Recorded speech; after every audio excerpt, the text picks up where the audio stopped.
Welcome, everybody. How are you doing? Good. I like this better. So, welcome to day 2, the last day of the first Black Business Summit in Canada. So, it's the 3rd one, but before that, we were all online, and now we're hybrid, so we can say hi to everybody online. Hi! Hope you're well. Welcome. Yes, I feel like I have 4 cameras watching me. I'm trying to stay focused. Okay, so who am I? My name is Marina Mathieu, pour être précise. Je suis Haitienne, born and raised Haitian. Who else is Haitian in the room?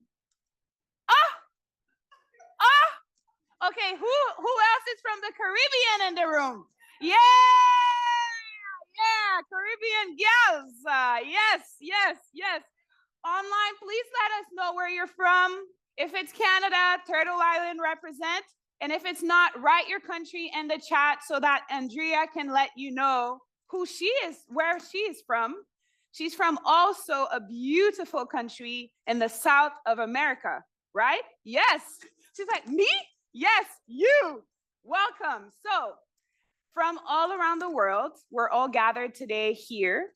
And as you know, yesterday, the people who were there know that I speak 5 languages because I was able to get to many places. And I think it's important to learn the cultures when you visit somewhere. And the language is a big part of it. So, je vais vous accompagner en français et en anglais aujourd'hui, but I do speak French, English, Spanish, Portuguese, and Haitian Creole. So if ever you have questions in any of these languages, I can easily translate and support you throughout the day. Nice. Love it. So, avant de vous donner plus de détails sur notre horaire pour aujourd'hui, il est important que nous prenions le temps de nous situer. Many of us came here as either settlers, immigrants, or newcomers, and this or previous generations. We'd like to pay tribute to those of us who came here by force, particularly as a result of the transatlantic slave trade. We honor and pay tribute to our ancestors of African origin and descent. We are fortunate to be gathering today on Indigenous lands in person and virtually, and it is time for us to offer you a traditional welcome on behalf of our brothers and sisters, Indigenous brothers and sisters. Without further ado, I would like to introduce Chief Janice George from the Squamish Nation. Tanoya bin Sequato, Ayas Chop Tanoya, Japemia Siam Koshamans Tinachent Las Nak, as Kahopmish Uhomeoch, on Wanachten Squalwin. On Wanachten Squalwin, I'm here with a respectful heart, and I said peace to every one of you here this morning. I am Japemia Siam. My English name is Chief Janice George, and I'm a hereditary chief from the Squamish Nation. And I'm so honored to welcome you to this space. It just reminds me so much of how the people work, how our people work. Chen Stwait, and it's something that we're always taught. It's one of the foundational teachings of our people, and that's holding each other up. I commend you on the work that you're doing, and I urge you and encourage you, as our elders say, I urge you and encourage you to keep up your good work and work together, open heart and open mind, working together for the better of us all. So I just say I encourage you on your work today. I hope the ancestors are with you to whisper in your ear the things that you need to hear and fill your heart with the things that you need to feel. Osei. Wow. Whenever I hear this video, I think of my grandma. I have a visceral link to her, even though she's looking at us from the skies. Hopefully you can have somebody you relate to from up there that is looking at us today as we're making history, aren't we?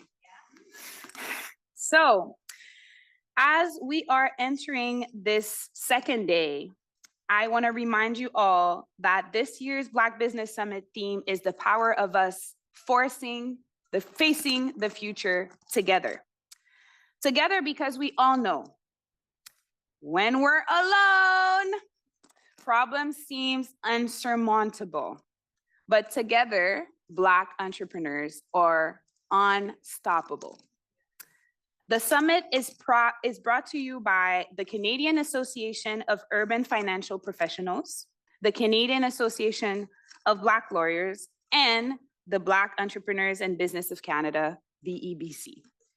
Cette année, le sommet d'affaires noires est commandité par des partenaires locaux et nationaux que nous prenons le temps de remercier chaleureusement pour leur support. We all know how important art is in Black cultures throughout the world. Within the summit, it was important for us to acknowledge that and show our support for an artist in our community here in Vancouver. During the whole summit, Sylvester Aguda, a contemporary artist, will be actually creating art with you. I think he left some papers outside if you want to leave a word so you can be part of that masterpiece, which you could all, actually only one person, win at the end of this day. So please go get your raffle tickets because we don't only have Sylvester's piece, we have many other prizes that we're going to give away today. So for your chance to win, people left yesterday with gifts. I see one here. Yes, you left with a gift. Maybe spending a $5 to support BEBC's mission can help you actually get another one. So don't hesitate to buy as many raffle tickets as you can so you can get a prize, okay? Okay, no, I'm losing you. We just started the day, people. Don't disappoint me like that. Yes? Okay, I'm counting on you. You're feeding me. If you're not feeding me, I'm losing energy, okay? And we don't want to lose energy at the beginning of the day. So remember, you each have this day to focus on your businesses. We have a full agenda for you, and we don't want to lose you throughout. So do get a coffee if you need to right away. If it's not coffee, it's tea, and if not, move, okay? Go in the back, shake it, you know. You can, yes, energy, yes, okay. So let's do a quick overview of today's schedule. Remember, you have this, let me show you the little card, and your swag bag that you received. The Wi-Fi is in there. And you know what you can do with the Wi-Fi? Post online. Yes, videos, photos with the Black Business Summit hashtag, and you can tag us and follow us at BEBC Society. So we have an incredible program for our last day of the summit, including business development panels this morning on digital influence and the use of technology. Later, we will get inspired by brand new entrepreneurs and hear from various experts this afternoon. So they will talk about cultural connectivity. And who's excited about the Black Pitch contest? I'm so happy, so proud of you. Yes, okay, the Black Pitch contest where contestants will present their live pitches. I need you to give them the best that you have, okay? Because it's stressful, they've been working tirelessly to prepare their pitch, and they'll have 5 minutes each to give you all they have. And maybe win not 200, not 2,000, not 2,500, $25,000.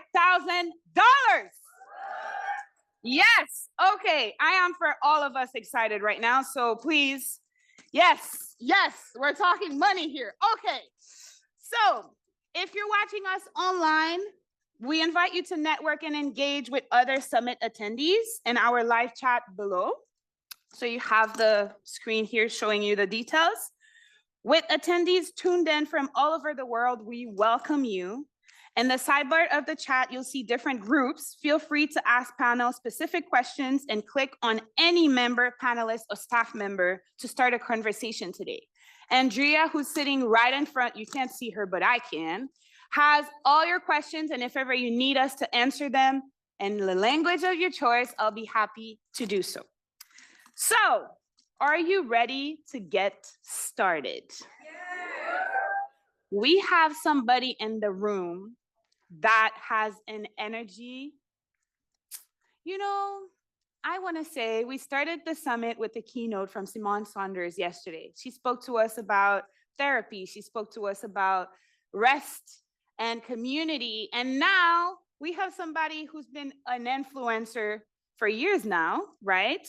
And this opening keynote is titled, Nothing Can Stop Us Now. So really, you need to leave this keynote with so much energy, and he has right on what it takes. This speaker is a Canadian reality TV star. He is the first Black winner of the Big Brother Canada and was a contestant on The Amazing Race Canada. Though an urban planner by trade, he was able to leverage his stardom into a career as a social media influencer, motivational speaker, actor, and community builder. Did you see all those titles? Hello, hello, we did that for you. We brought him here. Hello, okay. His messaging as a public figure is about mental wellness, personal growth, and a healthy lifestyle as he documents his own challenges while leading by example. Please, please put your hands together to welcome the inspiring person who will set the tone for the day, Tashawn Carter Newman.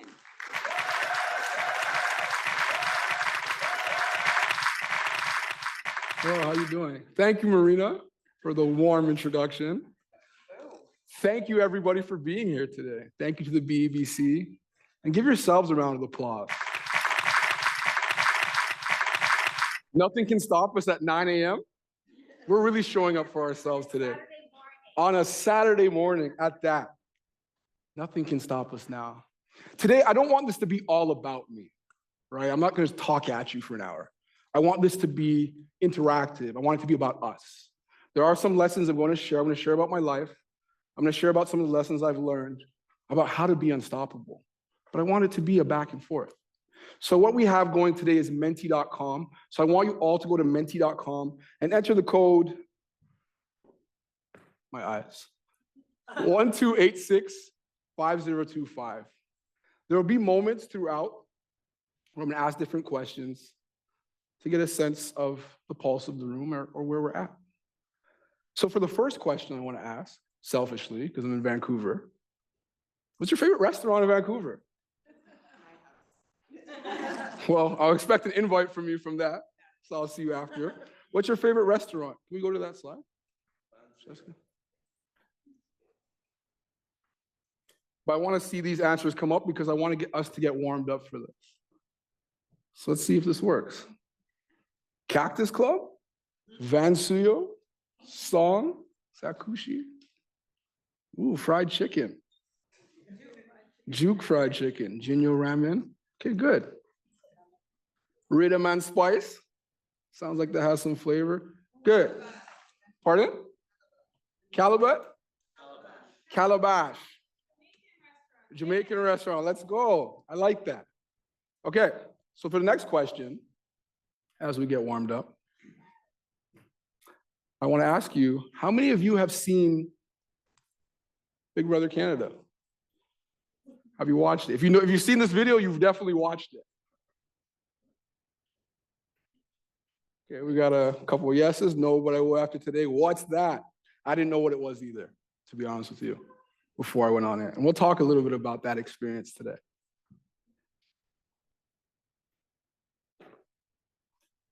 Okay, next question. And this is the last one. I went to an entrepreneurship conference the other day, and one of the entrepreneurs talked about a rose, a bud, and a thorn.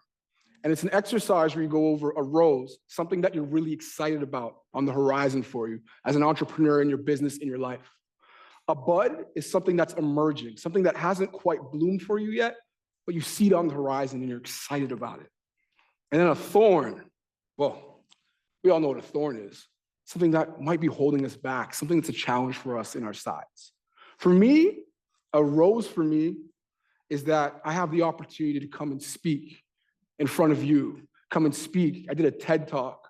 That's a rose that has been blooming for me that I've been really excited about. A bud is me launching my wellness brand called Mind State You. I want to have a wellness brand. I want to be a wellness entrepreneur, and that's emerging where I'll have wellness services and products. And a thorn for me, to be honest, it's my social media engagement. Social media is very challenging.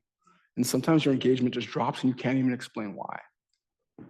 And that has been a thorn in my side as I navigate the ups and downs of being a content creator. So I ask you, the audience, if you could share a couple things about what a rose, a bud, and a thorn are for you. And then we'll get started. But I don't want this to be just about me. I want it to be about us.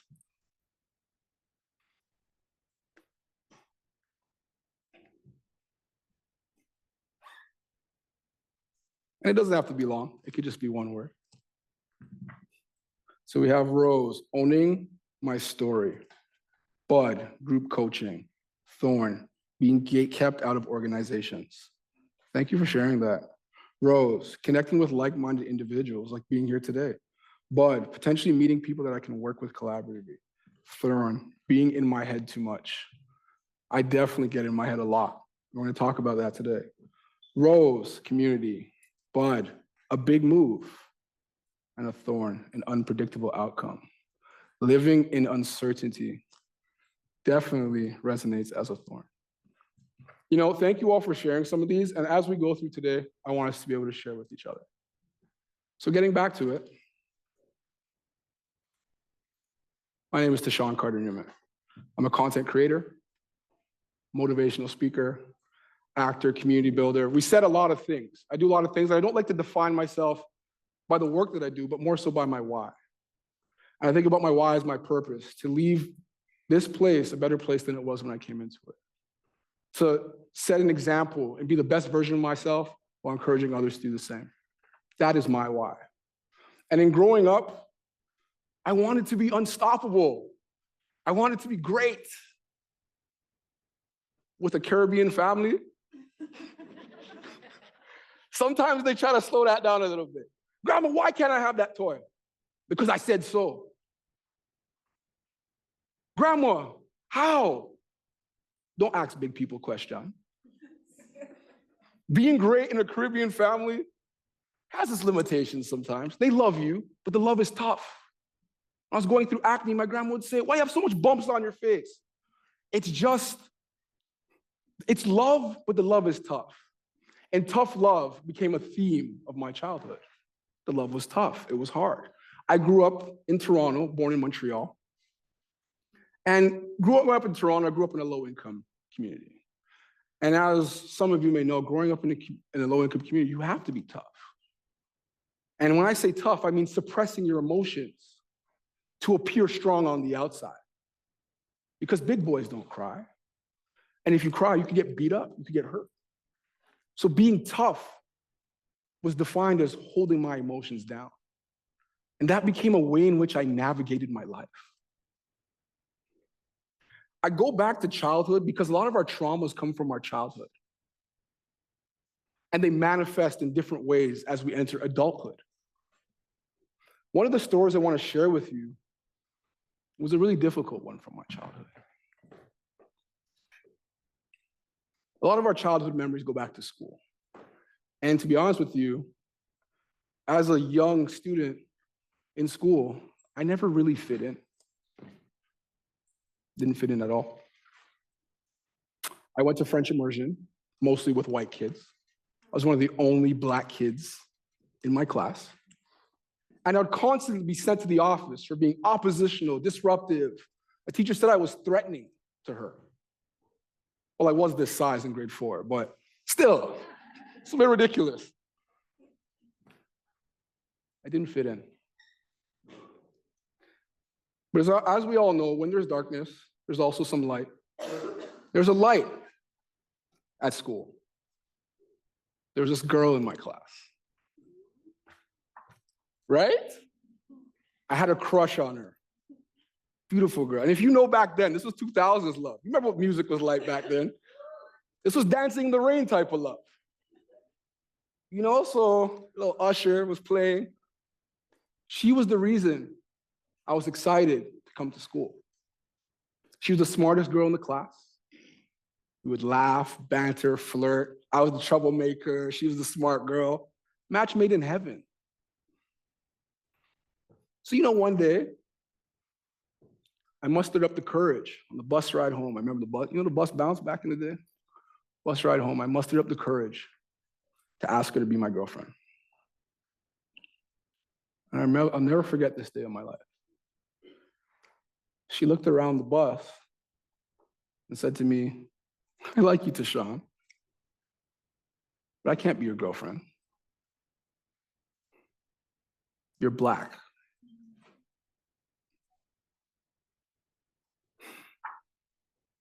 I'll never forget this day for the rest of my life because in the moment, I felt worthless. I felt helpless.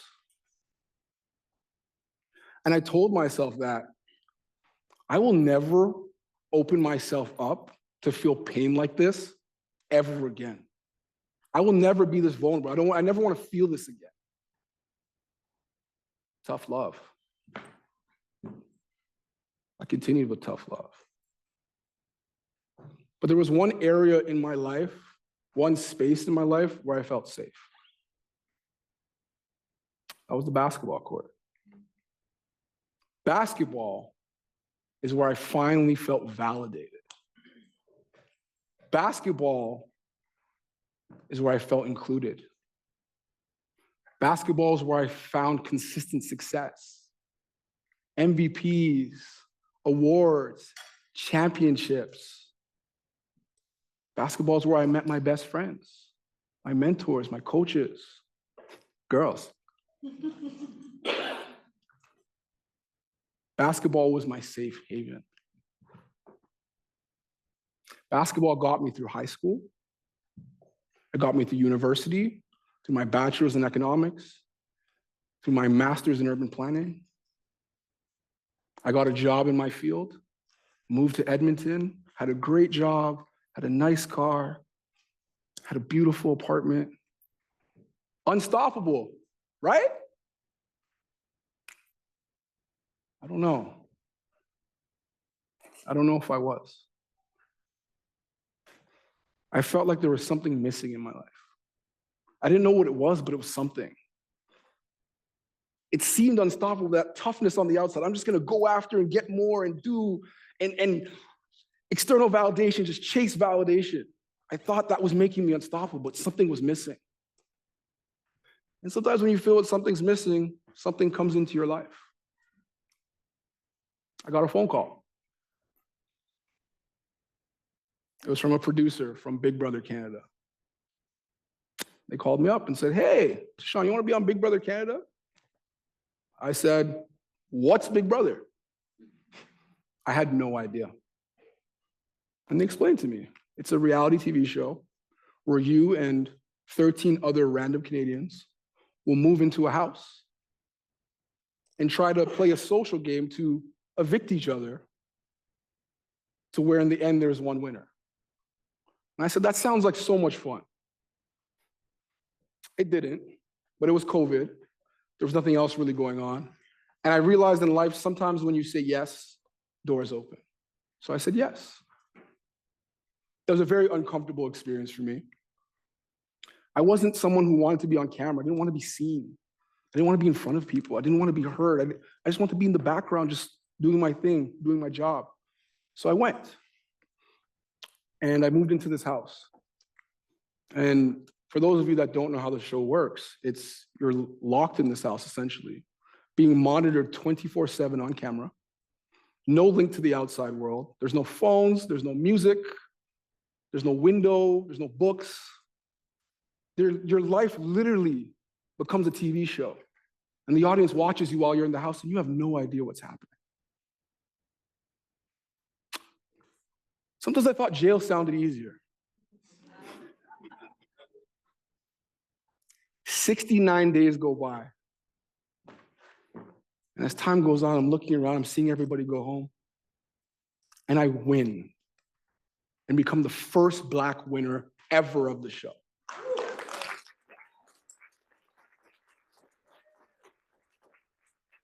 I had no idea how much of a big deal this was to people. I was just living my life in the house. I had no idea. People are like, you inspired me. You're amazing. You're great. My life had changed in a way that I would never have imagined. I won $125,000 cash.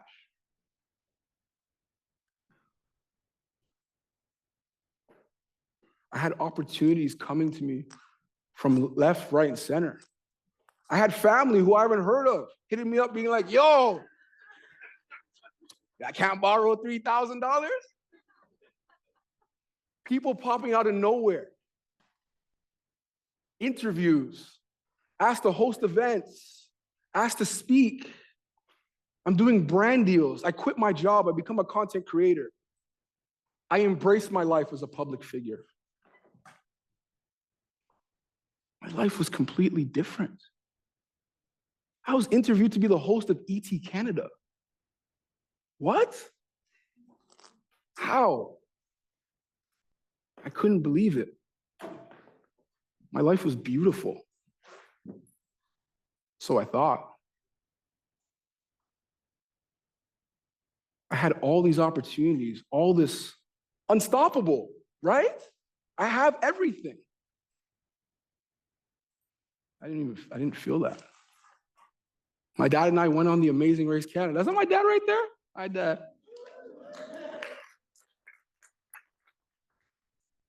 Still nothing. Something was missing. People would stop me in the street and say, oh my God, are you Tashawn? Can I have a picture? You were so great on your season. I love you. And I remember thinking to myself,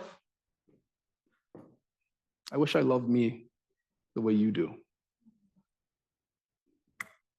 I felt empty inside. But if you looked at me on the outside, you'd see me smiling, laughing, full of joy. That's not what I felt. People would also see me and ask me, what's next? What are you going to do now? Strike while the iron's hot. What was next? What was I going to do now?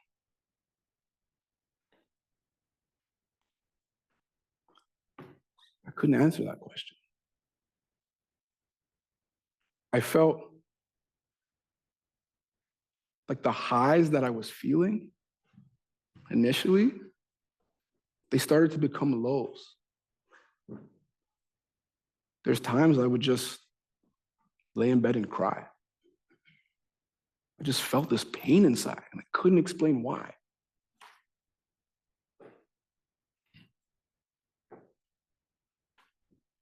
As time went on, the thoughts got darker. To the point where I asked myself,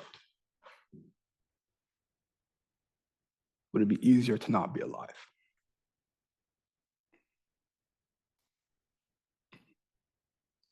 In that moment, I realized I wasn't unstoppable.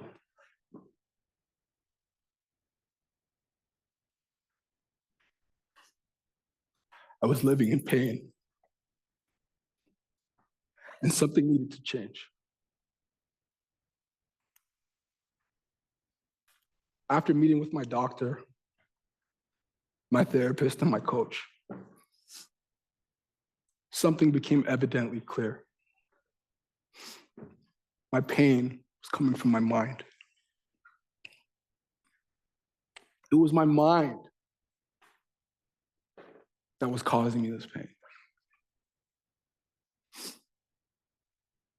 And that showed me and brought me to 4 lessons, 4 things I needed to implement in my life in order to be the best version of me. In order to be my best self, I needed to put these 4 things into place in my life. Before I get to them, I want to know, what does being unstoppable mean to you?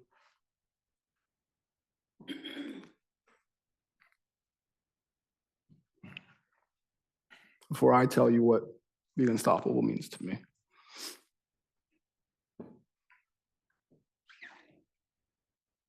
I'll give us a second.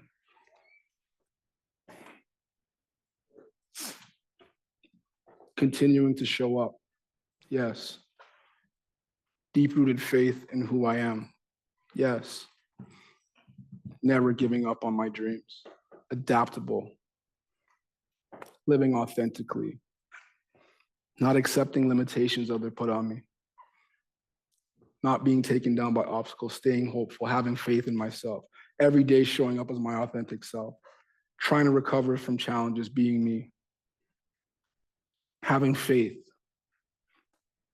Being unstoppable, simply put, from what I'm reading here, it's never giving up. And there's a point where I almost did. If you go back. The realization was there were 4 things. I needed to give myself grace. Secondly, mindfulness. I need to realize the importance of mindfulness. Thirdly, leaning on a community of support and resilience. And fourth, remembering my why. Grace and self-care. It's the first one because I realized I wasn't giving myself any grace. I was ignoring all of my accomplishments. I was ignoring my greatness because I was scared of what was next. I was scared to make a mistake. I was scared of what people were going to think. Entrepreneurs, we understand that. Putting ourselves out to the world can be so scary. We're human. We make mistakes.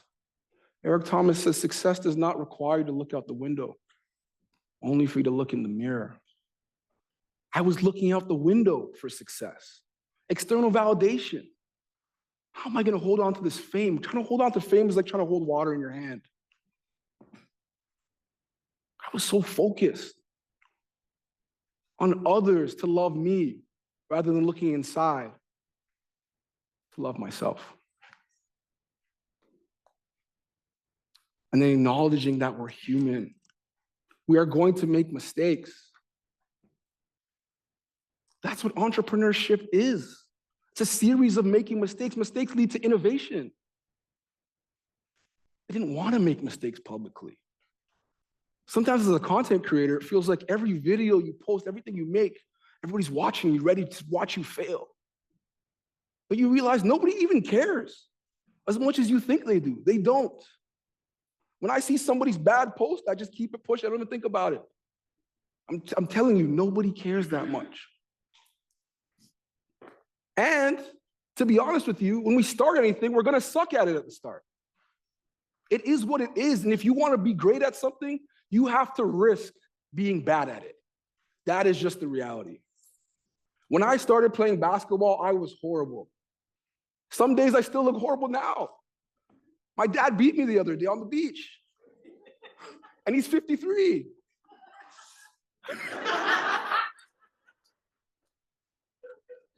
You have to risk being bad at something.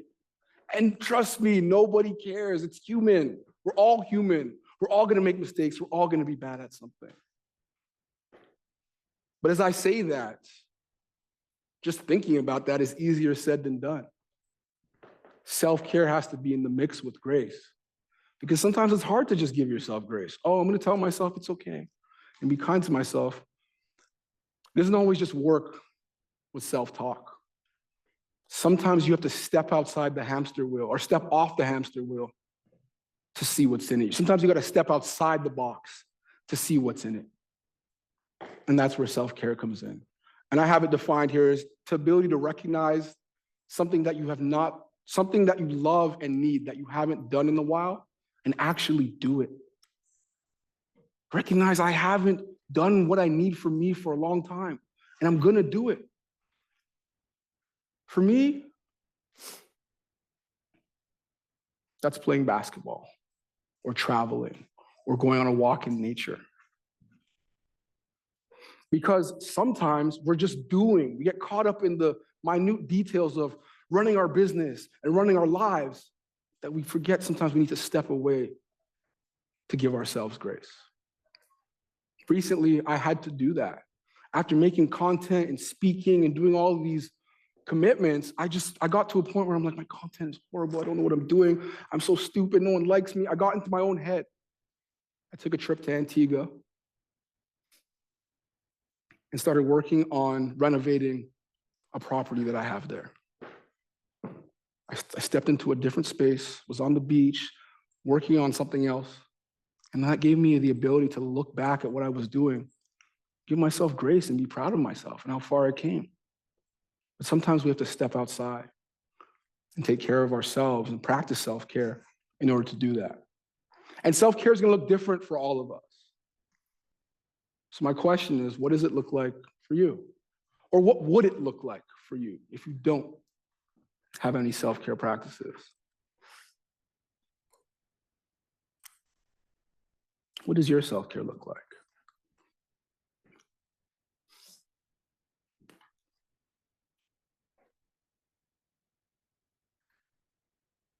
Travel, love that one. Exercise. Swimming in the mornings, deep rest. Time alone, nature, travel. I love these answers. I was at a conference once and on a panel, a professor, I asked him, I think he was a psychotherapist. I asked him, what do you do for self-care? And I thought he was gonna give me one of these cute answers. And he said, I turn up with my friends. I didn't even know turn up was in his vocabulary. It shocked me when he said it. But sometimes self-care doesn't always look in the way that we assumed. I just wanted to put that out there. Thank you. Second one is mindfulness. Do you know a thought could ruin your whole day? Have you ever seen that? Sometimes it happens. I open my phone, look on Instagram, oh, everybody's doing better than me. Oh, my day's horrible now. A thought could ruin your whole day. A thought could actually change your whole life. This quote from Lao Tzu really speaks to that. Watch your thoughts, they become your words. Watch your words, they become your actions. Your actions become habits. Your habits become your character. And your character becomes your destiny. My thoughts were super invasive for a lot of my whole life, but especially after winning Big Brother. I was so caught in the past about, I wish I was prepared for this. I wish I had a plan to I wish I knew I was gonna win because I would have had a plan and I would have launched a product and I would have launched a business. I was so caught up in all the things I wish I could have done better. I wish I was media trained. I wish I could have capitalized. There's so many I wishes. I was living in the past. Then I was also living in the future. What am I gonna do next? I don't know, I'm scared.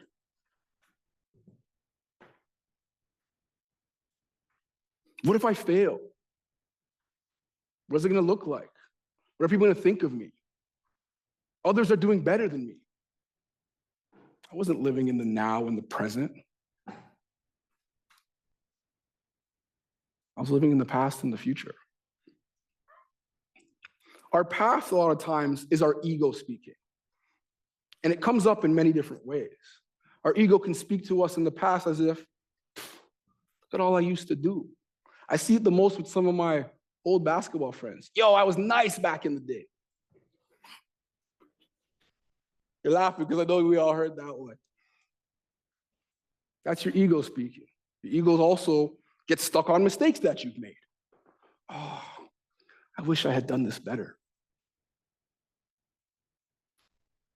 At the end of the day, we have to make decisions and move on and deal with the consequences and live in the now.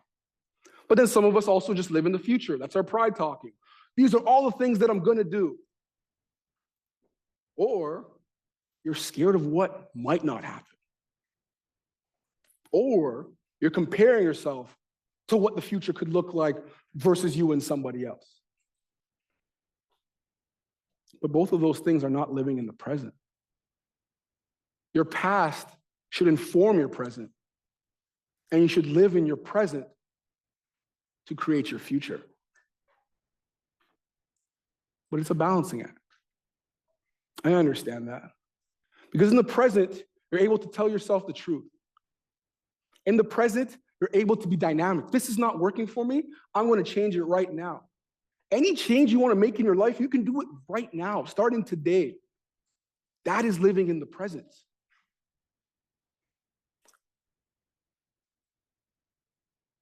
Present is a gift. And again, easier said than done. One way I've learned to live in the present, to be honest with you, was through God, through going to church, through praying. Another way that I used to is to meditate, positive affirmations, daily gratitude journal. These are the things I'm grateful for right now. I'm grateful for my 2 legs. I'm grateful for the sun that's shining. These are the things I'm grateful for. These things help you live in the present and to tell yourself the truth and to ground you. It may look different for all of us, but be careful with your thoughts. They become your reality, so choose them wisely. For lesson number 3, we're going to do a little exercise just to switch it up. Can we go to the Menti? Does everybody know what an anagram is? Oh, sorry, not the Menti. Presentation.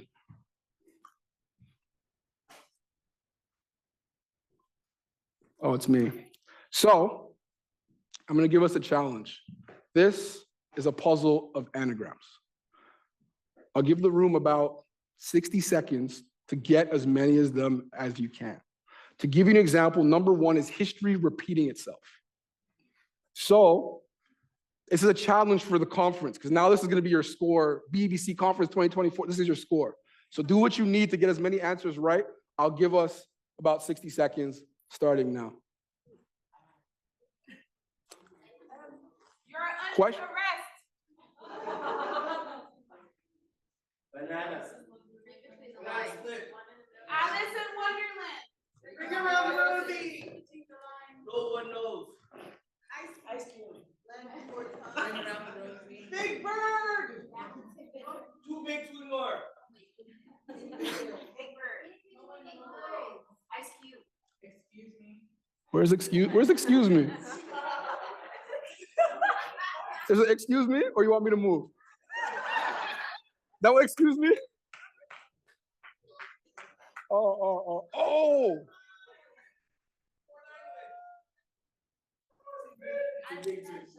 Okay, so we go to the Menti. How many do you think you got? Oh, shoot, I didn't give you the answers. Yeah, count how many you got. Wait, where are the answers? The answers are here. There they are.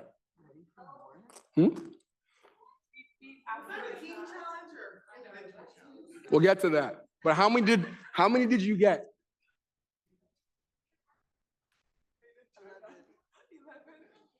So I'll give you a chance to count your score for a second, and then we can go back to the thing, because I want to record how much we got. All right, go back to there we go. Okay, can somebody enter, can we get some answers on how many we got? That's it? Sorry. Whoa, why 2? you judging me? No, but you yelled out your soft answer, so I was like, 2. Okay. My census is 2, okay? Yes, thank you, everybody. Judging me at all. I didn't judge you. I was happy for you. Someone got 25. I think we can go back. Support and resilience. I bring that up here because I heard you all shouting out those answers. It felt so good to help each other and support each other. But I think sometimes we have a narrative that sharing and asking for help is hard. Support is a joy. It's not a burden. Asking for help, people would love to help each other. Look at this. We're even here today because we want to build a community of support. In your journey, in the entrepreneurial world, or in your journey in life, it's very important to feel comfortable asking for help, And B, leaning on your community. I really want us to change the narrative around asking for help. It feels good to help. And an exercise like that showed us this. When you have a community of support, it can help give you a positive outlook, emotional regulation, flexibility. I'll give you an example. As a content creator, I was just talking to Anson about it this morning. It can be a lonely job, just being at home, making videos by yourself, posting them, nobody likes them. And then you're like, I suck, I'm horrible. But when you can sit with others who also do it, they'll tell you, oh, that happened to me too. And I'm not saying misery needs company. That's not what I'm saying at all. What I'm saying is that there's a community that we can support each other and understand that, there's going to be ups and downs, and we're in this together. That is the power of community. Having community of support is essential for being resilient. So that could be your friends, that could be your family, it could even be colleagues. So I even encourage any of you who are here today, make a connection. This is one way to start your community of support. Lesson number 4. And my last lesson. Remember your why. Live for the action, not the outcome. Junior Mwaku. He's actually my good friend, Junior. And he does keynotes as well. He's really good. He's actually one of my mentors. And I love this quote by him. Living for the action, not the outcome. Do not do things only because of what the outcome will be. A lot of people, this brings me to, I don't want to say a lot of people, this brings me to a thought that I had about myself when I used to say, I'm a perfectionist. When you're a perfectionist, essentially what you're saying is I'm living for the outcome. I'm not going to do anything unless I can do it perfectly. And I was reading a book the other day by Liz Plank, and she quoted and said, perfectionism is just fear dressed up in fancy clothing. You're scared to act unless it's going to be perfect. But why do we do things? We do them for the love of them. We do them because they align with our values. We do them because we're passionate about them. Not because of the money we'll earn. We do it because we love it. Ask any successful anybody. They had a strong why. There was a why behind what they did. And what they did was align with their why, not for just the outcome. When I think about my why, because I started reading a book about it, it made me really think about it. What is my why? If I put them in 3 words, family, freedom, impact. Family, freedom, impact. I do what I do so that I can help support my family today and build for my family of tomorrow. And not just my family, my friends, my close friends I consider family too. They can be able to lean on me for support, for a job, for work, for anything. Family is the first one. Freedom. With the work I do, I'm able to work when I want. Well, entrepreneurship people go, oh, you work whenever you want. Sometimes you're working a lot more. But you work on times that work for you for a lot of times. You work to your strengths. I like the freedom of that. And having the freedom to work from wherever in the world. I also love the freedom of that as well. Freedom of choices. I'm not going to work today. I am going to work today. I'm going to work for 24 hours. I have that freedom. I love that. And the last one is impact. At the start, I told you leaving this world a better place than it was when I came into it. I really believe that. Do you know every time before I get on stage, I feel like I'm going to throw up? And I think of 30 excuses why I can't come. Like this morning, I spilled tea on myself. Never mind, I'm going to go back home. But what carries me and brings me here to show up and to post the videos when no one likes them and to do all these things is it's the impact. It's the why. Something I could do could change one life. Something I said could resonate with one person. Those are my whys.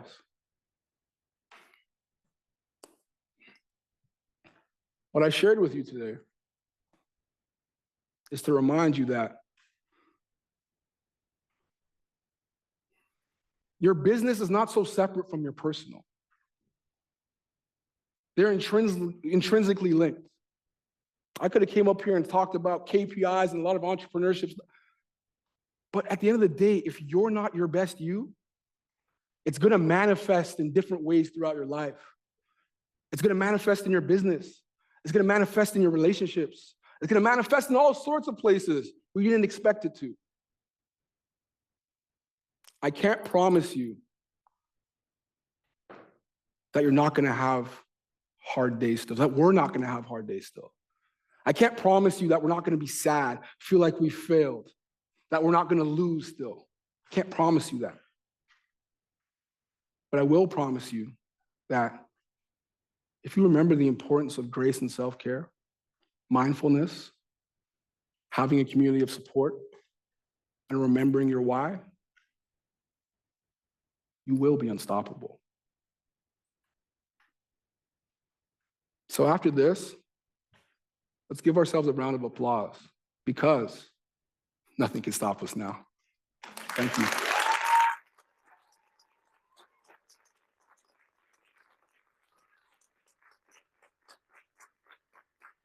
Before I get into questions, I want to just do a special shout out to, I didn't do this all by myself. I'm really big on, you can't do things alone, you need a team. So I want a big shout out to especially Junior, who's a keynote speaker and entrepreneur, who helped me build this presentation.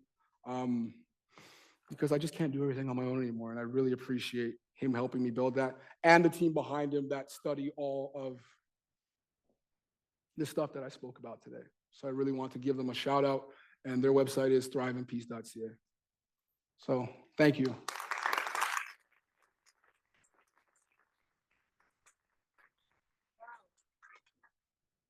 Ellis, hello. I don't think I can hear myself yet. Okay, hi.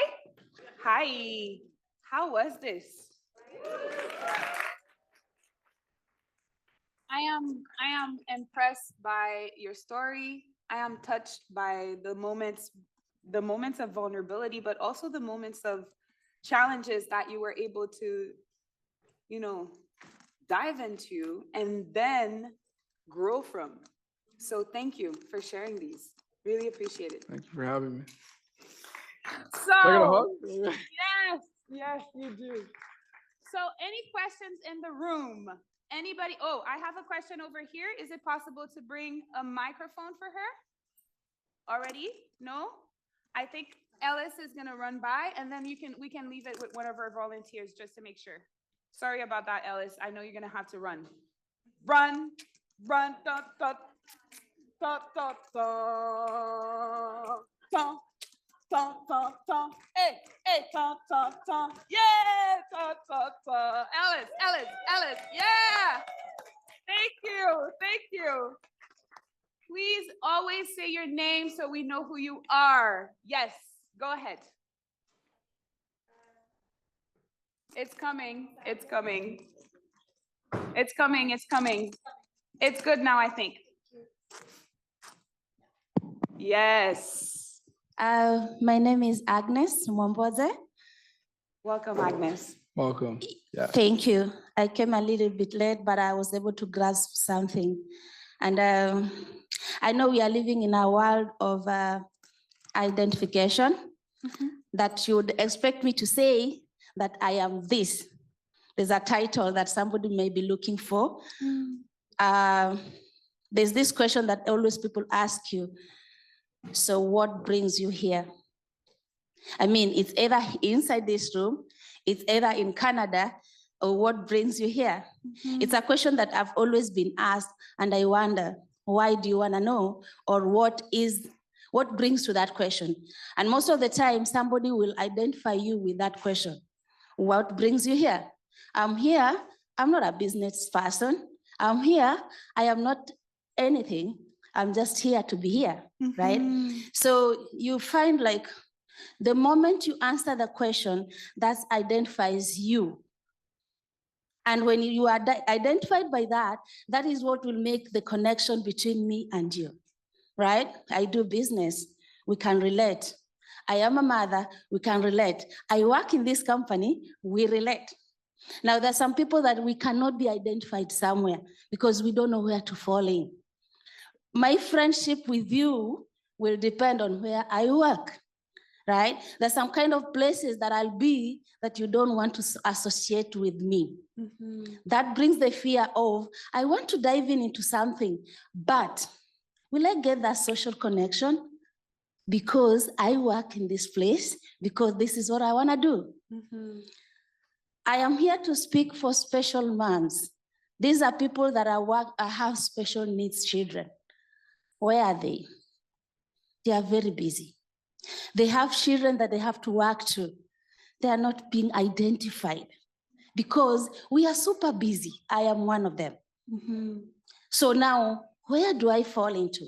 What do I do? How can you help these kind of mothers that are running around? They don't have daycares. Our children have been kicked out of daycares and all sorts of social problems. Where do we go? So the social connection will depend. Now, who do I attach myself to? A fellow mother who has a special needs child, but we are so busy to take care of children, we don't have time to do any other thing. Is there anything that the government or the world can help us so that we also dive into this business, enterprise, anything, jobs, wherever? Thank you. Thank you so much, Agnes. Thank you so much for coming. Thank you so much for being here. We really appreciated you showing up for all those special moms. I think that in the networking period, you can find within the room people who can support you, support your endeavor, support your actually collective. I think that that's something that you can put in place in order to find the support of some of the investors in the room, if not the business people who can make sure to facilitate the support that you're looking for. I'm gonna take a question for Tashawn. Any other question in the room? Yes, over here, please.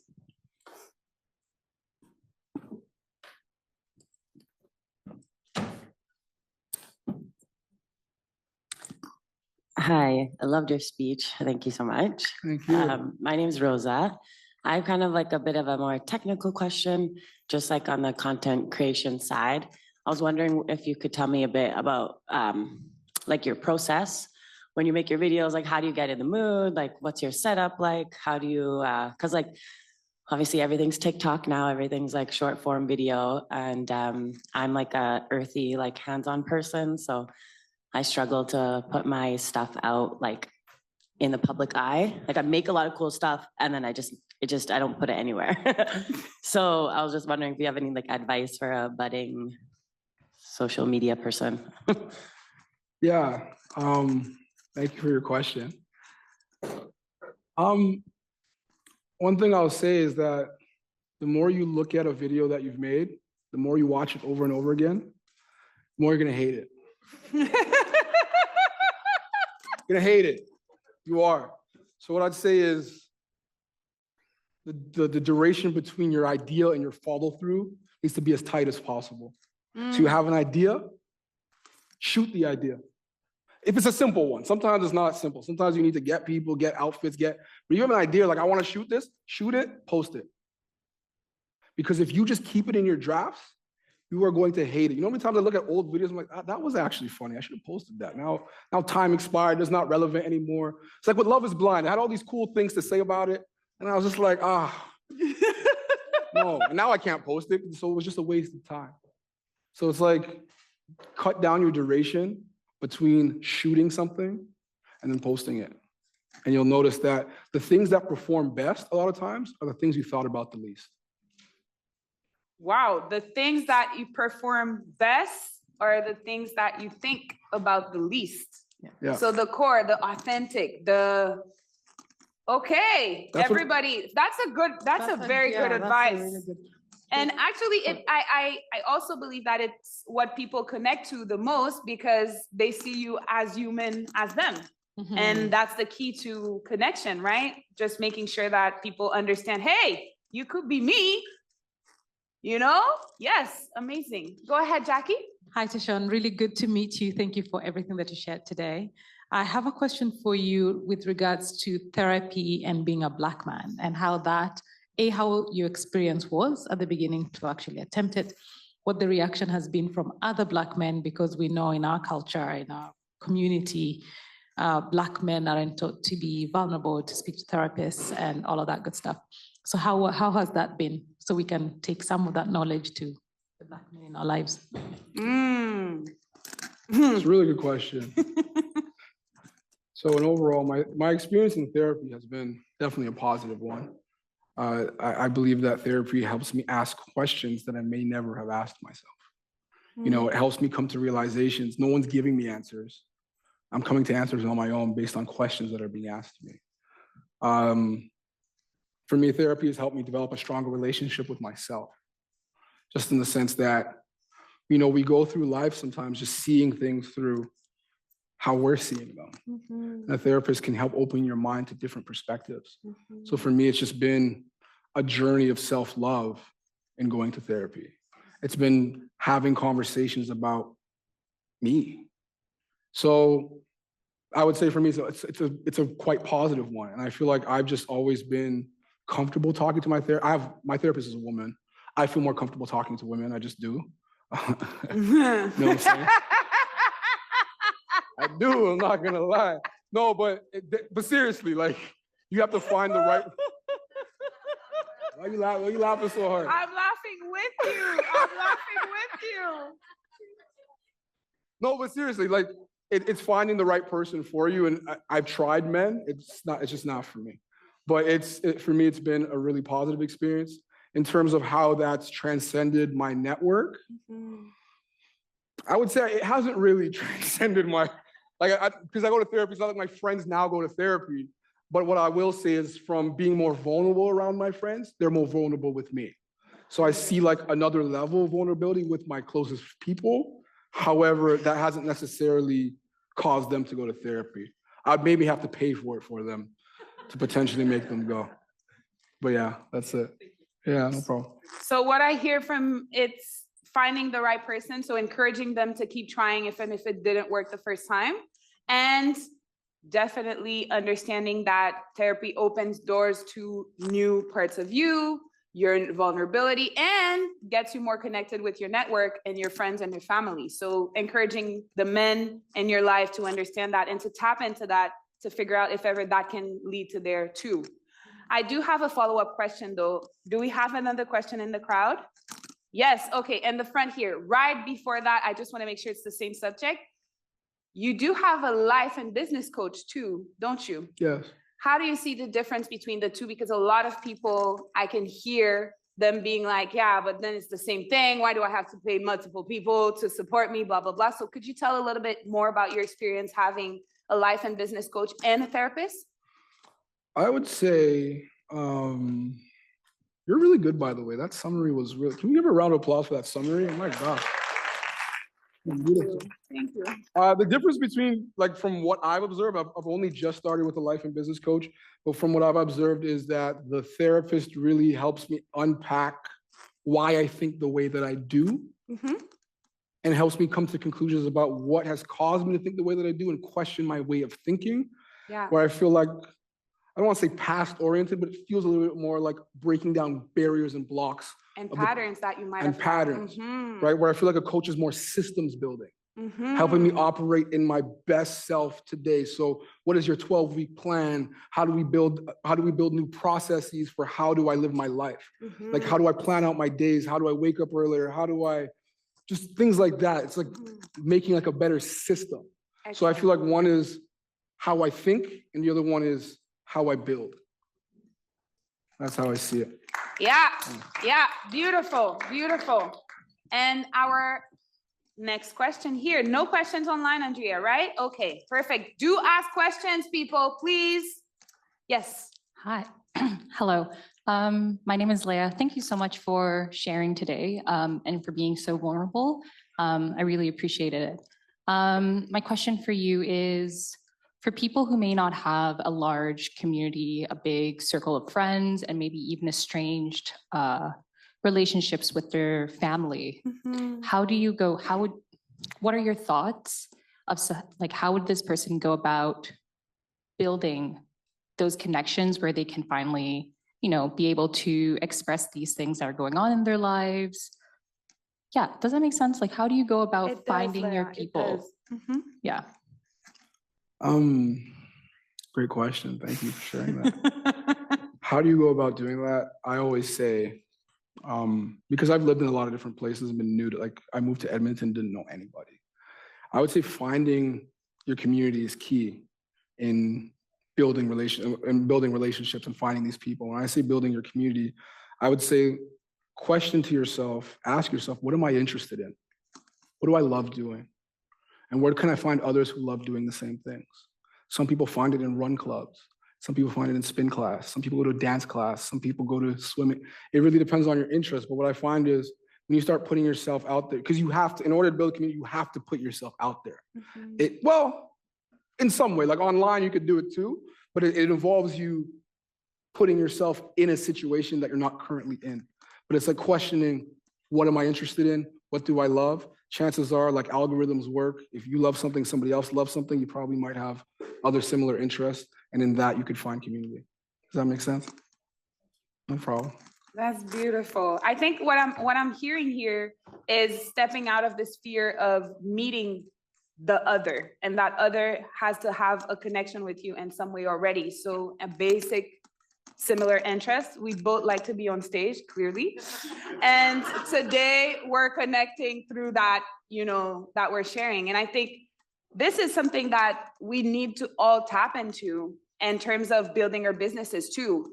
For the business owners in the room, finding more community for your business cannot be only through one way of meeting new people. Finding new people is coming to these events, for example, and it's going beyond just what you know.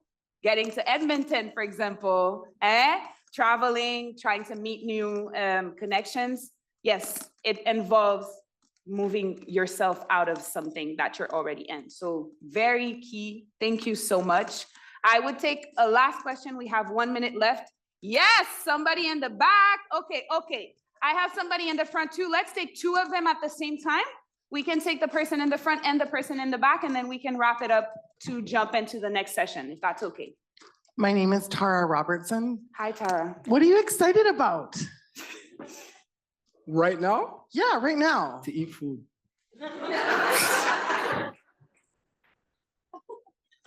My stomach growled, so I'm actually quite, I'm thirsty.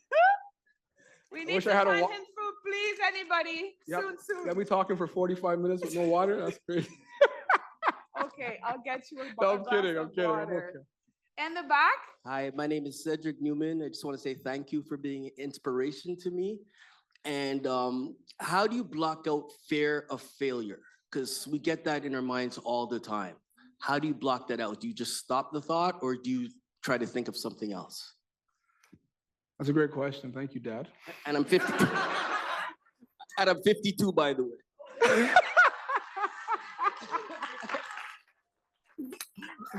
One more month. Don't put me ahead. Don't worry. Don't age me. You know what? You asked a really great question. And I was actually talking to my coach about this last week.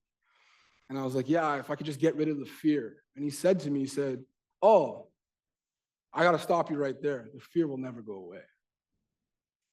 You'll never block out the fear. It's just that you'll get to a point where the fear of not doing something will outweigh the fear of doing it.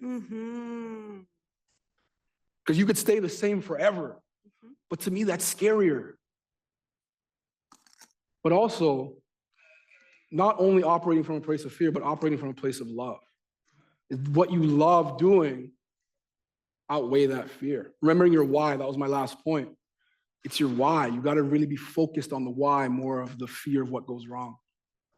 And once you identify and strengthen your why and you're specific about what it is and why you're doing it, the how will form itself. Thank you. Thank you. That was your brother, right? That was your brother? Thank you.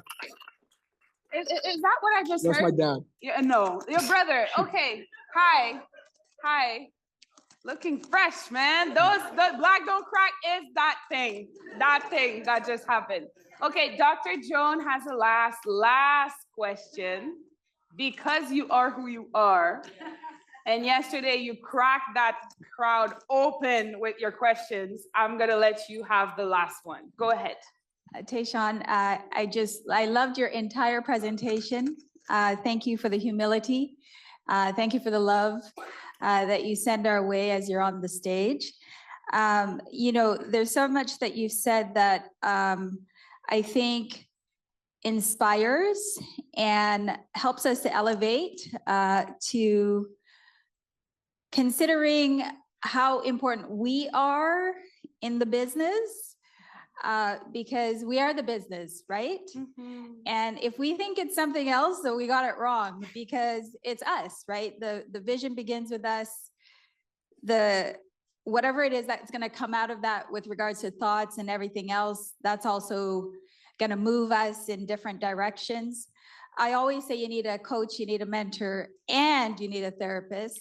And if your therapist can do all three, that's wonderful. But I think it's also good to get the great perspective that you've offered and the idea of the building. And I say build muscles, because thoughts are muscles. And so, you know, a coach will help you do that. The question I have for you is, so you've made it this far, and you've had some lucky breaks, and then you've had some of those moments where you really had to work through. What's kind of that one thing that you feel was most pivotal to shifting? You know, we always have a moment where we go, I don't want to do this anymore. I want to do something else. And so what was that one pivotal moment amongst all of the things that you might have mentioned? What was it that influenced you to kind of take this to in a new direction or a new level, whichever one it is that you want to focus on?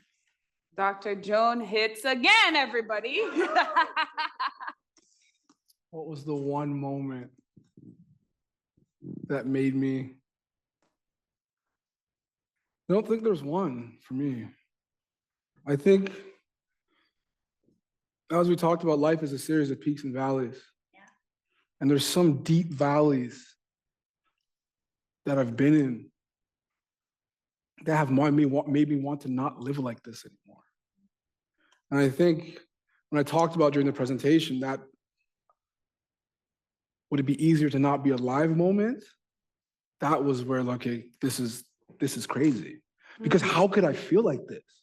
Like I have it made me even tap into what I think we see celebrities go through and what we see. We're like, well, they're rich and famous. What could be wrong? They don't love themselves. So I think it was in that moment where it's a high, what seemed like a high to everybody on the outside was such a low for me. It was that, we call that a cognitive dissonance? I can't remember, but it's like from what it looked like on the outside, it looked so high, and on the inside it felt so low. I'm like, this is a serious problem. And I needed to check on myself. And I think that's where I was like, okay, I need to ask for help here.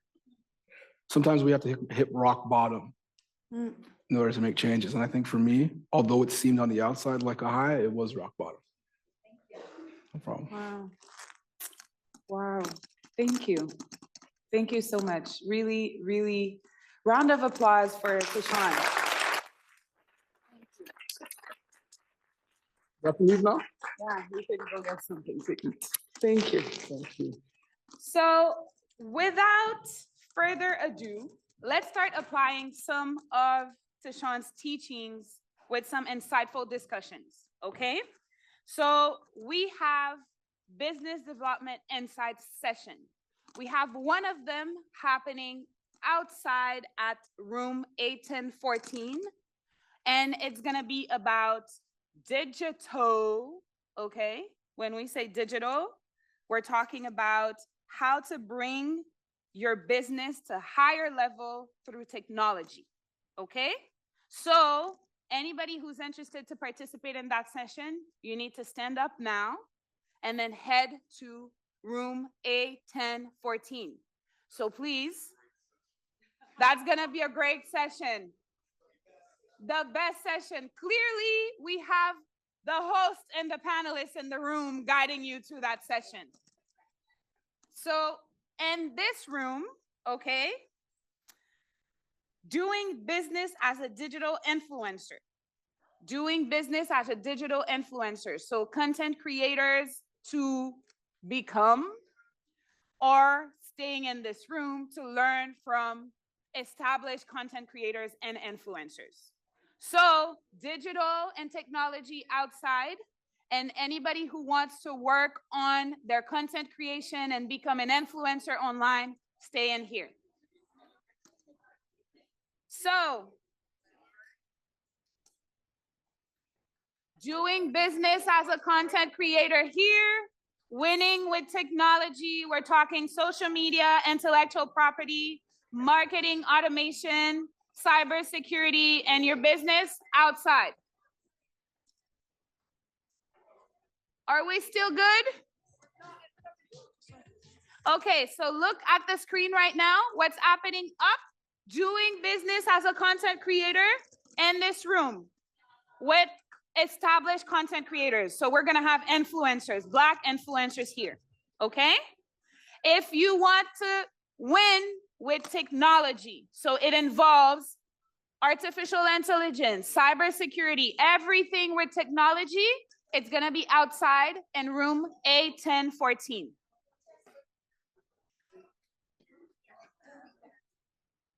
So clearly, social media only here.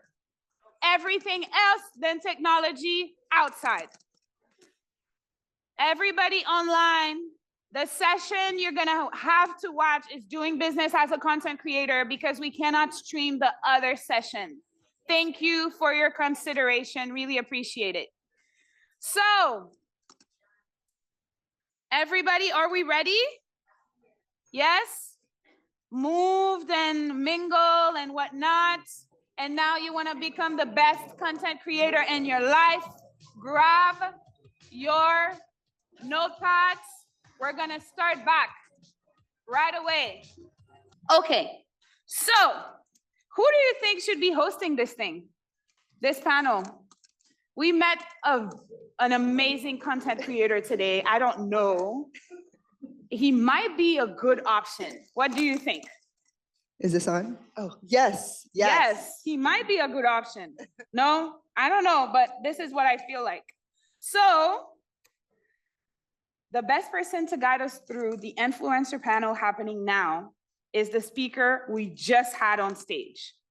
So I'll invite Tashawn back up here to help us dive into the world of influencers. And all of the others can walk with him because you know what? We need to get started. Let's do it, Tashawn. You just told him to eat. I'll introduce the influencers very quickly. First, we have Anston Singh. He's a visionary creative director and the founder of Almost Guilty, Inc., a company renowned for its innovative approach to design and photography. Based in Toronto, Ontario, Canada, Anson has established himself as a prominent figure in the global fashion and design industry with his flagship product, Internal Affairs. Everyone give it up for Anston. Woo! Next up, we have Kiosha Love. Kiosha is an award-winning artist, activist, and educator who builds spaces for creative and collective liberation. As a poet and writer, Kiosha is notable for centering self-actualization, womanism, and social constructs throughout her work. Her work is also rooted in systemic change and reimagination. Kiosha explores Black joy and radical self-care as a way of rebellion. She is the founder of Our Women's Voices. Give it up for Kiosha Love.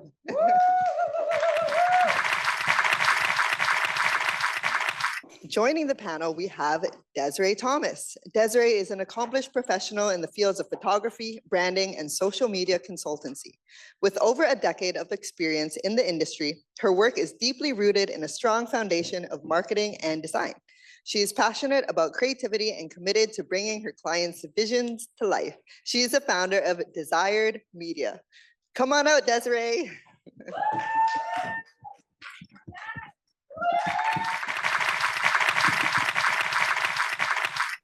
All right, I love this blue, and she has a whole blue fit on. We are going to introduce Camille McLean. She is a content creator based in Edmonton, Alberta, with a background in education.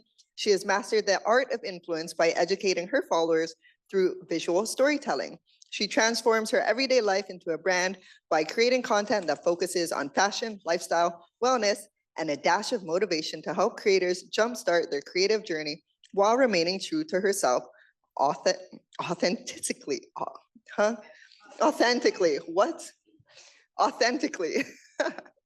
She is a content creator and business owner. Come on out, Camille.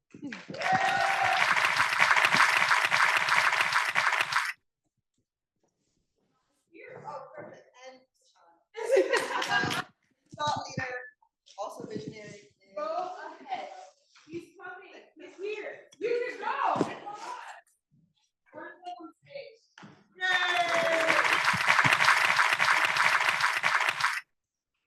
Amazing. Well, welcome everybody. I'm so excited to have this chat today. Being a content creator, as we all know, well, maybe not everybody, but it's a tumultuous journey. It looks to people on the outside like it's one thing, but on the inside, it can be a completely different thing, right? Like, I know some of my friends are like, wow, I wish I could just do what you do. Life looks amazing, but it might not always be that. But it does have great moments, right? And I know what I like and dislike about being an influencer, but my first question starting with you, Anston, is like, what do you like and dislike about being an influencer? No, I like the opportunity to like brand myself. So like I could bring something to the internet that maybe not be out there and start trends and inspire other people to do what they love. I think that's really powerful. So what I dislike is the pressure of always trying to do that job. I think once you reach a certain success at it, people expect that from you all the time.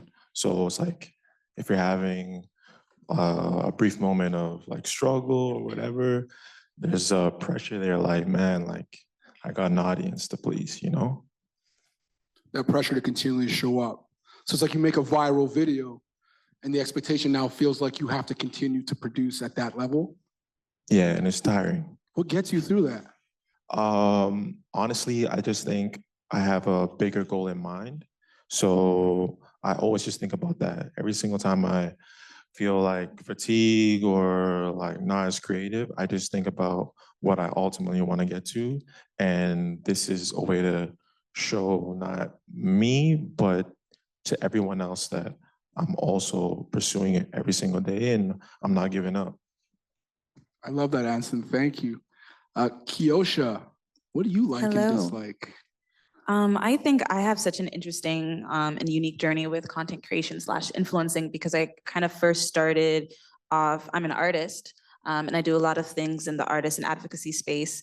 And naturally, as I continue to share my art and work, that kind of intersects both mental health and also social justice and social constructs. I gained a following and, as one could say, influence. And I think what's hard for me, or the challenge for me sometimes, is like reminding myself that being a content creator, although really beautiful and has its perks and stuff, the intent was always to continue to like sharing my art and sharing my stories, regardless if it's a trending sound or it's a trending concept. I know a lot of content creators, which is not a bad thing, hop on like really big trends. Like one of my favorite ones right now is let's dance. That's my favorite one right now. And that's so cool. And I love watching those things, but I also have to constantly remind myself, like, it's okay if you don't hop on these trends because the way that you make content looks different. And it's not always gonna be the same because of the work that I do. And the pro of that is based on the content that I make, I have a lot of conversations with my audience. I feel like I'm very tapped in and very connected to my community and to my followers. And I think that's a pro because I feel like I have a much more positive interactive experience. I don't really get, stragglers or like a lot of people, who want to throw hate and stuff like that. And I know a lot of content creators struggle with that. I don't have that problem. I have a really great community. And I think that's a big plus and pro of the content that I make. So essentially, the content you make isn't just to be a content creator for you. It's just to share your story, Exactly, who yeah. you are, have conversations. And that has led to like such a positive experience for you. Because it's about you just sharing you. But the other side of it is what is it that you dislike in your mind? Like what is that challenge for you as a content creator on the other side of it? I think it's the head in my voice that sometimes wants to change or wants to follow certain crowds or certain lanes. I sometimes feel like is what I'm used to no longer resonating. But I think the truth of the matter is that who you are will resonate with the right people. And so constantly trying to see how I could change my content or change the way I'm expressing myself isn't always a good thing to think about, because I think you're no longer being authentic and no longer being yourself. You're changing to meet some type of invisible line of what's socially acceptable or what's popular or what's trending. And so it's a challenge for me sometimes that I often start questioning whether what I'm creating and what I'm sharing is even relevant or anymore. Are people still interested in that? But I think who you are, people will always be interested in that as long as it's a true version of yourself. No, I really appreciate that outlook. Like that's a struggle that I face even internally, is that where's the line of authenticity versus playing the game? And in many fields, we have to do it. You know what I mean? Is it content creation as well? Like there used to be times I have to come to work and be like, how was your weekend? I don't care. To some people, to be honest. But you feel that one, right? But you have to play the game sometimes. And it's like in content, where do we draw that line between just hopping on that trending sound just to do it and play the game, even though we don't really care for it, and just always staying in our authenticity? Yeah, I think something that I've been trying to do is just to make my spin of things sometimes. Like it's okay if you want to go on a trend and play the game, because playing the game is a financial reward, right? And a lot of us need that sustainability. And like, I'll never throw someone down for wanting to have that sustainability and like try to play the game, because that's important too. And so for me, like putting my own spin on things, so still being authentic and not necessarily following what someone else has done, but maybe seeing a format and a formula and then adding my own ingredients to that, my own kind of personality, my own taste, my own thing, I think can be very valuable for folks who are trying to stay relevant and want to hop on certain trends, but don't want to copy and paste. There's a lot of copy and paste out there. And I think it's important that instead of copy and paste, you put your own spin to it so that it's still authentic. No, good point. And a great model I've seen from that was, you know, do something trending, do something educational, do something inspirational, and then do something that's about you. And if you have a rotation between those four things, for some people it works really well. Thank you, Kiosha. Desiree, hello. Talk to me. What do you like and dislike about content creation? So for me, naturally, creating was always a thing for me. As young as I can remember, I've always had a camera in my hand. So I've had the benefit of doing both sides, not only influencing for myself, but being able to really bring the storytelling and the visions of my clients to life. And I think that for me, just seeing their reactions and seeing this idea where they just don't know how to put it to words, and then I'm like, I got you. And I got it for them. I think that just bring that storytelling. You basically are creating your own fantasy almost. And disliking, people feel like you can't turn off. It's almost like an imposter syndrome, and that disconnect, they feel like they know your lives off 6 to 12 like posts. And it's like, no, I have a whole other life out here. I have emotions. Like there are days where I'm gonna wanna wake up and not wanna post. I have a big thing where my sister is so disconnected from social and then I'm so involved. So whenever I have my camera, she's like, you better not post this. And I'm like, oh, I won't. So that's the thing for me. It's just knowing that, you know, I still can have the privacy beyond the influencing world. Yeah. So follow-up question for you is, where do we draw that line between what becomes private and what do we share in our story? Like, how do you draw that line? Because I feel like sometimes I have difficulty with that. And I've also had fights with my grandma because I try to post her on Instagram and she's like, don't post me upon TV. First of all, it's not TV. Secondly, she'd be like, she doesn't feel like she looks good enough and I'm embarrassing her. I'm like, no, we're being authentic. But there's that line between what's real and authentic and what's private and for me. And like, where do you draw that line?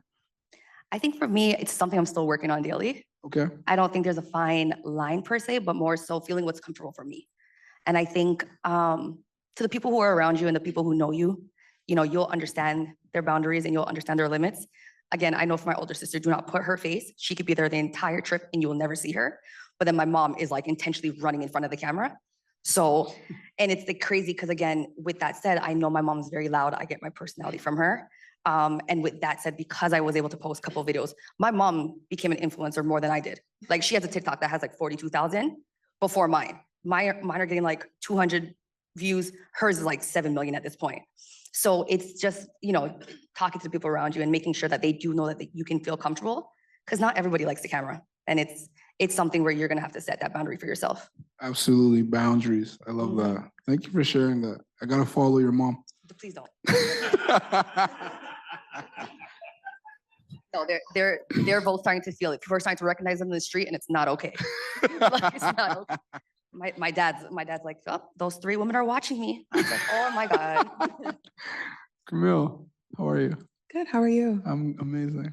So talk to me. What do you like and dislike about being, can I call you an influencer? I actually don't like personally being called that. You know what's funny you say that? I feel the exact same way.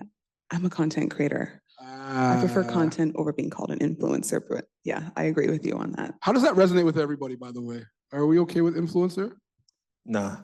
Yeah. Should have changed the question. That's my fault then. I'm sorry. I'll let Camille finish, but I will say I'm okay with it, but for my own separate reasons, but I'll let Camille finish before sharing. So yes, what do you like and dislike about being? So what I like is the creativity. I've always had a creative mind growing up, and it was back in 2014 where I actually started my creative journey as a content creator. I had a blog at the time, so blogs were very big. I would post my vibrant outfits, as you can see, and just wisdom, lessons, and thoughts that I had, right? Because I wasn't very good at expressing myself verbally, but things made sense in my head. And so if I had an outlet where I could just showcase that, then maybe it would help jumpstart my journey. So definitely the creative part I like. And also now I love being able to connect with people like yourself and everyone on this panel and everyone that I hope to interact with in the audience. I love telling stories. I like listening to people's stories. I like getting lost in people's stories as well. So I think with that, it helps build that connection and also community. I'm very big on community. I love networking. I love meeting people that are different from me, that have different views and perspectives, and just finding that fine line where we can just, like I said, go back to that connection and keep it there. So that's what I like about being, can I say, no, I'll say content creator. That's what I like about being a content creator. What I dislike is that my mind, I think when you're creative, and maybe you guys can relate to this, is when you're creative, your mind's always going at a high pace. So just trying to minimize it and just be in the moment and slow down. That's the part I would dislike. And also the pressure to be consistent all the time. I need a break sometimes. I can't be creating all the time. You know what I mean? So yeah. That creative burnout. I've had it several times. Oh, I feel you on that. Putting so much pressure on yourself. How do you how do you recover from that? Or how do you ground yourself when you feel that? I take breaks because I don't ever want to create content where I have to force my creativity because it's not authentic to myself and it's not going to be authentic to the people that follow me. So I feel like I'm kind of leading them astray when I don't create authentically. So I take breaks, and I find that when I take those breaks, an idea always comes to my mind. And I'm just like, okay, cool. Now I can move forward with this. So I take as many breaks as I can. Absolutely. No, I love that. Creatives definitely need to not do sometimes. Yeah. Right. The next question, this one really hits for me. Friends and family not supporting you. I remember in my journey, starting out being a content creator, I remember I kind of fell into it personally. So I came off of Big Brother, as I kind of talked about, if some of you were here. And then I was just like, well, what should I do next? And I interviewed different people who were also on the show. And one of them was a content creator. I'm like, oh, that sounds cool. Let me try it. I signed to an agency, started getting brand deals, and kind of fell into it. And as we know, when we start something, for sometimes not very good at it at the start. And I'll tell you, I was screaming at the camera all the time, at these weird angles. I was very awkward. And my friends and family would be like, that's not you, man. You should do something else. This is embarrassing. You're embarrassing yourself. And I really had a hard time with it. And then as time went on, I got better at it. Things started going well for me, but then still, I don't see them in the comments. I don't see them in the likes. And I'm like, so now I'm good at it and you guys don't like me.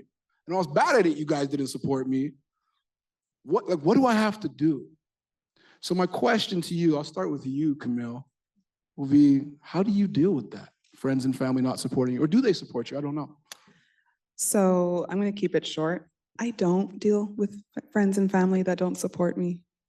I just don't. It's a waste of energy. What do you mean? I just don't give it energy. I'm good at what I do.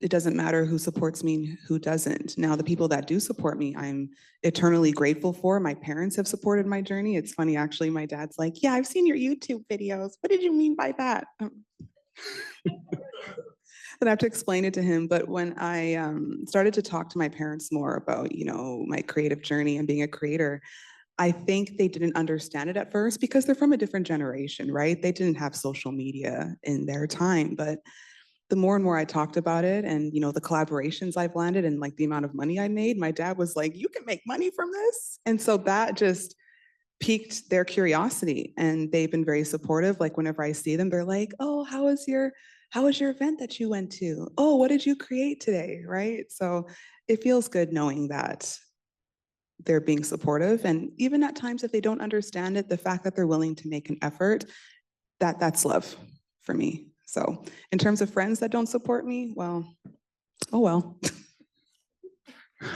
Yeah, round of applause for that. We're not giving back energy. Listen, yes. I'll say that's not going to stop me. I'm very big on transmuting energy. So if someone doesn't support me, I'm able to transmute that to level up and go even higher. And it's working. So I encourage you guys to do that. If you're ever in that situation or in that scenario, just transmute it in the most positive way possible and just see how far you go, because I can assure you, you're going to go really, really far when you have that mindset. So that's inspiring, changing your focus and focus on what's working for you. Absolutely, because if you focus on the negative, then that's going to affect your reality. You're welcoming that in. Absolutely. Thank you for sharing that, Camille. Thank you. Desiree, how do you deal with that same thing? So to be honest with you, this actually was a huge conversation that happened maybe a year ago, where after all these years, I had to look at my mom and be like, I don't need your feedback anymore because you don't understand. And telling a Jamaican woman that took a lot. It took a lot, but it was coming from a place of she just didn't understand. She seen me with a camera and she's like, but you could be a doctor, but you could be a lawyer. And I'm like, but mom, I'm probably making more than both of them right now. And I'm doing half the hours. So it wasn't a case of not necessarily, for me, I had to look at the perspectives. Here was a woman who moved to Canada to do all this stuff for me. And then she's looking at me as just taking photos. And she just didn't understand the digital direction that we were going in and where this money was coming from or how I was surviving. She thought my bills were being paid and I was always on a plane, but she never, I'm pretty sure she thought there was someone else paying for it. But no, it was a conversation. I had to sit down, and then eventually my older sister kind of understood as well. And she sat with her and she's like, Mom, like this is a thing for her. It's a career. And I'm going to be saying, like, in terms of friends, I don't really think I had too many negatives on my side. I actually had some of the most positives. And similar to you, I fell into influencing way back before influencing was a trend. I just love to create. And one of the first individuals who actually was pushing me from the jump is actually here today. Yes, and this was maybe 9 years ago. And it was through travel influencing that we used to do it. And we were getting flown out to some of the top hotels and just creating content for them. And this is, again, before the trend was like this huge thing. And I still remember, and I'm not gonna call her out because it's kind of embarrassing, but I remember we'd be sitting at these like fine dining with like $0 in our pocket and go back to our hotel rooms and be washing our clothes in the sink. Like it was that level. We were young, we didn't know what we were doing, but again, it was just to show like we just loved to create at the time and we just loved to build. And to this day, like, you know, it just took off for the both of us. So again, I just try not to support myself around that type of energy. That negativity is not needed here. So setting your boundaries, Going back which to the is boundaries. huge. Yeah. My friend Junior says boundaries are the distance at which I could love you and myself at the same time. Yep. And- And I love that. I love that. And it's funny because going back to that parent thing, I realized that I got really quiet about what I did. And I had a hard time speaking about what I did because it almost felt like I was going to be judged. So people would be like, introduce yourself. And I'd be like, oh, I'm a business owner. And I would just kind of walk away. And I would always be like, oh, I'm humble. And someone had to look at me and say, there's a difference between being humble and being silent. And that's what I was doing. I was silencing myself and not realizing. But again, that was all something that I had to shift on my end because of just, again, people I was raised with. It's different now. Absolutely. Growth. That's so much growth for you, Desiree. Thank you for sharing that. Kiosha. I think with this question, I have a little bit of a different approach because I have such a great support system, but my support system doesn't do the things that I do.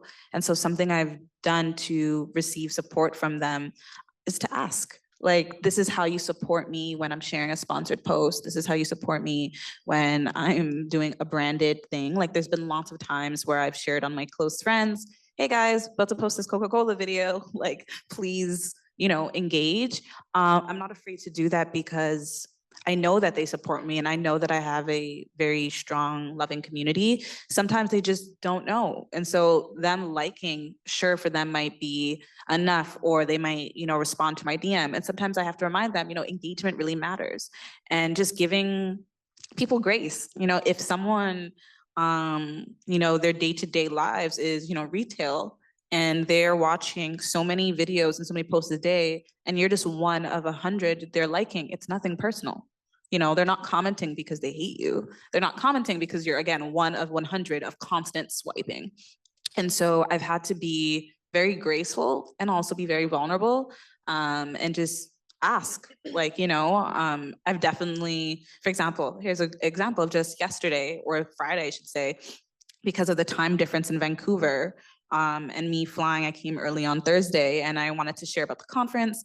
It was really late in Toronto by the time I flew into Vancouver. I got here around 6, which is like 9. And then by the time I finished doing the voiceover and doing all that stuff, it was 11 p.m. Toronto time, but only 7:30 here.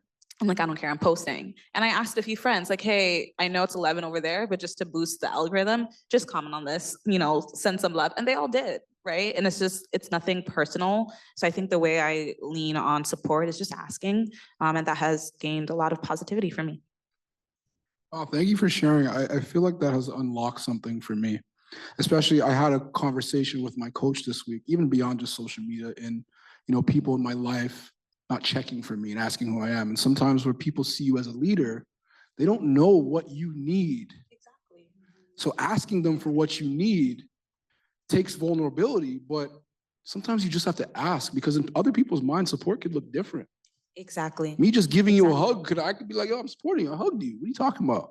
But you actually need a like or a comment. So asking for it directly, I think that really says a lot about you. So thank you for sharing that, Kiosha. Of course. And I know it can be cringy, of course. And I would say when you're asking for support, there should be a trust already established. I don't want to be like, just ask some random people to support you. That's not how it works. I don't want to simplify it in that way. I just think once you know your people and there's trust, it shouldn't feel cringy. If it feels cringy, it's probably because you're asking the wrong people and you're like, I don't know about this person, and you have it at the back of your mind. But the people that you want to support you, it shouldn't feel cringy to ask because they probably already want to.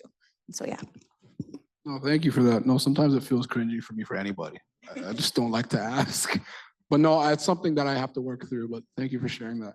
Anston, how do you deal with people not supporting you, your people? I actually don't think into it too much at all. I'm not gonna lie. I know for some people it might be different, but for me, my whole thing about social media is that I'm trying to reach new people.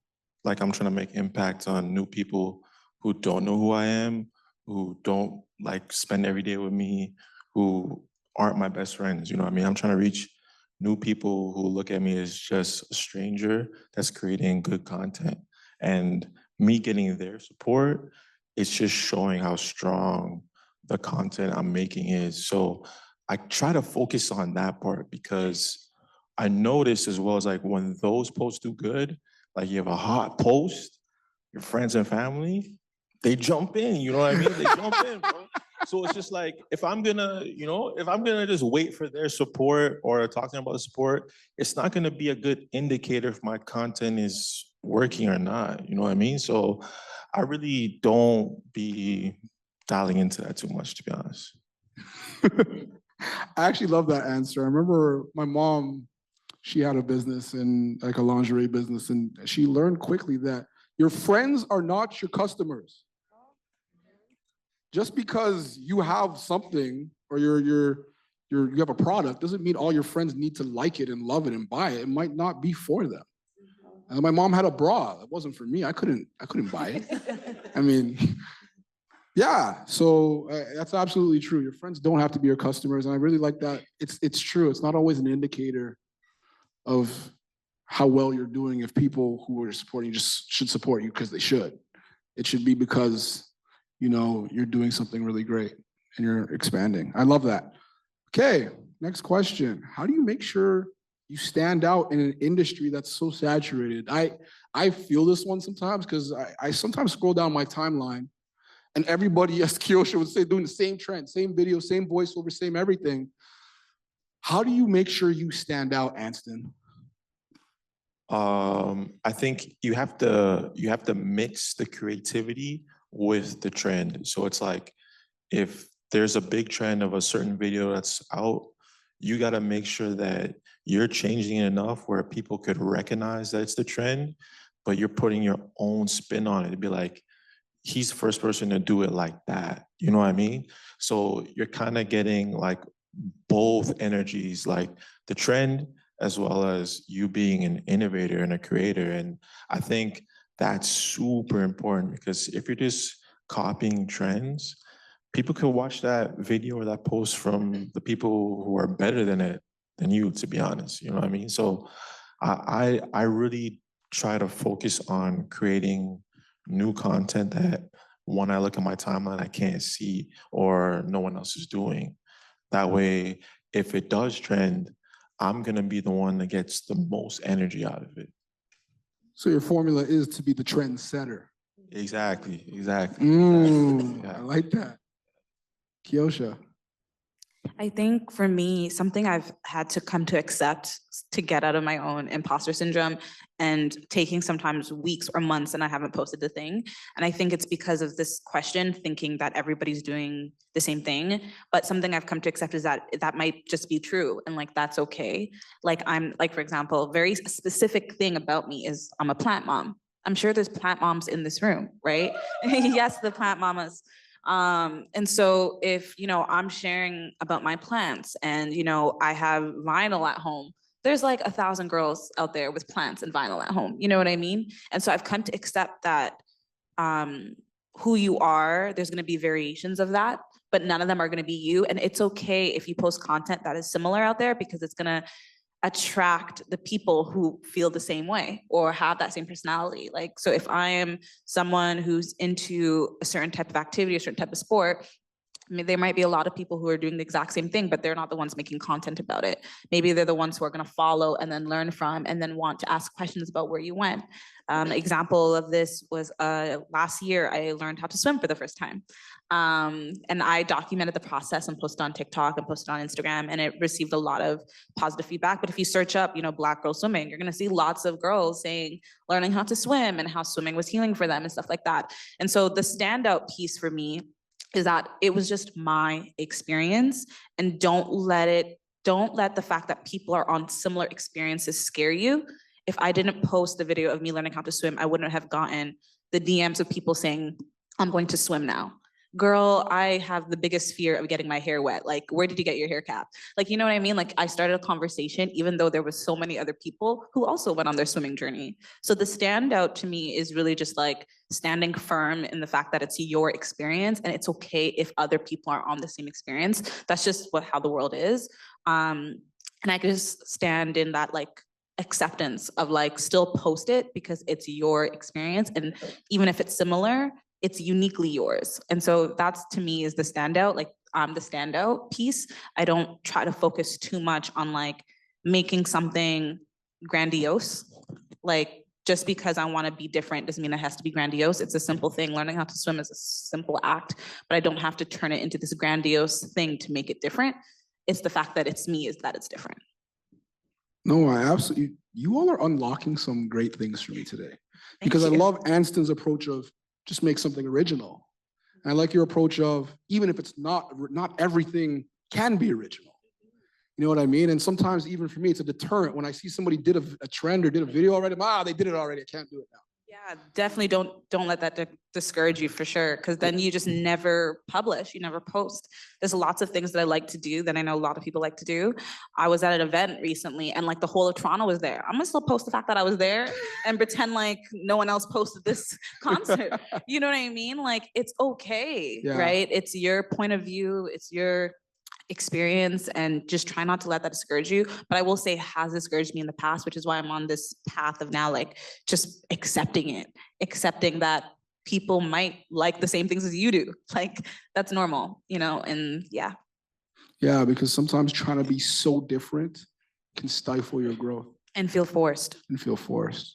Thank you for that, Kiosha. Desiree, talk to me. I'm going to build off yours a little bit there because she basically nailed it.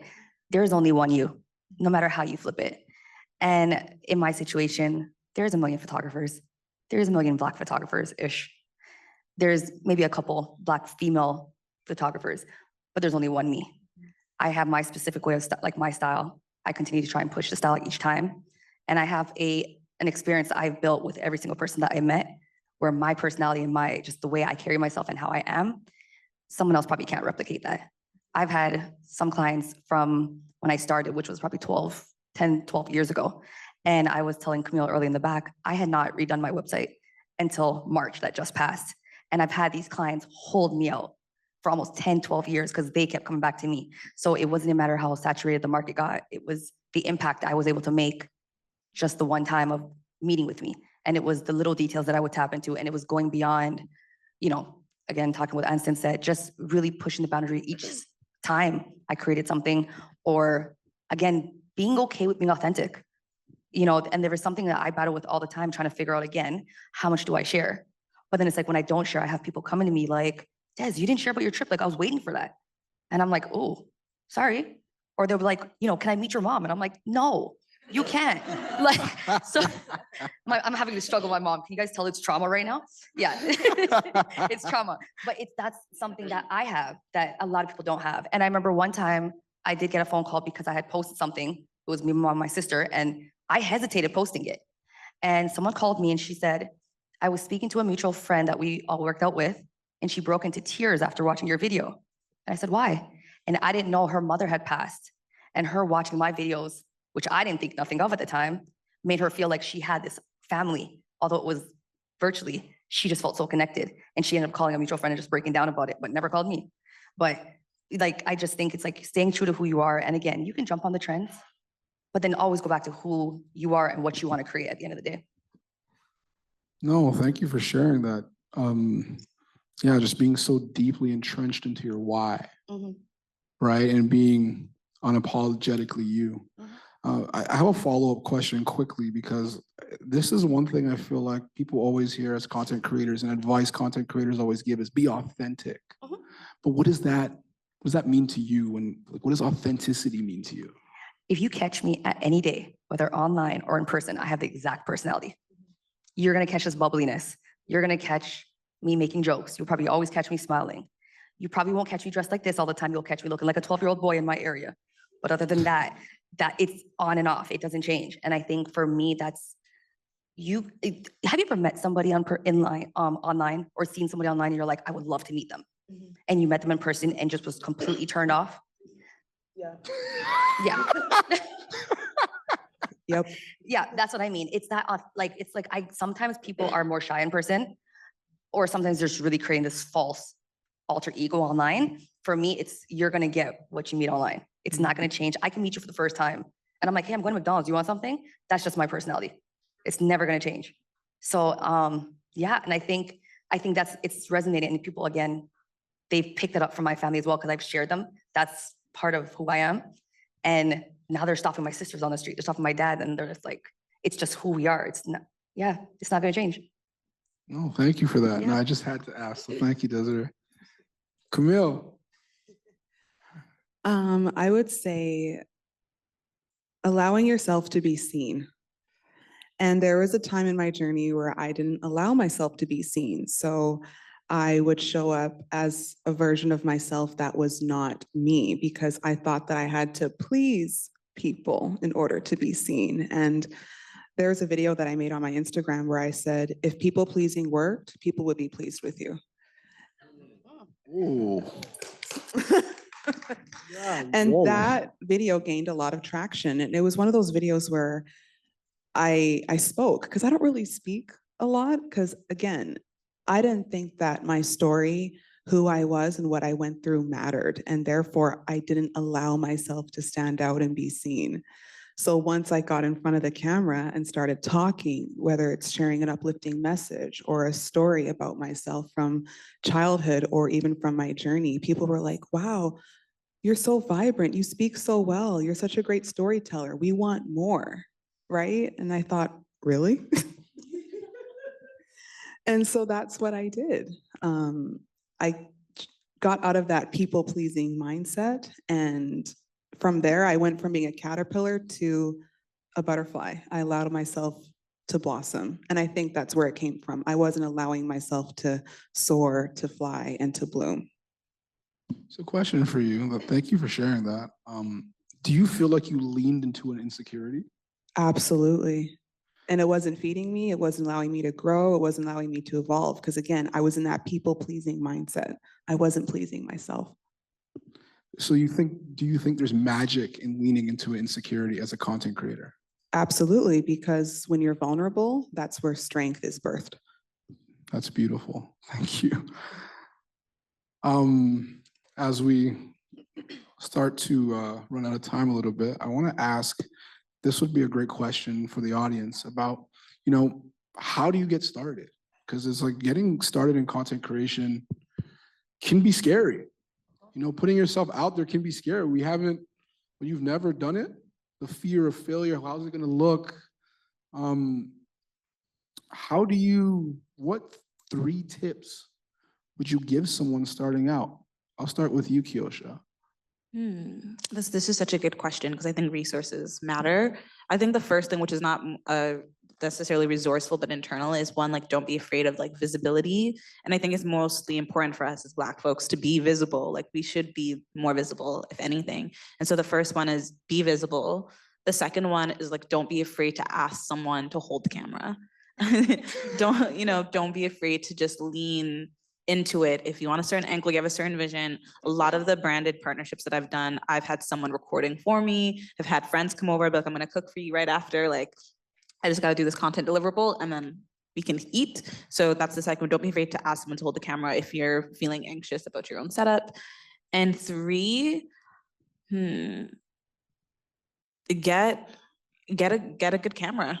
Get a good camera that you love. If you're someone who isn't feeling inspired, sometimes it's upping the tools that you have. I don't think you need an expensive camera, but I know that I've felt more confident ever since I got my PowerShot Canon. I really, really love it and I take it with me everywhere. And so the third one is if you're just feeling uninspired and just want to up your game a little bit, sometimes it gives you a little boost. Confidence is definitely has given me some confidence since getting that camera. I like those 3. Thank you, Kiosha. Desiree? I think I'd first start with saying, get out of your head. Get out of your head. Ooh. I think that's something I still battle with, even in the field that I'm in. We overthink, we're exposed to a lot of information. And I think just getting out and just being like, what is it I like to do? What is it? Because trust me when I say there's something that everyone will connect to. So going back to staying true to who you are, just offering something that comes natural, because influencing is not necessarily always an overnight thing. I feel like nowadays people think it is, but you're gonna have to put in the work. So you're gonna have to love it. So get out of your head, figure out what you would like to do, and put yourself out there in terms of walking into the rooms where you can meet people. I feel like people are also very scared to just naturally reach out and be like, hey, I'm starting, can I pick your brain for 2 seconds? Now, don't be abrasive with it because not everyone's gonna like that, but there's a time and place where I can just be like, hey, look how open you are. I could just be like, can I ask you a few questions? How'd you get started? How'd you apply for Big Brother? Right? And that could lead my next movement. And also being consistent. Mhm. You're gonna have to be consistent, and you're gonna have to, when I say consistent, I mean like 3 to 5 times a day on TikTok, consistent. I don't even, Like whoa. consistent, because especially with all the noise, no one hears you. No, like you think people are seeing you, they're not seeing you. And I've heard something, and this is something that kind of I've stuck with me. It's ask your closest 5 people what you do and see how many of them actually get it correct. I like that. Thank you for sharing. Right. Okay, so Camille, 3 tips that you would give someone starting out. Just start. It doesn't matter how you start, just start. You'll figure it out along the way. There's no manual, there's no book on how to get started. Just start. You're gonna trip, you're gonna fall along the way. Just get back up. That's what matters. Number 2 is don't be afraid to put yourself out there. Go to networking events, right? If you walk into a room and you're the smartest person there, you're in the wrong room. I like to go into rooms knowing absolutely nothing because it creates space and opportunity to learn and grow. And those are the rooms that I want to be in. And number 3, ask questions. Always be curious. I love those 3. Thank you, Camille. Lastly, Anston. Yeah. So 3 tips. I'm telling you guys, these 3 tips, you can start right now, right now in this conference.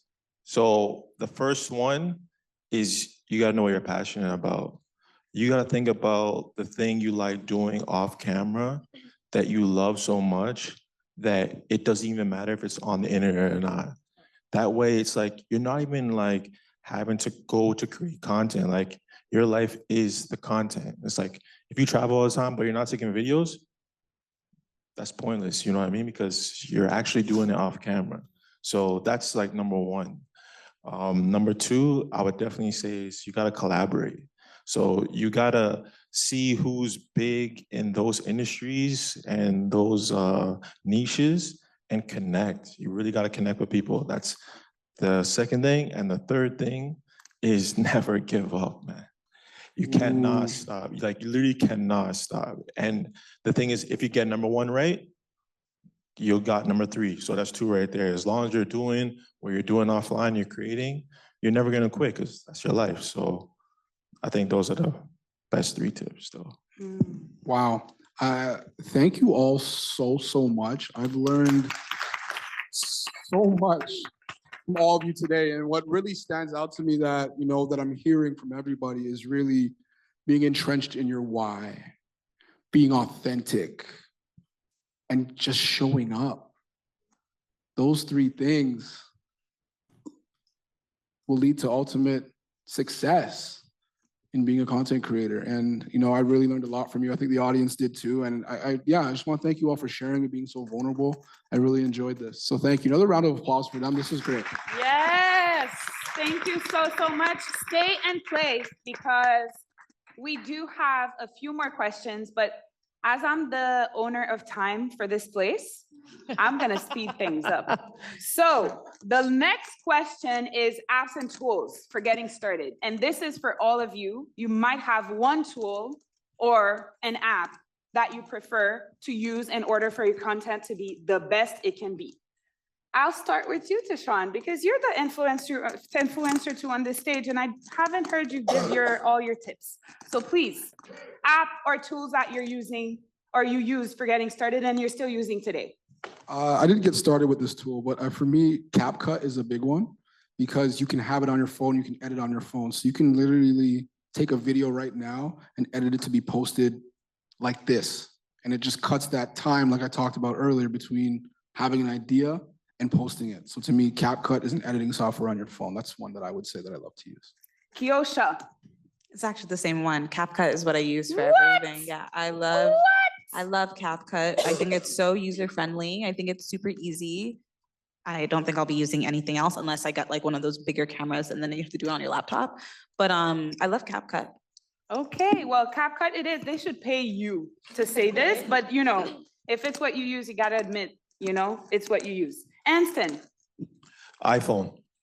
You gotta have an iPhone. Oh, the Android people in the room be like, what is he saying? No Samsung? You cannot be a content creator with Samsung. I'm sorry. I'm sorry. Okay, Desiree, we're fighting here. We ain't fighting. Desiree. Snaps, it's called Snapseed or Unfold. They're two photo apps that I live by. Which one? Snapseed, Unfold. Unfold. What do they do? So Snapseed is for photo editing. Very good, very on point. Again, I'm a photographer, so I kind of compare it to Adobe. It's Snapseed, SNAPSEED. And the second one's Unfold. Same Amazing. thing, great for templates, great for reels, just to kind of use as a baseline. Amazing. Camille? All right. So aside from the iPhone, which is, I agree with you, Anston. I agree with you. So the app that I use is Lens Buddy. So for anyone who wants to know, I take all of my content myself on a tripod, which is number 2. So you'll need a tripod and an app called Lens Buddy. It's basically a self timer where you can just set on your tripod and then you just press the button and it takes your photos for you. You can take up to 100 to 500 photos all at once. So tripod and the app called Lens Buddy, Okay. best, top tier. And most of them are free, yes, no? Except for Yeah. the iPhone, clearly. I make myself laugh. Okay, so last questions. Okay, who's doing this? CapCut and iPhone. Like are they sponsoring us? No, cut it out. Cut it out. Anyways, next one. Quickly, would you rather have a viral video, a small engaged audience? Desiree. Viral videos are great for fast communities. It doesn't guarantee the right community. Okay. Kiosha. Yeah, I feel like I wanted to say the engaged community, but I think a viral video expands your community. Although I like engagement, I think a viral video helps you get closer to building that community. Excellent. Camille? I would say a small engaged audience because it allows you to connect, it allows you to engage, and a viral video might come out of that, and then it'll accentuate you further. Excellent. Tashawn? I think these two questions illustrate the difference between an audience and a community. And to me, a small engaged audience is a community. And I'm big on community, so I'm taking small engaged audience. Okay, let's see what Anston's gonna tell us. After iPhone, what do we do? No, I think you gotta have this one before this one. That's what I'll say. You gotta have that one for that one. How to break the rules every time. Okay. Would you rather have your follower count hidden, have your like count hidden? Anston. No, Tashawn. Oh, no. No, you see. Excuse me, but I make the rules here. Hidden or like count? Wow. I think the like count hidden. Yeah, like count hidden. Now you need to say why. Why? Because I feel like certain content gets judged on how well it's performing. And I don't think that's a good indicator of if the content's good or not. So I think that is a way bigger difference than showing how big your community has grown, for good or worse. Thank you. Sorry for the pressure. No. I like it. It's good. I agree. I'll keep it short. I completely agree with everything you said. Yeah. She's good at this, man. Earlier, she was like, well, I would say CapCut too. Yeah, you see, I'm noticing the trends over here. This group is a very special group. Thanks for inviting them, BBC, Right. to be real. Actually, eh? I want to say something up before you finish once. Oh, no, I'll leave your question. Don't worry. Camille? I would say have your like count hidden because your value is not based on how many likes your content gets. Ooh, okay. Tashawn? I agree with Camille. I'm dying with all of you. Desiree. I'm just gonna join them. The like count. Okay, so we cut the room. Okay, all right. So I think it's time for questions. Yes. So we do have questions in the room. What I'm gonna have you do, because we do not have a lot of time and we have to jump to the next session, I'll give you 5 minutes total to ask all your questions. So I have 4 people who raised their hand. Dr. Joan, you spoke today already. So we are gonna give other people the chance. Yes, all questions are important, but networking is also very valuable. So you can ask that at the end. So Jackie, and then the beautiful person in the back, another beautiful person in the back. Okay, so Jackie first. So the reason we wanted to have this specific talk today is in the Black community, everybody wants to be an influencer and a content creator. And it's difficult work. It takes a lot of work to be done. But you all are actually entrepreneurs, but no one sees themselves as an entrepreneur. So I wanted you guys to talk about the business side of it. So you do create content, but you've got contracts to sign and people to talk to, like the entrepreneur part of being an influencer, because everyone in our community wants to be an influencer no matter what they're doing. They could be in politics, in business, in whatever. Everyone is coming out thinking, I can just put content out and I'll make money because everybody's making money there, but they're not looking at the business side of it and what it actually takes to be an entrepreneur as a content creator. And this is the reason we wanted to have this, because I don't think this panel has happened in the entrepreneurship side of it. And this is the first time. So could you talk about you as a business owner, as an entrepreneur, and your product or service being the content that you create?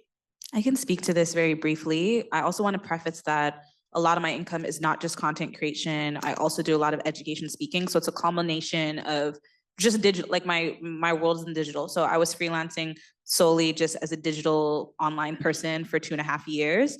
And I would say a lot of skills that people need to know on the entrepreneur side is one, negotiation. Like making my media kit really propelled me to understand what my worth is. And so for sure, feel free to talk to me after about what a media kit looks like, what it looks like to set rates, what it looks like to really measure what number am I comfortable with giving out these product deliverables. So I think negotiation is really, really important, and making sure you know what your content is worth. It's also okay if your content is not worth the same thing as Camille's or Desiree. It has to be a number you're comfortable with.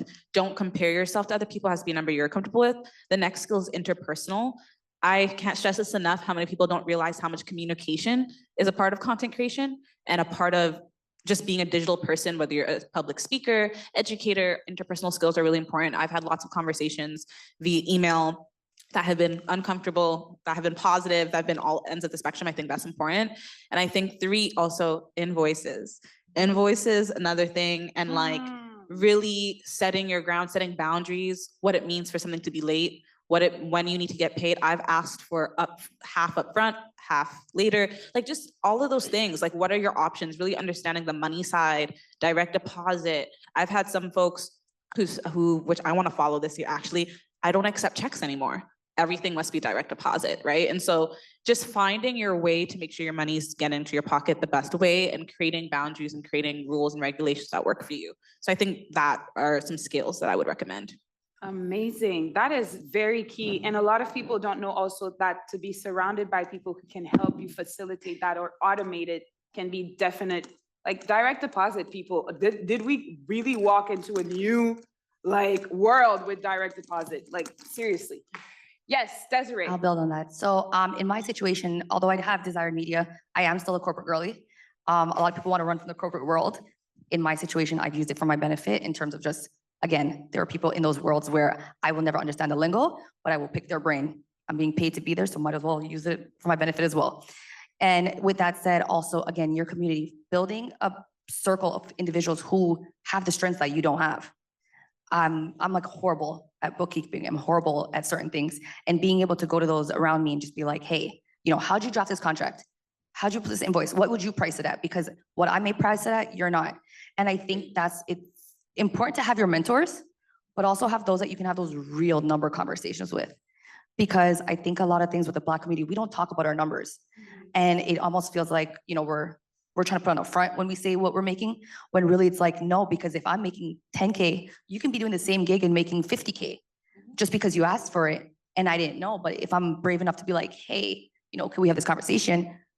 You can come back at me and, there's money being left on the table. So I think it's, again, figuring out what your strengths are and then filling those weaknesses as well. Can I quickly jump on that? I know we're running out of time, but this is what you said, really resonates and actually happened to me in 2022, I would say. I did a campaign for Canada Goose, and it was a Toronto campaign. And I remember getting the gig and being so excited because I love Canada Goose. And then when it was published date, I saw, I kid you not, 7 other Toronto people post as well. So we all were on the exact same campaign. We all got different gear, of course, so it wasn't the exact same product, but it was all the same like hashtag and just the winter campaign. And I remember seeing some bigger creators than me on the same campaign as well. Although I was very okay with what I got, I remember thinking, oh shit, if he's on the same campaign and he's on this campaign and there's 7, the budget was huge. That budget was huge. So I definitely, I wouldn't say that I was underpaid. I would say I could have just gotten paid more. And so being mindful of that, we think our number is our value. These companies have big budgets. The fact that there was so many Toronto folks on the same campaign and I gave my regular rate, I could have definitely made more. And I just think that's such a good example of like, I could have had 10K and someone else could have had 50 and you just don't know. So don't be afraid to put the higher number and negotiate after. And sorry, on top of that, again, if you're asking for different numbers and you're going to go back and talk, stay professional with it because the community is very small and you just need that one person to be like, oh no, you're not working with her. She's not a good one to work with. And like word gets around. So I think again, finding ways to communicate, finding ways, you know, if you're not a good writer, reach out to someone and be like, hey, can you read this over before I send this email? Just like the little things. And automate. AI is in this world. I would highly advise to use AI tools and review what AI tools do instead, if ever people are not available. I would jump into the 2 last questions, ask both questions at the same time so we can cover them. Thank you. All right, so I'll try to summarize this as quickly as possible. My name is Kea. I am also a content creator. Hello. And one of the conversations that I think has been coming up in a lot of, you know, our space has been this thing where as we grow and become more successful, we get incredible opportunities. We get to work with these incredible brands. People send us stuff for free, get flown places. Like it just gets, you know, all the things that you once dreamed of doing and, or at least once dreamed of maybe affording, you now don't even have to pay for. And I think that is happening while we're also in a time where there's just, we're so aware of all the things going on around the world.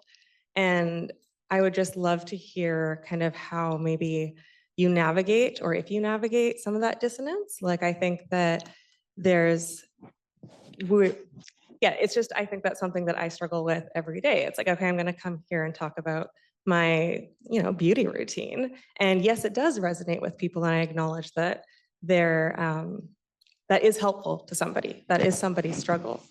But at the same time, it is perhaps more frivolous than some of the other things going on in the world. And so, yeah, I would just love to hear maybe how maybe you as an individual perhaps reconcile that. That's a very important question. Thank you so much. And it resonates a lot with me. I'm just gonna, you don't want to ask your question? Yes, you go ask your question. Oh, yes, I want to ask my question. Please. Absolutely. Hey, y'all, my name is Elisha. I'll expose myself. I am Desiree's best friend. It's claimed. If you're trying to be her friend, you can't. That's position But you met her mama. That's for sure. And also, Kiosha, it's nice to see you on this panel too. We've done some work together in the wellness space. I will keep this pretty brief. I've worked as a corporate girly in social media for many years. I've built multiple accounts to over 1 million or 13 million for my 9-to-5. But now I want to pivot into doing that for myself. And I had noticed throughout our talks today that we didn't really touch on mentors other than Deshaun. So my question is, how do you find a great mentor, somebody who's not going to rip you off? What red flags do you look for to avoid in a mentor? Because I feel that for myself, I have built a secret account on which Desiree knows about, and I have great engagement, a great community over there. But I feel to get to the next steps for myself, I would like to have some direction from that mentor, not just with my 9-to-5 corporate idea of social media, but also around building community. So what do you look for in that mentor if you have one? And what do you ensure that you avoid in that mentor? Red flag. Along the way? Okay, perfect. Thank you so much. So first question, the dissonance between doing frivolous content, knowing that you're receiving a lot of content for brands, et cetera, and for example, people are dying in Haiti, where I'm from. So how do you navigate that with posting every day or having people interested and engaged? I could go first. We'll keep it brief. I think the most important thing for me is knowing when to take a break. Like, it's okay. And I've actually seen that a lot of brands are also okay with that as well. Like once you say, well, I don't want to oversimplify it, but I will just say that there is some cases of this, or say you have a brand deliverable, or say that you have meant to post something, you can delay it if you feel like right now is not the right time. I would go with your gut and intuition of whether it's appropriate. And the second thing that I like to do, but I know not everyone's comfortable with, I like to incorporate what's going on in my content. And so I'm not afraid to talk about the issues. I'm not afraid to talk about what's going on in Haiti, Congo, Palestine, all those different things. I think they're important conversations. And it's very important for me, if I'm going to continue posting my everyday life, that I also acknowledge what's going on in other people's lives. But that's me. It's really up to the person. What I've seen other creators do that I will say that I really love too, say you're a chef, you're a baker, making recipes from that country. I feel like I'm not like the most, I can't like articulate myself about what's going on in a country, but I know that the very minimum, there's a struggle and there's something going on. Let me put a recipe on to show this person's culture. I follow a lot of creators who don't speak to the camera about issues, but they're focused on like food or wellness, and they just incorporate in their content. And I really respect that. And I think all forms of content, just trying to make noise about an issue is important, but also just don't be afraid to take breaks if you just feel like you can't say anything at all or you don't feel comfortable. That's me. I'll go next this really quick. I think personally for me, I feel like not everything that is going on in the world, I need to say out loud. I can make my difference like silently. I actually do have a charity that I started called With Love, and through my services, 10% is put towards this charity. So I will just naturally donate. I'll just naturally give. If I know enough information on the subject, like I will speak on it. If I don't know, obviously I'll try and do my research, but I'll probably stay more silent. And again, like she said, like know when to post and when to be loud about something versus putting certain things on hold. I know, like, for example, when the whole Black movement came about and everybody wanted to jump on it like it was a trend, I didn't feel okay with it, so I actually went silent because now I'm seeing all these people who never spoke up for us before all of a sudden thought putting up a black square was going to change the world, right? So for me, I'm like, no, I'm going to step back, but I'm going to find ways behind the doors where I can help and give back and really just kind of make an impact in that way. Yeah. Thank you. I would say to, again, take a break and also educate myself behind the scenes. And this is where I have so much gratitude because a lot of the friends in my circle are, for example, my best friend is Muslim and I have a girlfriend who's Indigenous, right? So just being able to have those conversations with them and just kind of pick their brain about, you know, how do you feel about what's taking place in your country or in a certain part of the world, right? And in those conversations, there's so much knowledge that I can not only learn about them, but also learn about myself and how I take in that knowledge and also apply it to what's going on in the world. So I think also having a diverse friend group has been extremely helpful in that, so. Amazing, thank you. I have a question on mentorship, red flags for mentorships. Hold on, And Deshaun wants to say something. Deshaun wanted to. No, we can move. I was just gonna say, I only speak to things which I feel like I have impact. And I just can't, I just don't believe I have impact on every world challenge that there is. So I usually speak to things which I'm educated on and I have impact. That was my short answer. Thank you, Deshaun. No worries. Mentorship, red flags and green flags. Yeah, I was gonna say good flags, but green flags is better. So red flags and green flags. I know Sene didn't talk about the other subjects, so you wanna start? Yeah. Mentorship, I think you just gotta look at how much can you really learn from that person versus how much are you really gonna grow from the situation. So it's just like, does that person need you or do you need them to get closer to your goal? So that's how I usually weigh, like, even when I'm meeting people who are big in certain industries, it's just like, do these people want to work with me because I'm giving them a look, or is it actually going to help me? I actually had like a situation like that recently with my product that just got into a big store, but I had like the moral complex of thinking like, is me putting this product in the store a look for them so they seem relevant to what's going on? Or is it a look for me having the product in their store, which is not really relevant right now? So I think in terms of mentorship, you gotta look at it in the same view. Anyone wanna add on this? I chose mentors that I felt like really would speak my name when I'm not in that room. I think that's a big thing. I had, for example, my first ever Black manager in my field. And to this day, like I just signed her will as like her witness. Like it's that close to how we got, because she would literally open doors for me. Or for example, as small as like my salary, they would give me the contract and she would text me and be like, no, go back and negotiate that. So I just knew in that moment, this was someone who was not gonna do me wrong, but she was literally just trying to see me build and grow and being able to pick her brain in these areas that I clearly at the time lacked. So. Beautiful. Thank you so much, everyone. Thank you so much to all our panelists. This was amazing, and we all should think about improving our presence online thanks to all these key moments. I know that the photographer is waiting for you outside to take your picture, so please, you can lead there. We're gonna continue with our programming over here. We have 2 amazing performances coming up. So we're gonna take off the chairs from the stage. As we're gonna do that, I would love to know, do you like jazz?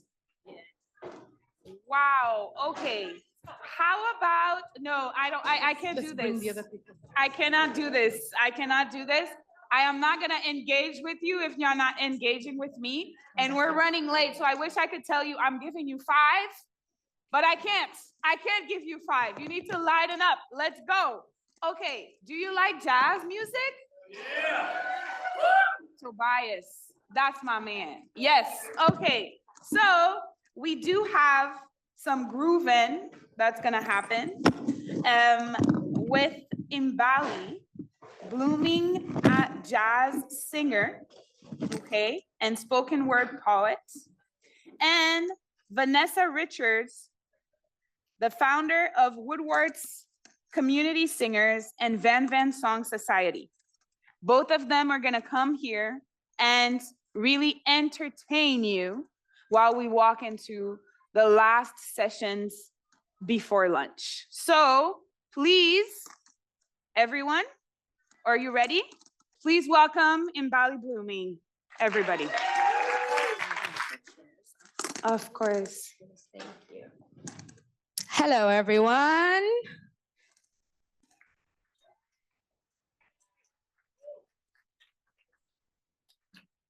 I see more than 2 people in this room, but I heard 2 voices. Hello, everyone. Awesome. My name is Mbali Blooming. Ke motlhakuwa matutu ke mashudubele a mo kopanana.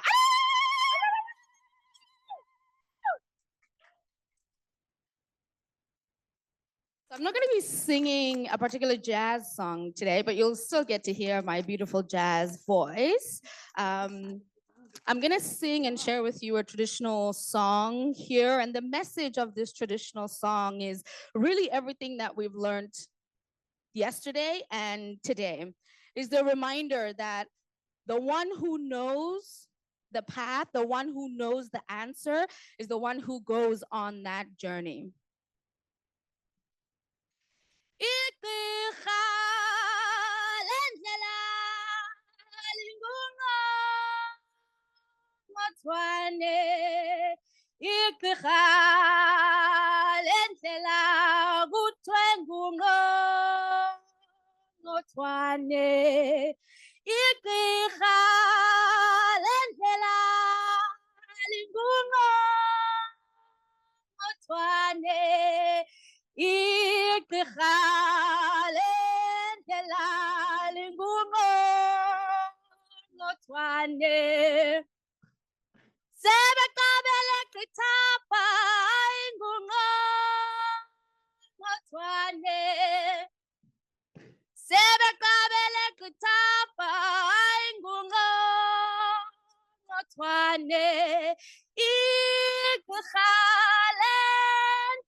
Thank you very much. Thank you very much. For this second part of my performance, I'm gonna need the audience. I'm gonna need the audience to support me. You're gonna be my backing track, But this is also a really good practice. We heard today and yesterday about mindfulness practices, and humming is actually a really good way to regulate yourself. And so we're gonna all in this room hum together what I would call a simple tune, and I will walk you through it, and then I will read my poem over your beautiful hum.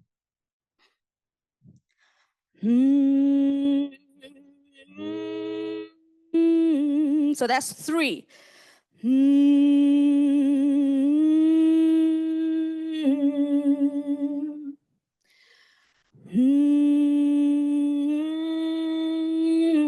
as we're humming here, we're really connecting with each other.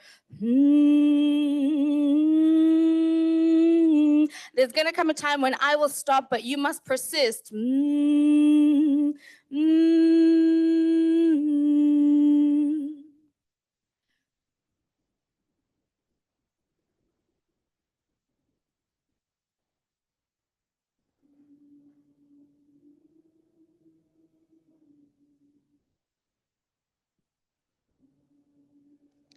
Talk.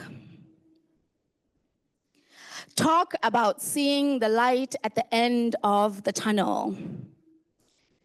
Talk about visioning revisions of the past in present tense.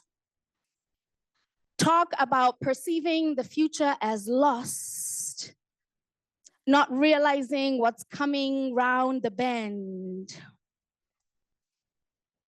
Talk about how many times you had to remind yourself to not count this as the end. Talk about how just then life transformed, allowing you to experience your homecoming. Talk.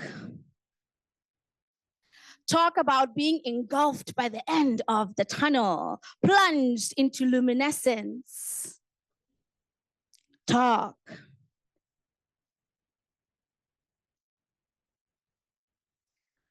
Talk about that relief in the flicker of each eyelid as the path meets naked eye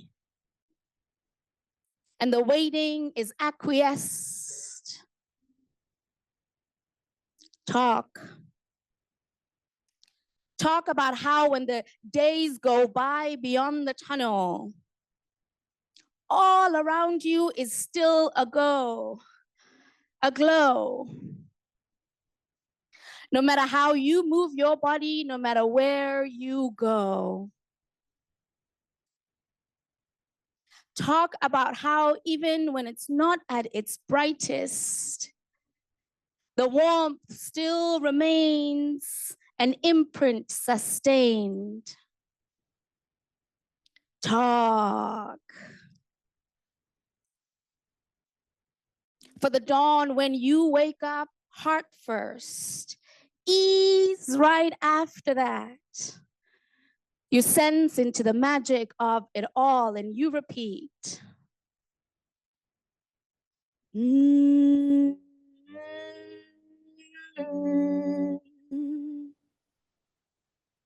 This light comes from within.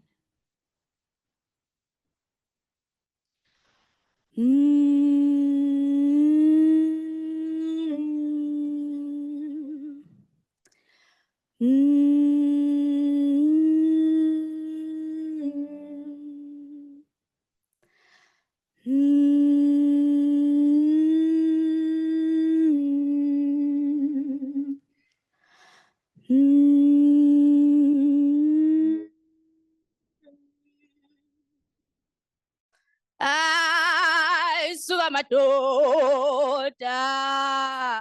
Ay, suga mama.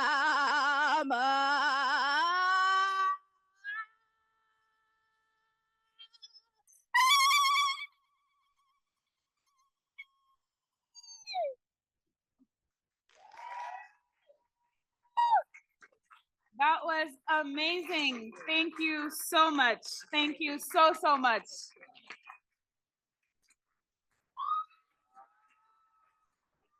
That was out of this world talent. She made us sing, she made us feel. Wow. Actually, I'm so sorry. I misgendered you. So they made us feel, they made us sing. Wow, wow, wow. Up next, we have founder of Woodward's Community Singers Venven Song Society, Vanessa Richards. Take this one. Hello and good afternoon. It's a pleasure to be with you. My name is Vanessa Richards. I was born here on these territories. My family comes from Trinidad and Tobago and Vienna, Austria. And the way that this land has held us and supported my family and made us strong and fulfill new dreams that our ancestors could only imagine, fill me with a sense of gratitude and a sense of responsibility. And I'm hopeful and guessing that the work we do here today will go some way to fulfill our responsibility as guests, neighbors, and friends on these Squamish, Musqueam, and Tsleil-Waututh territories, if that's where you reside, and certainly on the territories where you do reside if you're not lucky enough to live here with us. I want to read to you something from this beautiful collection that Wade Compton created. It's an anthology. I don't know, maybe he did it like 15 years ago, no more than that. It's called Bluesprint, Black British Columbia Literature and Orature. There's this story we like to tell about Black lives in British Columbia, that there's not enough of us here, like quality is a contest, like quantity is a contest. You know, I think about, you ever go into the forest and you find some of those little forest orchids? There's not a bazillion of them. They're not like dandelions. That's great. Dandelions, I love them. They're full of medicine. But you see something that's less frequent and you like, we hold it with grace and gratitude and we're excited about it. And I think the history of Black lives in British Columbia is something like the forest orchids of British Columbia. When you see them, you stop and you say, thank you.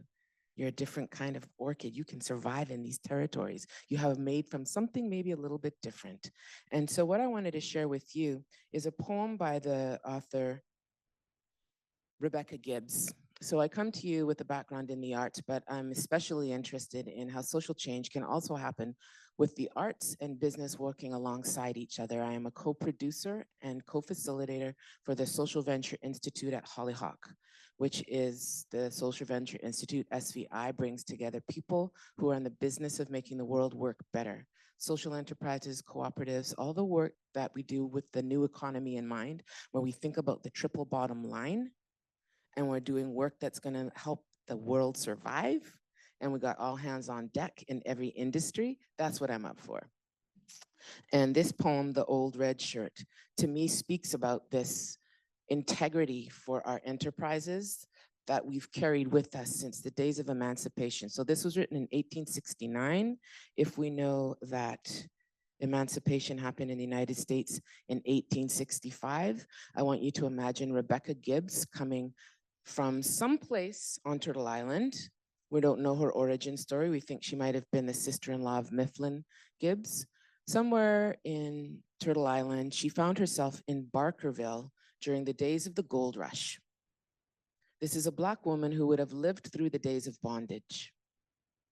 And she found herself making her own business, getting paid for her own business, while also making time to write poetry.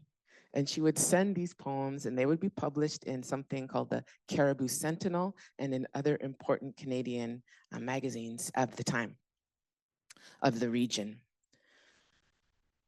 You picking up what I'm putting down about this poem I'm about to read? So it's a context, it's context, it's context. A miner came to my cabin door.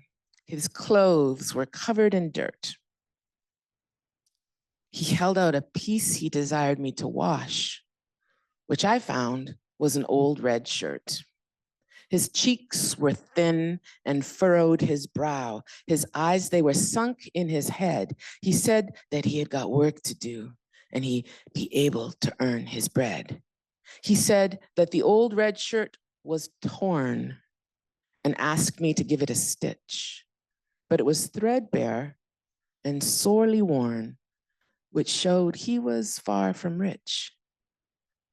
Oh, miners with good paying claims, oh, traders who wish to do good. Have pity on men who earn your wealth, grudge not the poor miner his food.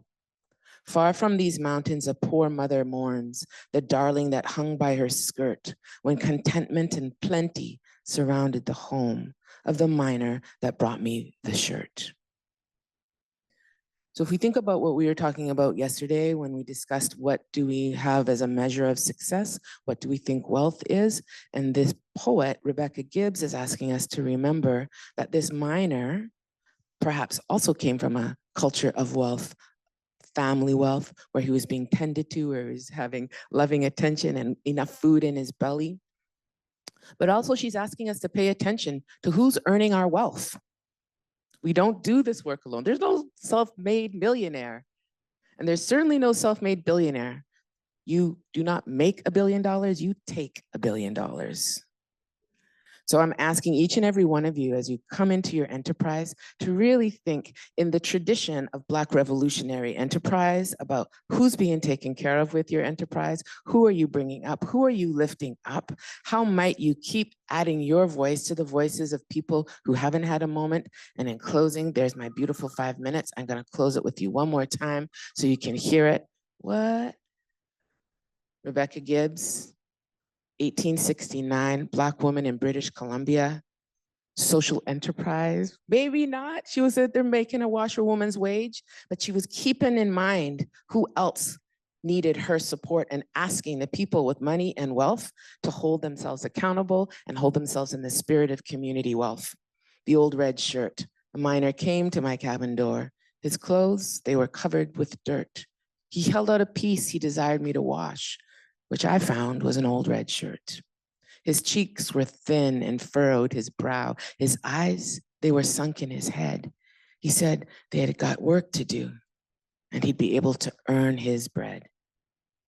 He said that the old red shirt was torn and asked me to give it a stitch, but it was threadbare and sorely worn, which showed he was far from rich. Oh, miners with good paying claims. Oh, traders who wish to do good. Oh, traders who wish to do good. Have pity on men who earn your wealth. Grudge not the poor miner his food. Far from these mountains, a poor mother mourns the darling that hung by her skirt. When contentment and plenty surrounded the home, oh, of the miner that brought me this shirt. If you would like to spend time with other people in the business of making the world work better, I invite you to Google SVI Hollyhock and join me and other very successful and aspiring and people committed to the business doing good for the world. We have scholarships, especially for Black and Indigenous folks. As I mentioned, it's a beautiful place to be and talk about business, the business of making your business work and making the world work. Social enterprise, Black entrepreneurs, if you're in the house, give me a hell yeah. I mean, a hell yeah. All right, people, let's do this work and let's lift every boat. Peace. Thank you so much. Thank you so, so much. So, how are we feeling? Amazing. Some people are understanding. How are we feeling? Yes? Yes? Okay, okay. So for the next sessions, it's time to let some entrepreneurs talk. When I say talk, it's gonna be a type of session where they're gonna give you all they got in a very limited amount of time.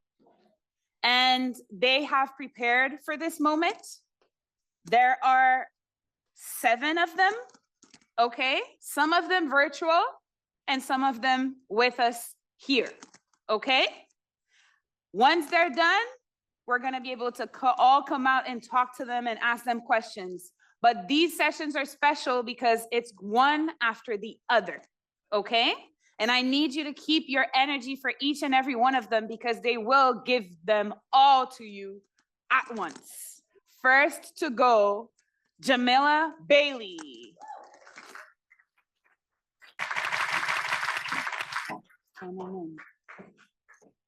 A little anxious, I see. So yes. This is it. You can just click here. Here. Yes. Hi, everyone. Thank you for that warm welcome. And thank you, Jackie, I don't know where she is, for putting this event together. My name is Jamila Bailey. I am the founder of Crew Cosmetics, a certified trichologist, holistic practitioner of trichology, and a certified phlebotomist. I was born in the island of Trinidad, and I came here as a child with my mom and older sister. My father and two brothers joined us about a year later, and we grew up in Montreal, Quebec. Woo! My mom vowed to give us a better life here in North America. And of course, most time my family in Trinidad seem much happier than we are. Nonetheless, I'm the first in my family to start her own business, and I would like to share my journey with you guys today. So for those who were here yesterday, we threw around the word resilience quite a lot. For some, that word has a form of disdain. For me, however, that word is like my superpower. A small business without resilience is like a bridge without supports, incapable of bearing any stress or weight. My story started back in 2013. I was just out of interior design school trying to figure out life, and I had been abusing box braids for almost my entire life, since high school. To be fair, the narrative at that time is that natural hair was unkept, unpretty to North American standards. And after years of abusing my locks, I developed a condition known as traction alopecia. So traction alopecia is a form of hair loss that stems from wearing tight, obstructing hairstyles that eventually cause so much tension on your hair follicles, they begin to produce finer, thinner hair, and could also lead to scarring where the hair will no longer grow back at all. And as the saying goes, you don't know what you got till it's gone, because when my hairline was gone, I really wanted it back, y'all.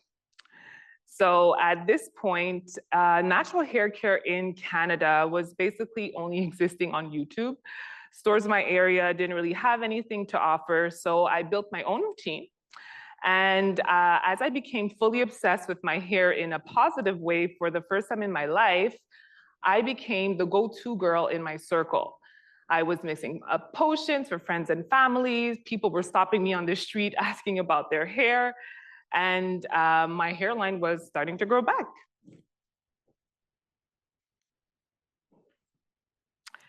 I became so passionate about formulas, about natural formulas, that I studied phytochemistry at the Herbalist Academy of Quebec. And my inventions, I turned them into actual products. Then in 2016, I met a wolf in sheep's clothing and decided I was going to date him. Let's just say at that time, my style of dating was seeing red flags and running towards them like a bull in a Spanish arena. The short version of this story is he helped me get my business off the ground. However, I landed in a situation where developing my business needed to take a backseat to someone else's insecurities, and supporting my business became a way of controlling me and actually preventing me from truly flourishing at all. So for years, my business felt more like a hobby that someone else could put an end to at any point. And that power struggle led me to my first clinical burnout in 2020, and also my first aha moment. I decided to shift all of the passion and energy I was giving to this toxic relationship to my business. And guess what? I started making sales. I started forming partnerships. I started investing in marketing, fueling my fire, feeling confident, feeling secure, and realizing that this is something no one can give to me but myself.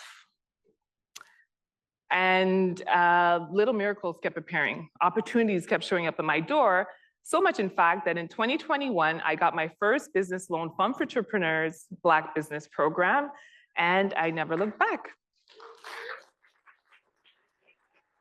So what surprised me the most was the clientele I was attracting. Of course, I expected that I would be serving women who looked like me, suffering from the same hair concerns I had. And the funny thing was, almost 100% of my clients were French-Canadian women over the age of 50, suffering from hair loss for reasons unbeknown to me. I was intimidated. Imposter syndrome kicked in. can I help these women at all? What am I like? Are they gonna like my products? Why don't I just stick to something I know? Which is the story the world often wants for us Black women, that box they want to keep us in that Simone spoke on yesterday. But at this point, I had quit my job, was on the last leg of my relationship, and I had a hefty business loan to pay back. So instead of cracking under the pressure, I went back to school, became a certified trichologist, finishing first of my class, winning an achievement award, and outperforming my fellow students, some of whom were physicians and doctors. This pressure screamed resilience, and I was now equipped with the tools and credibility to help men, women, and children from any culture suffering from scalp and hair disorders. I also teamed up with a medical team to facilitate blood chemistry analysis and pharmaceutical prescriptions as needed. For those of you who don't know, trichology is the science of the hair follicle. So as a trichologist, I'm essentially a hair loss specialist. This allowed me to become even more niche, grow my product line, and open my business to an entire new revenue stream. So quickly circling back to my 7-year relationship, I finally walked away from it in 2022 after a huge breach of trust. And my ex-partner turned around and sued me for shares in my companies and hundreds of thousands of dollars, which is terrible, I know. But I faced this multimillionaire head on and I won. Resilience. To ensure my safety and boundaries were upheld, I unfortunately needed a restraining order against this person, which he contested in court for over a year. Terrible, I know, but again, he lost and I won. Resilience. All that stress even caused me to lose my hair yet again. I panicked because who wants a trichologist with hair issues? I had a slide for that, but okay. Well, all that did was introduce me to a new technology I never knew existed, that worked for me and that I now use with my clients and tripled my revenue from trichology services, giving me a leg up when product sales are down. Can I say resilience? Now, on June 1st, I'm set to open the very first Black-owned trichology clinic head spa in the province of Quebec. The entire building is Black-owned. On one of the busiest streets in Montreal, Saint Laurent Boulevard. And you guys know what I want to say, right? Resilience, resilience, resilience.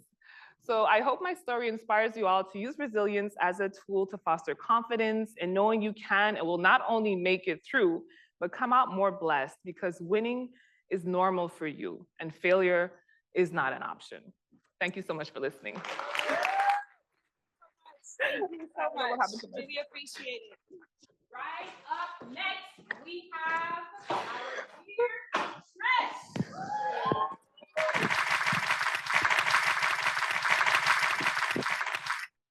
Hey, everyone. Whoa, you are all brave souls. It's a Saturday in the middle of the day and you're here. So thank you so much. So my name is Trish Mandeo. They call me an entrepreneur, but I'm actually a serial entrepreneur because I'm on my 7th business. And my background is embryology and microbiology. But the theme is that I get bored very easily. So when I was a microbiologist, I did that for 7 years. And I got tired of those little critters. And I went into embryology. And I created about 300 babies out there. And I got bored.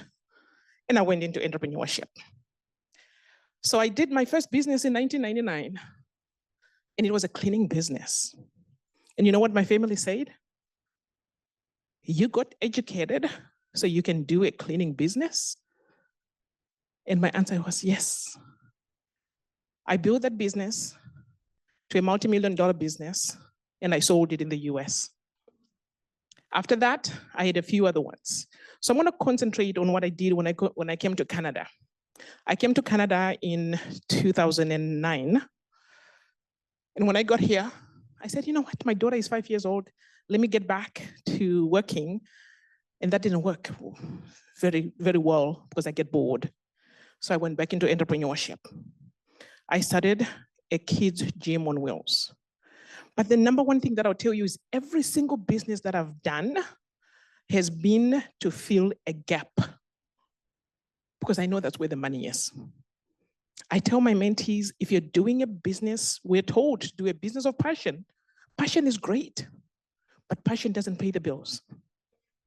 There ought to be passion plus, right? That passion has to be within the gap in the system so that you can make sure that you're going to get the champagne clients. A lot of us build our businesses so we can get the beer clients.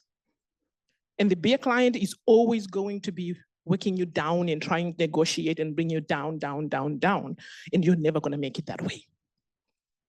So when I did that first business, I ended up franchising it. And I sold it in 2017. The difference with that business is it wasn't aligned with my values as much. It was a business that I put in place because of need, because I needed a salary, because I couldn't get what I wanted to do. As a result, it wasn't one of my best. It was a business of just sustaining me. But that's not me, because when I build a business, the number one thing that I do is the exit strategy, right? And if you're building a business and you're thinking this is it and you're staying, I would challenge you to think otherwise. Always think exit.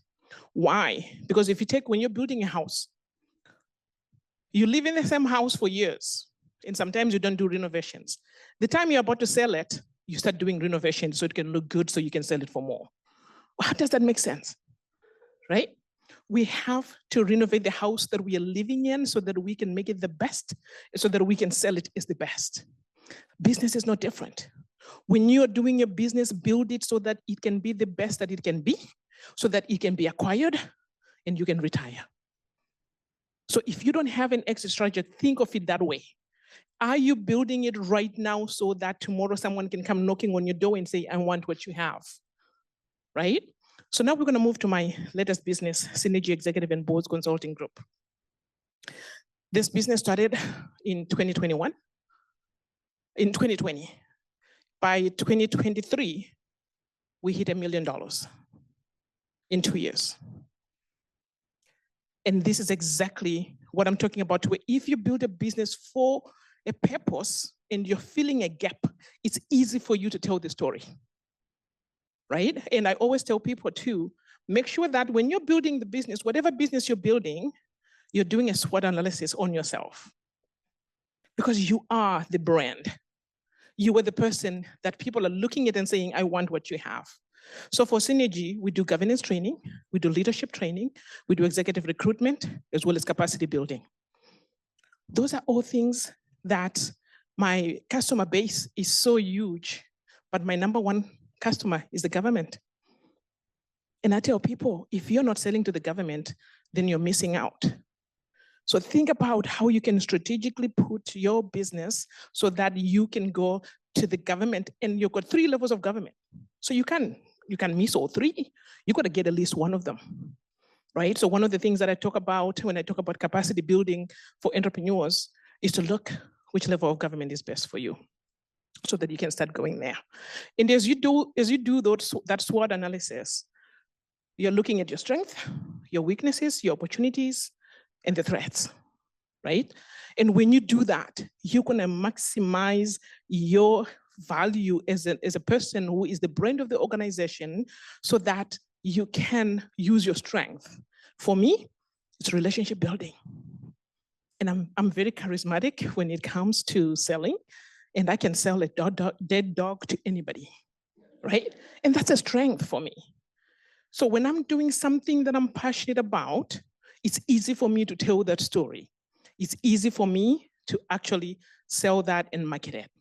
So if I'm going to leave you with anything today, it's going to be a few things. 1, what is your strength?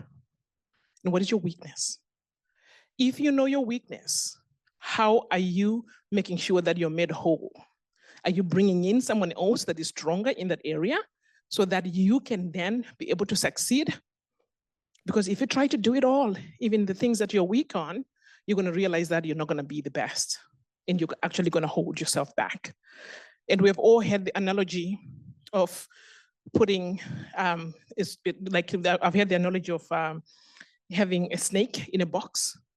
If you put a snake in a box, it will never grow to its particular size because it's limited. So a lot of times entrepreneurs do just that. We put ourselves in a box. We limit the opportunities for us to grow because we don't have an exit strategy. So if you don't have one, think about it. Don't put yourself in a box. Open up, go big, or go home. Thank you so much. Thank you so much, Trish, Mwenda, everybody. You can give it to Russell. Next up, because I told you there are 7 of them. Are you counting how many so far?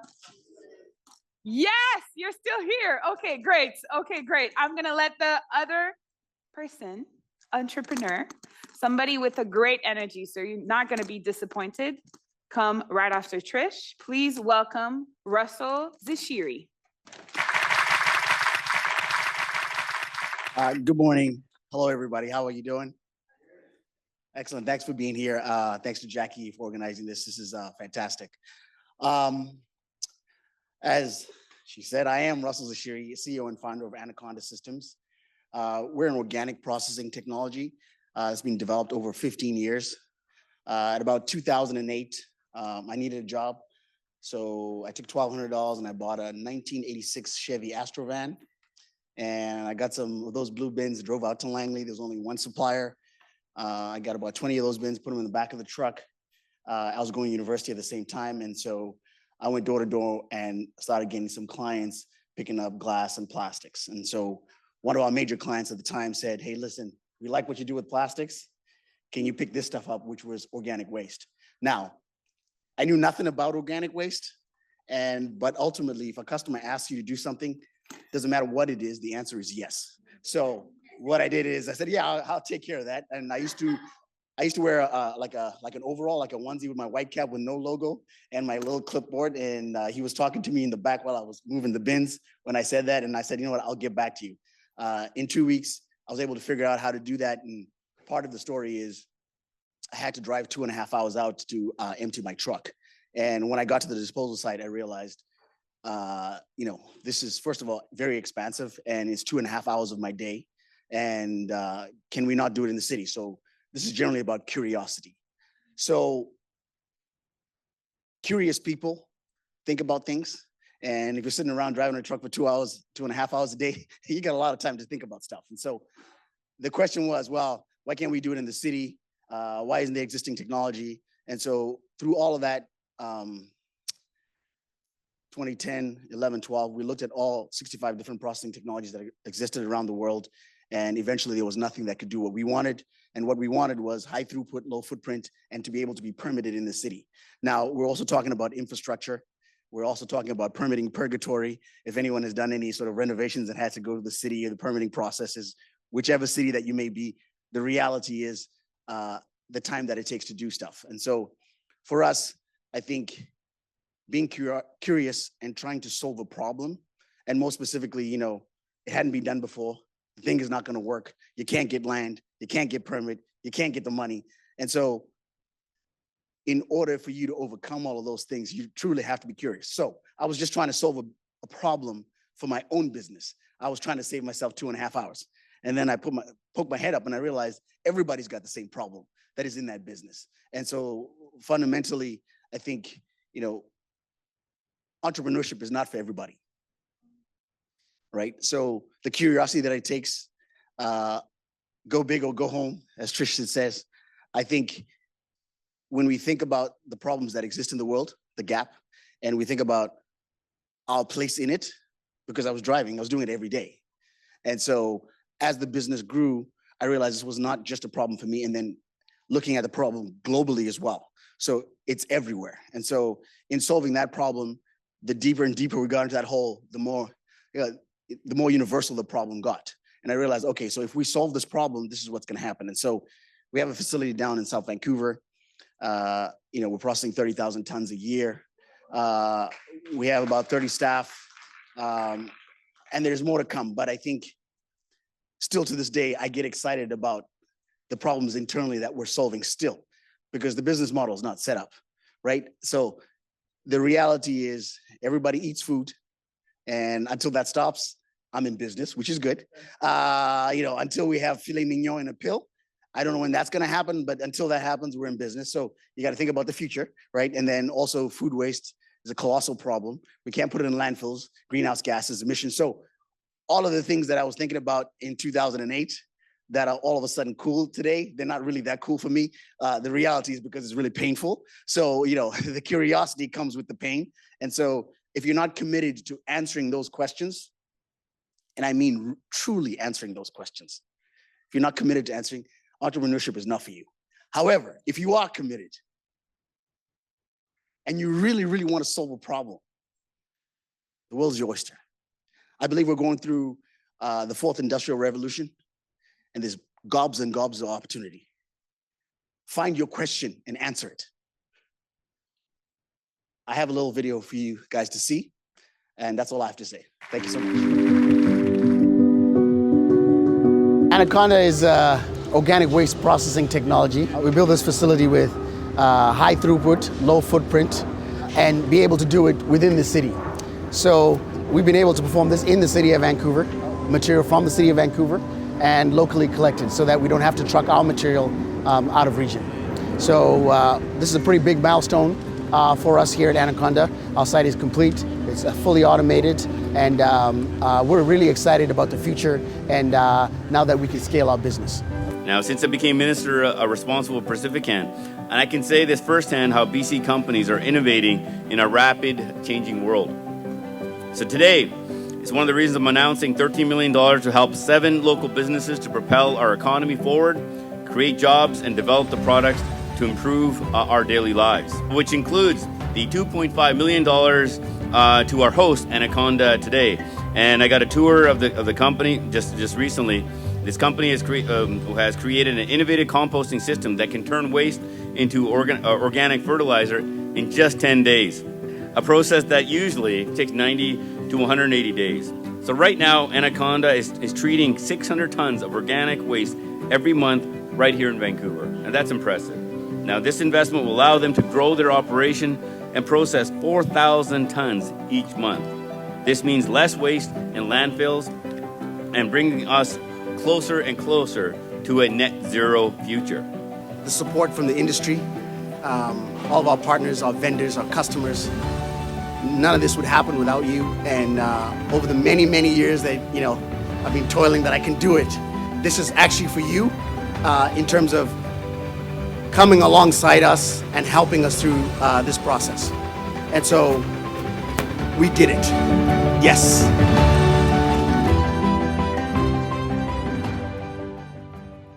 Thank you so much, Russell. That was so inspiring. I know you spoke about food, and now we have somebody who makes really good food, and I'm gonna let him talk about the food. Please welcome Tobias Brown. Test, 1, 2, 3. Test, 1, 2, 3. I appreciate y'all for the time, everybody. The rest of what's going on, man. Ask me what to talk about, and I'll go through a few things, but a couple things you need to realize. One, you only get one shot at this. Every day you can look on your phone right now. Somebody died last night, but that dream still calls you. So you know it's the dream because at night, when you had a long day after the day, blah, blah, blah, you get your bed clothes on and you lay down and you get quiet. That voice speaks very softly. And it's like, what's up? What about that dream? When you wake up in the morning, and you're looking at the ceiling, you planning some of your super planners, what I'm doing today, blah, blah, blah. That same voice says, sup? And then you hear about something tragically that happened to somebody over here and happened to them over there. How many more tragics before you inspired to realize you only got a clock? There is a clock. I have a goal of how much time I think I want to be on this earth. And when it's done, it's done. How much longer you gonna wait? So I can tell you about food. I run Tommy's Jerk. I run Vernell Foods. Started 3 years ago, middle of the pandemic. I was at home, stir crazy, ordering from all the delivery partners. Then one day I was like, man, I can do this. And then they made me jump through a bunch of hoops.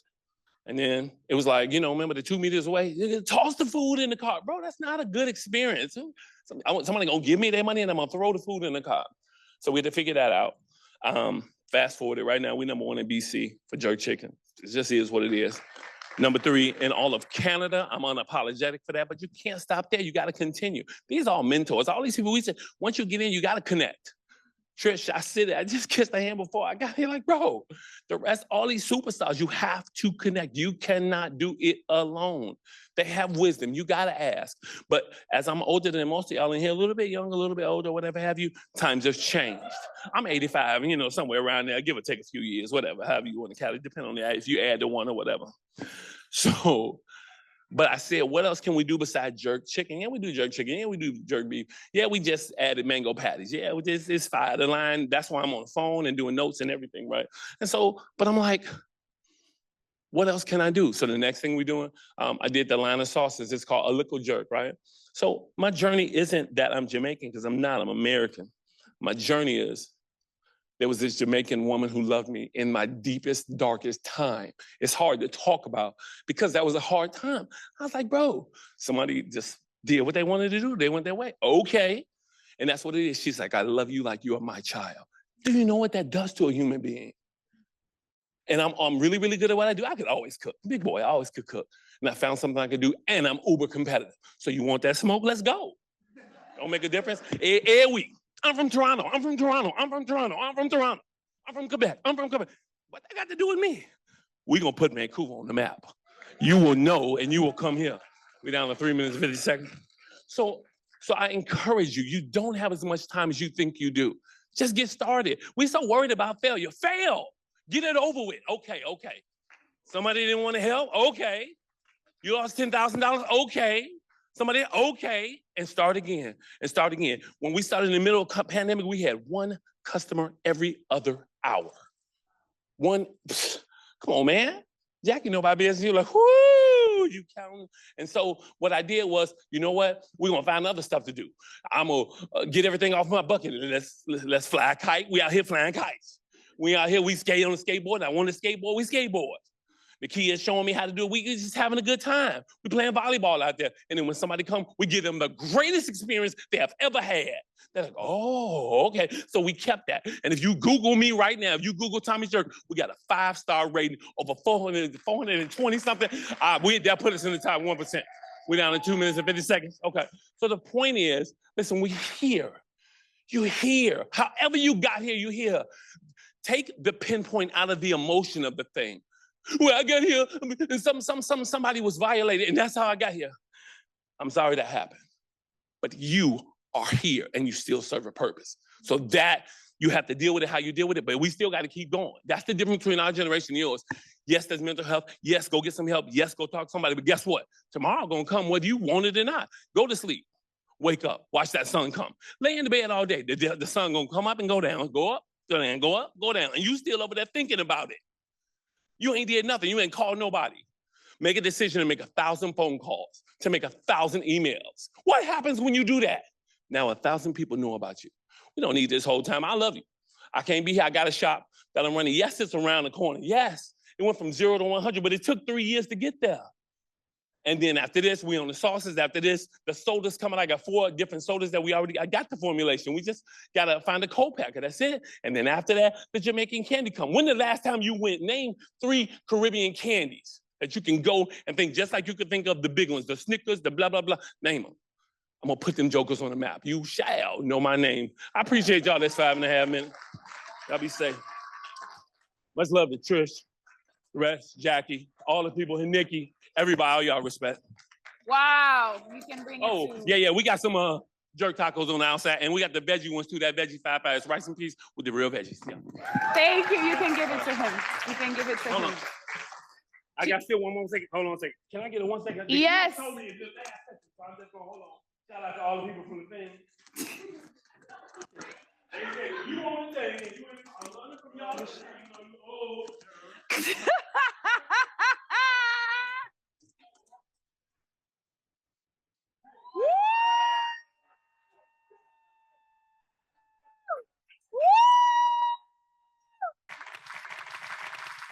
Oh my God. Oh my God. Oh my God. Energy. Oh my God. Another round of applause.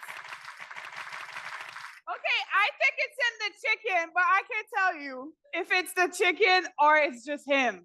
You might have to try the chicken to know, or both.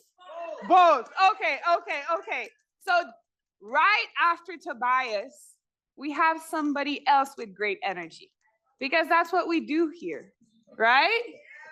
Okay, so I'll please invite you to put your hands together for Al White.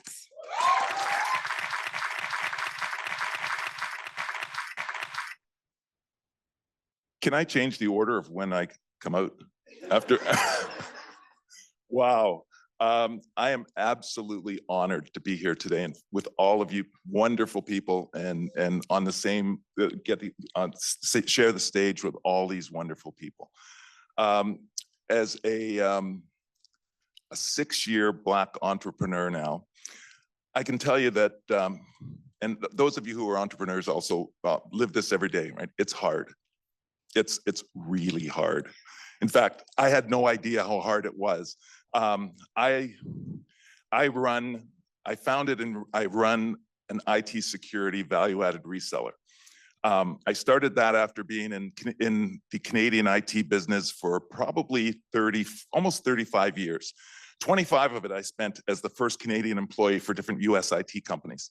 So I learned a lot about what the Americans thought of the Canadian marketplace. I learned a lot about really becoming an evangelist, an IT evangelist.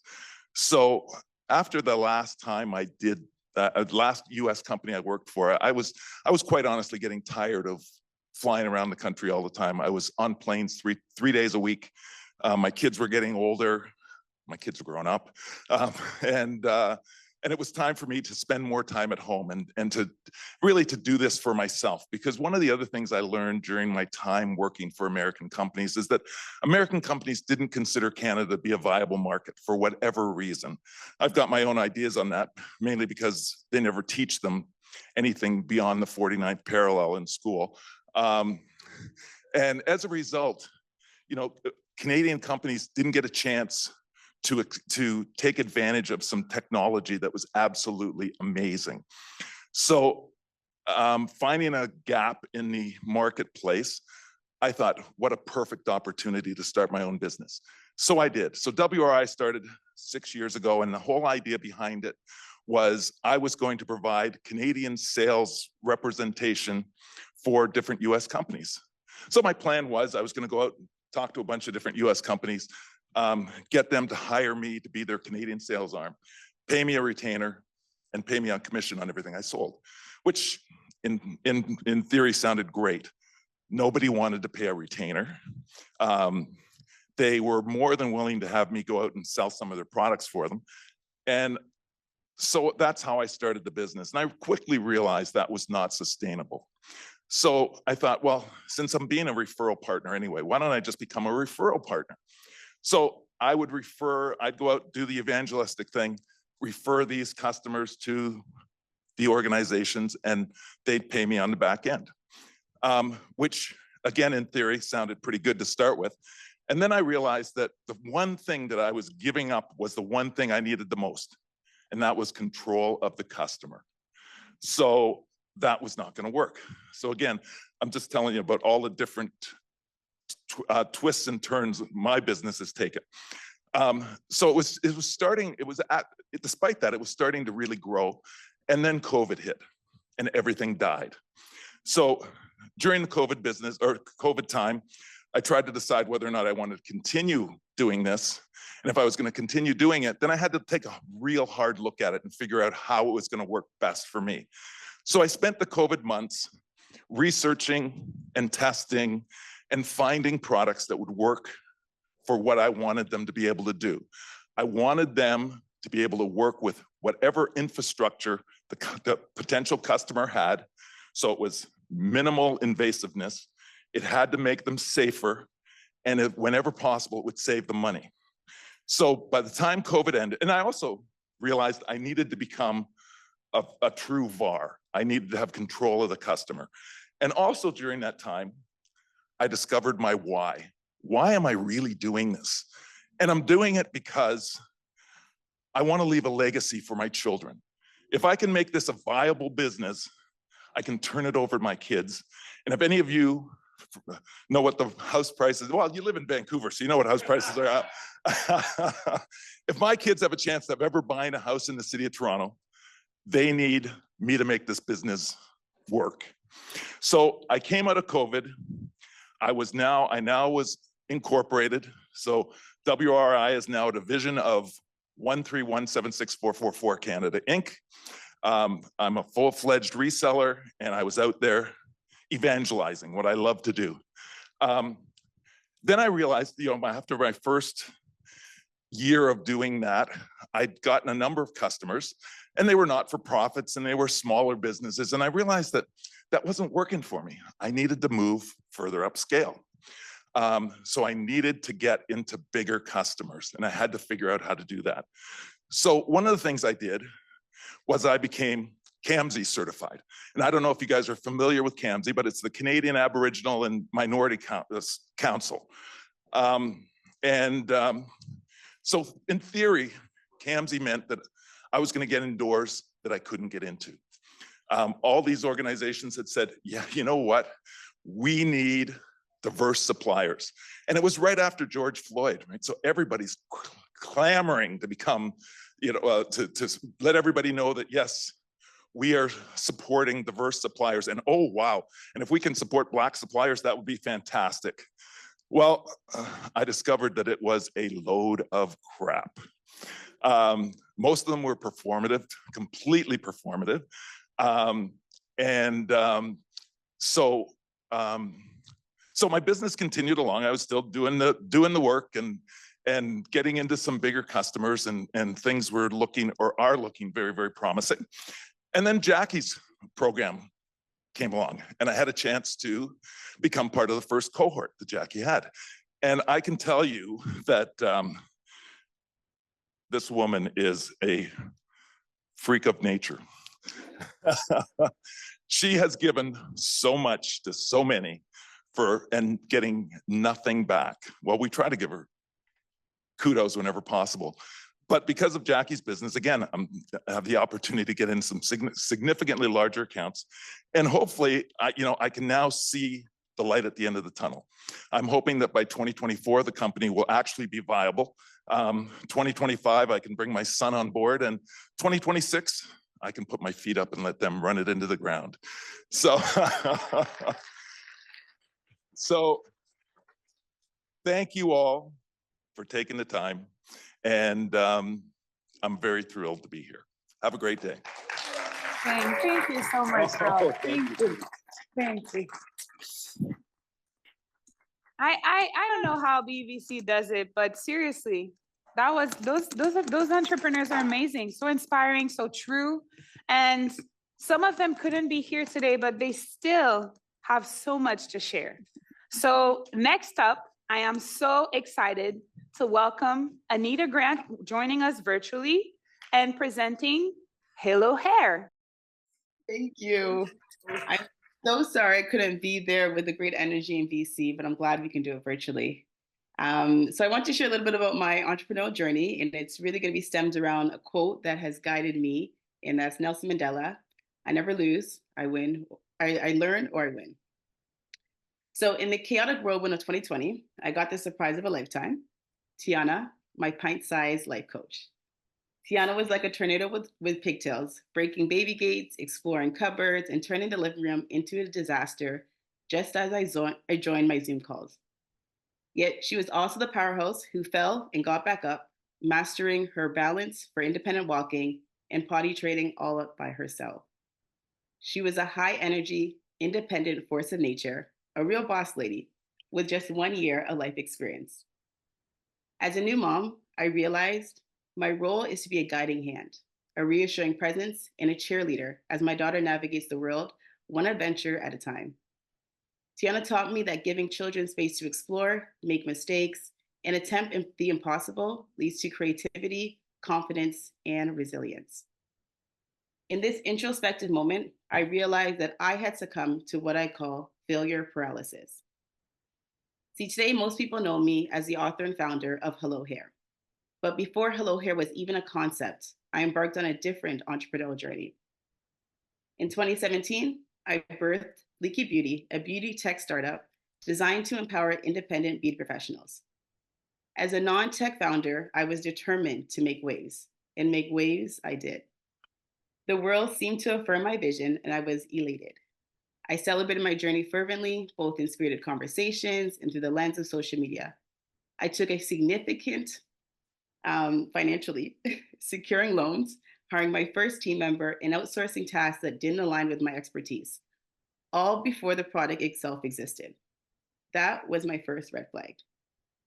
Then, like a guiding star in the dark night, a local software developer emerged, eager to bring Fleeky Beauty to life. I vividly recall that December day. Tears of gratitude streaming down, thanking the heavens for this Christmas gift. But the joy vanished just as quickly as that holiday season. Over 3 years, I was caught up in a cycle of excuses, the same progress reports, and unanswered emails. My anxiety was off the charts. Even though my family, friends, and mentors were all waving the time to let go flag, I clung onto that developer for dear life. And I did it for 2 reasons. 1, I didn't have the cash to start over. And 2, I was absolutely terrified at the thought of Fleeky, the business that had become my whole identity, crashing and burning. Fear was holding me hostage, but then along came our buddy COVID. And it was like the fear gang had a new member in town, and I had to pick my battles. In the end, my top priority was the safety of my loved ones and, well, my own sanity. So I decided to call it quits and dissolve Fleeky. I found myself with more time for self-reflection than ever before. I couldn't help but question my past decisions. Like, why in the world would I spend so freely without having a product? Who's going to be footing this bill? And why on earth did I go ahead and broadcast my every success on social media? What are my mentors going to think of me? I mean, what kind of entrepreneur takes this long to pivot? And at this point, it might even cut out to be an entrepreneur.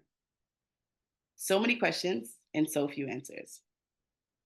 I tried not to talk about Fleeky anymore, and every time someone did, my body would clench with anxiety. Oh, COVID, I would say. But honestly, I was scared to tell them my business failed.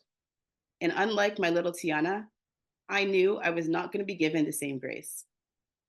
The way we see kids making mistakes versus adults, it's like night and day.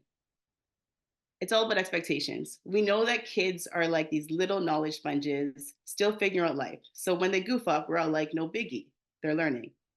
But when we grown-ups stumble and fumble, it's like the universe zooms in with a magnifying glass, analyzing every misstep. It's like we're supposed to have it all figured out by now. Then there's a social stigma. Society loves to put failure is not an option sticker on adulthood, linking it to our incompetence or personal flaws. And what's the result? Well, we're left with a heaping plate of shame and embarrassment. Sure, as we grow up, we have a boatload of responsibilities, personally, professionally, financially. But you know what often we're most afraid of? How it's going to hit our reputation and how others or our peers are going to look at us. Honestly, I was one of my own harshest critics. Deep down, I was wrestling with my own identity. Fleeky had become so tangled up with who I thought I was that when I finally let go, I felt utterly adrift. I realized I loved my business more than myself.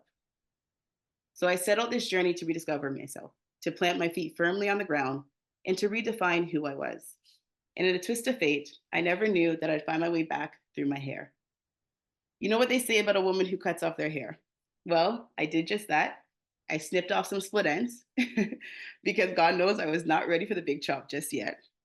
But I did do something I'd feared for years. I started to embrace, explore, and build a relationship with my natural hair. And let me tell you, it was downright liberating. Because even though Fleeky felt like a failure, I conquered a different fear, the fear of judgment and other people's opinions. I was done seeking their validation or acceptance. My hair became a catalyst for self-discovery. It empowered me to be deliberate, to demand that I be recognized and defined as Anita Grant. No more, no less. And because I finally loved and accepted myself, I knew with or without a business, I was enough. In 2022, I self-published my first book, Hello Hair. It's a children's book that showcases 100 natural hairstyles, all aimed at inspiring young girls to embrace, cherish, and nurture their unique beauty. This inspiration for the book came from the gems that my own crown had given me, my hair. I wanted to share this wisdom with the world, and more importantly, with my little Tiana. I wanted her to see her own beauty and power just as she is, without any doubts. My singular goal with this book was to leave a positive mark on the next generation.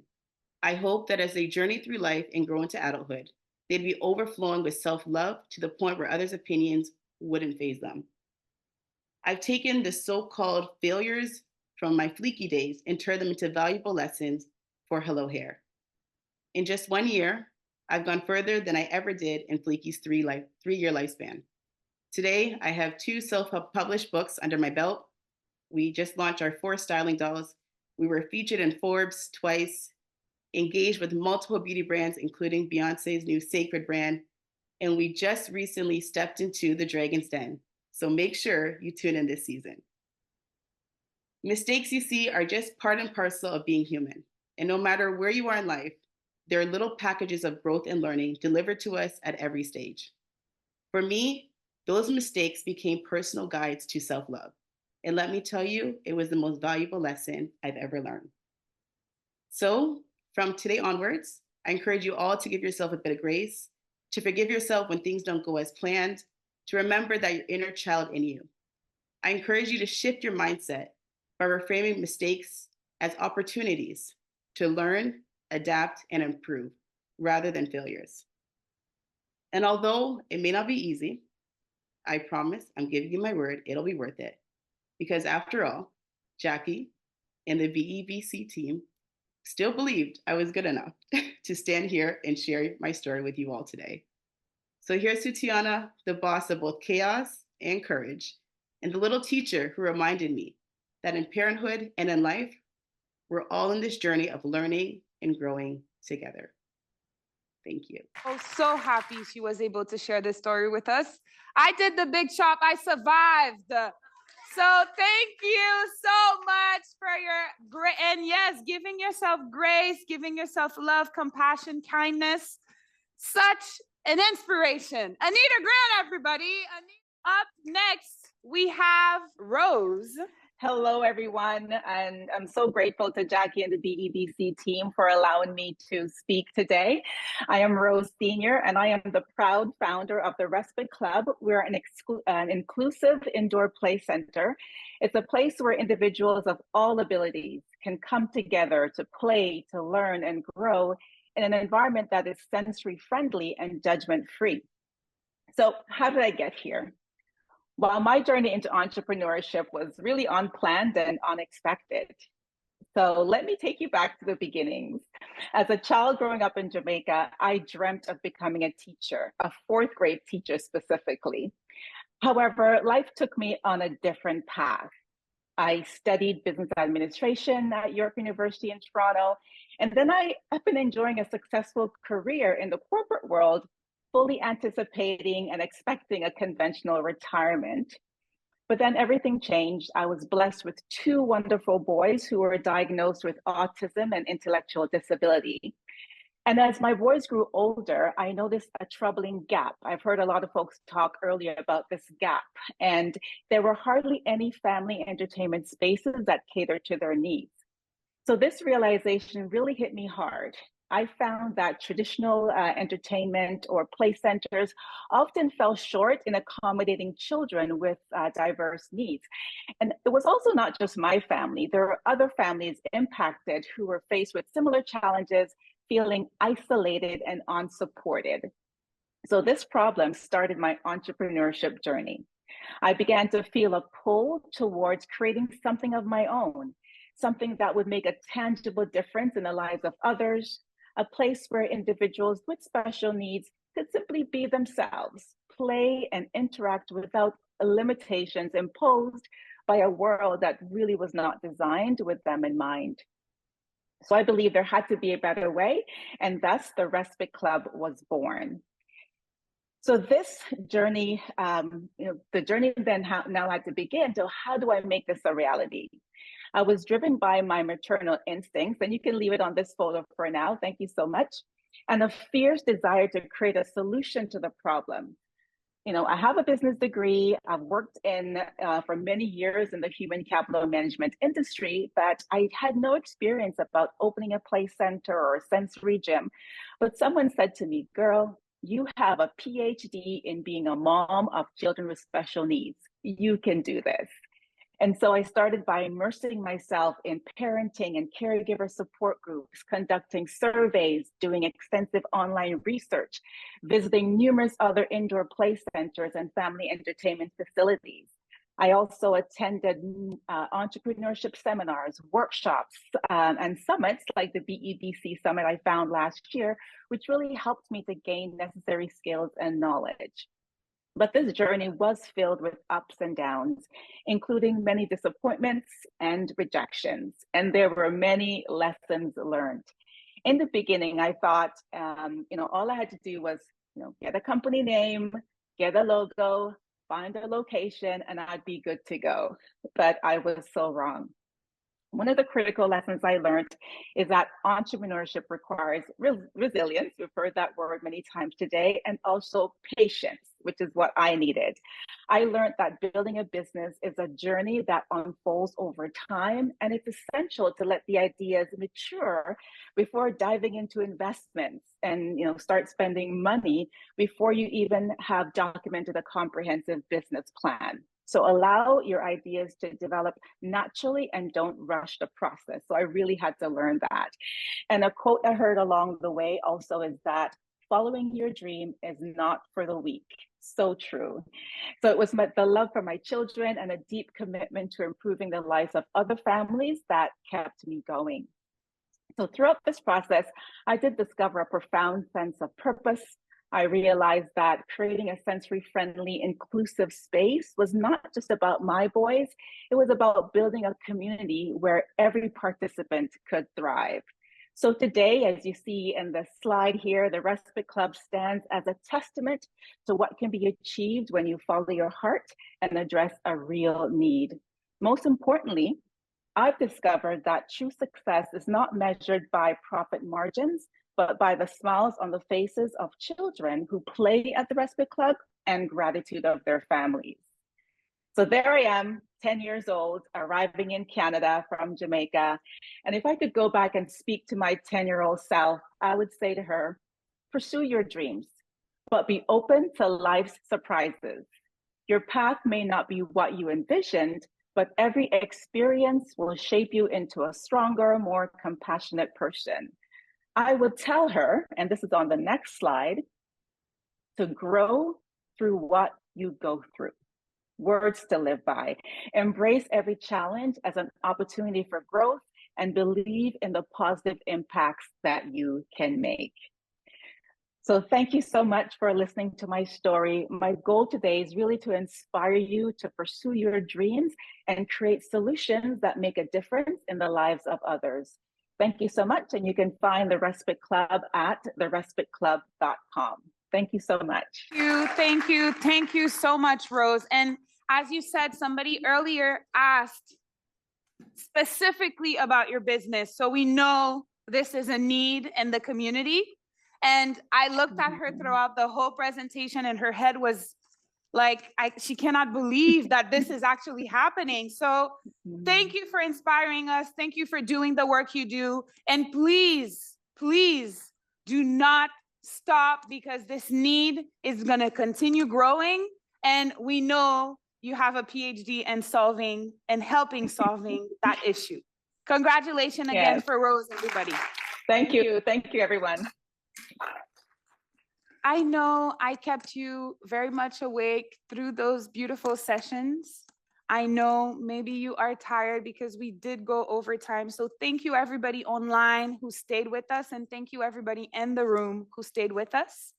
I will invite you now to look at the next last entrepreneur, okay? Last, but not the least. He was not able to come today, but he did send us a video. And right after that video, because if you counted well, which number is he?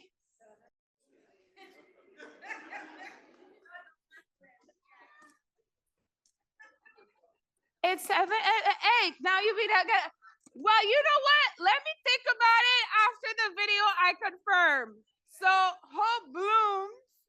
Some people are saying 7. Some people are saying 8. Don't eat me.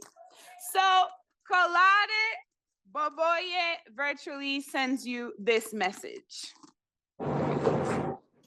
Hi there. My name is Kalade Boboye. I am a creative director of the youth impact business at Hope Blooms, and currently the co-founder of LDN Records, a local record label based in Halifax, Nova Scotia. So before I kind of explain who I am, I want to talk about what I kind of do and what my jobs. So Hope Blooms, a not-for-profit registered charity that's based in Halifax, Nova Scotia. Began in 2008. We began kind of like selling salad dressing on a Sleeport Market. And then from there, we were on Dragon's Den, and I was one of the youth on Dragon's Den. So I helped pitch for a successful Dragon's Den pitch in 2013. I was 13 years at the time. Went up to Toronto, did our pitch. We asked for $10,000 with 5% royalties in return. And instead we got $40,000. And that money was used to design an off-the-grid greenhouse, which I also had a part in designing. I was fortunate enough to be able to work with some architects and kind of like actually lead the actual diagram design. And they kind of took it and added, made it more practical and actually come to life. So that's kind of a Hope Blooms. LDN Records is it's a record label that I started with my best friend, Makai Clayton, in 2018. The reason why we started a record label was because we were young adults in the community of Nova Scotia and in Canada, and we felt there wasn't really a voice, a platform for young creatives like us, young Black creatives like us, to really just kind of be ourselves, express ourselves, and do it at a high level. So we, sounds crazy, but we sought it out as the young men to kind of do that. So we've been working this company for 5 years now, slowly kind of building it. We've opened for exhibit, potentially we were just open for Dave East, open for other big artists. We've done a lot of cool stuff. Kai, my business partner, has won lieutenant governors for artistic development. We've gotten nominated for a lot of stuff. So it's very, very rewarding work. And on top of that, we also do a music program with the Hope Blooms Youth. So we have a music program that has 20 youth in it. And the 20 youth kind of go through a crash course of music. We run it through the school year. So it's actually more of a curriculum-based programming. So it's very fun in that way because we're allowed to, we are able to touch a lot of touch points we wouldn't naturally get to touch once you're in the music industry. So we're firsthand able to pass the skills that we're learning to the younger youth in our community and just kind of like get them geared and ready for the future. And if they're interested in doing any creative work. So those are pretty much like the two organizations I kind of work for. So I guess like why I'm kind of here is I'm going to talk about some inspirational things and kind of like my journey. So fun fact, I'm not from here. My family was I was born in Nigeria, grew up in Nigeria, and I immigrated here when I was 7 years old. So a year before I joined Hope Blooms, that was pretty difficult for me because I had a massive culture shock in the sense where like I felt like I was behind for like years. And it wasn't maybe when I was like 17, 16 when I really felt like I was actually like caught up and could actually be like an active civilian in the society here. So that's one thing that really, really, I look back on it, I look as a blessing because I felt that really allowed me to have a unique perspective when it came to just creative work, business, understanding the global playground we live in, and just how commercial, all of us are interconnected, even though we don't think we are. So that's one thing that really, really inspired me. So once I kind of moved here with that background, my family's very, very into business. My grandmother was an import-export for back in like the early 90s, 80s for Nigeria. So I would see her firsthand, like just like travel all the time, see her firsthand, like selling, like getting business deals, closing business deals. So that really, I would say definitely inspired me because I'm like doing the same here. So nowadays, what I kind of do right now is I manage all the Hope Blooms kind of like youth businesses. So we have 4 social enterprises, which are kind of like under my kind of like management. So I kind of just like make sure that businesses kind of like flow. I'm pretty much like a COO pretty much right now. I'm kind of like slowly developing that into that C-suite role. So kind of like just working on like operations, making sure our distributor is good, we can get sales through, make sure that our scholarship account is there. And the reason why this is important because at Hope Blooms, our main social enterprise is the fresh herb dressing. And this dressing gives back $4,000 every year in post-secondary youth. So in the last 5 years, we've given out $250,000, which I think is amazing. It's also amazing for me to play a part in giving these scholarships because I was also a recipient of a scholarship. So this really was a full circle moment for me. And this reason why I love doing my work and kind of continue kind of do my work at Hope Blooms. It's just kind of lovely seeing these young youth. So around that inspirational part, that's where the inspiration kind of is. And my journey is trying to share with you guys. And like, don't get me wrong, I literally had a lot of wonderful people in my lives who pushed me in the right direction. I probably failed twice as much as I've succeeded. But I'm really proud of that because I'm a big believer in failing early. Because when you fail early, you're able to figure out your kinks. But just make sure that you always get back up. Because falling 7 times doesn't mean you don't get up at 8 times. You always make sure you get up at 8 times, that 9 times, that 10 times, whatever, how many times it takes, make sure you get back up. Because sometimes you only need that one time. It's crazy sometimes. Like, you only need that one good opportunity to really just kick in for you. And then that's where your life can really change. And for me, I've had those opportunities over my life. And it's something I really, really hold dear to myself. And I've seen these inspirations from stuff like traveling, stuff like challenging myself in like development skills and professional development skills, trying new ideas that maybe seem crazy. That right there is called innovation. You know what I'm saying? So being able to have these experiences, and also on top of that, I really, really believe the team at Hope Blooms really allows me to do what I can do, and they really support the vision I bring to the team, the leadership I bring to the team, and they're very, very, very, they're amazing. I love these teams. Like, I know a lot of people don't get to say that, but like, team is everything, and especially when you're trying to run big organizations, anything like 6-figure, 7-figure organization, you need a team because like we can, as a one person, go and do so much. So one of the things that really inspired me was my boss, Djalil. She's a wonderful lady. Began as a dietitian in the community for 20 years. Started organization Hope Blooms, and then still committed to kind of like serving the community in just her way, and like just seeing that firsthand, it was really, really powerful. And it's a no-brainer for me because like I don't feel like I can do anything else but that. And one of my focuses is definitely on youth inspiration. I believe young people are always the answer and are the future. So it only makes sense to really keep preparing them for this world that they're going to be living in, this world they're going to be leading in, and just trying to equip them with the right skills and developments that they can take advantage of and take it as far as they want to. So my name is Kalai Baboy. I'm very, very excited to be here. I'm excited to kind of share my story. I could talk for like 30 minutes. I only have a time for just 7 minutes. I'm very, very excited to be a part of this. Thank you so much. I hope everyone else has a wonderful day. Wasn't it good? Yeah? Yeah, okay, perfect. Okay, so now it's really time to have lunch. However, you can have lunch in here too. So do not hesitate to come back with your plate and eat in here. I do want to say though, there is a raffle going on still. If ever you're interested in winning not only some of the key prizes we have stored in store for you, but also the main prize that is going to be given tonight, right? At the gala, an art piece made out of the inspiration we have in the room here since yesterday. So Sylvester Aguda has the piece outside and collects information and ideas from you in order to make it. So yeah, go buy a raffle ticket. All the money goes to support events like this and the BBC initiatives for the entrepreneurs of Canada, right? And around the world, because people online are coming from everywhere, right? So please, please support and have a great, great lunch. We see each other at 1:40 here. Thank you, everybody. Last reminder of the day to actually tag us, to post, to just to mention, you know, in your stories, to let people know where you're at, who are you surrounded with. I challenge you by the end of the day to take a picture with a new friend you have in the room, and post it somewhere. And please, with the hashtag Black Business Summit and tagging us at BBC Society. So, what we have prepared for you next is a discussion with experts from different fields, and it's moderated by Sosa Eweka Valentine. This panel is around cultural connectivity. You know how we spoke about connections the first day? Well, I think it's very suiting to just slide into this next panel.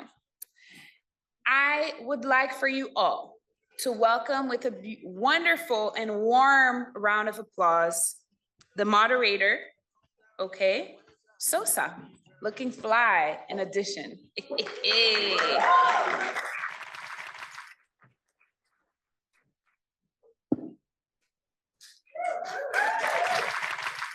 Hello, everybody. Nice to see you all here. I want to say a big thank you to Jackie and the BBC team for putting this together. It always gladdens my heart when we come together to celebrate our rich history, present contributions and accomplishments, while aspiring to embrace new opportunities for the future. When I think about cultural connectivity, I think about how people can develop supportive, cooperative, and collaborative relationships. Also, when individuals feel a strong bond with their heritage, it fosters a sense of belonging, purpose, and fulfillment.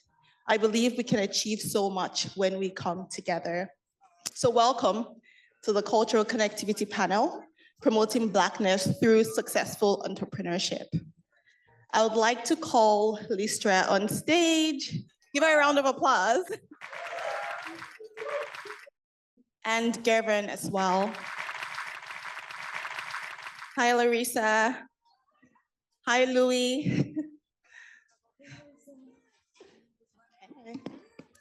Okay, so I'm gonna start off by getting Listra to introduce herself. Sure.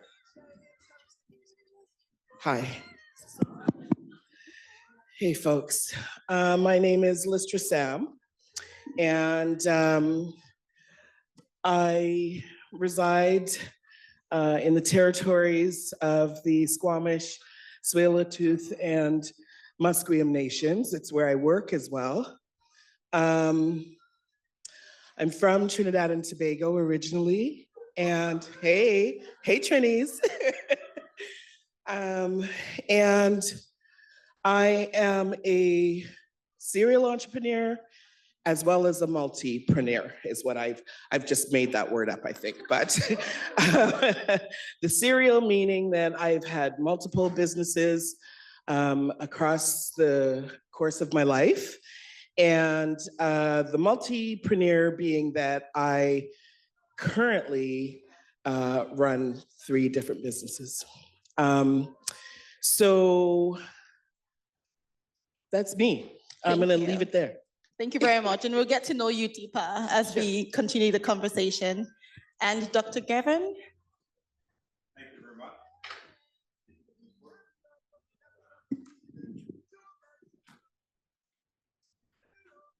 By the way, you've just seen cultural conductivity happen right here. Thank you. So I'm Gervin, and as listed, I'm president of George Brown College. Introducing myself, I've been president of Brock University, Brandon University, so in a sense, I'm a serial social entrepreneur. I've also worked at running a number of consulting companies and the likes, worked in industry, worked for a lot of not-for-profits as well. I also serve as the chair of what's called the External Reference Group. So many of you might know that in terms of the federal government's commitment to supporting the Black community at a broad level. And what can I say? I'm a dad. I'm a learner, and really pleased to be here to support and to be a part of this event as well. So thank you so much. Thank you very much. Larissa? Hey, can y'all hear me? Good, okay, hi. Tanse, Larissa Crawford, Dishnik, Goshen, Calgary, Nuikan, Pimi, Femi, Penetangweshin, P, Jamaica, Nuikan.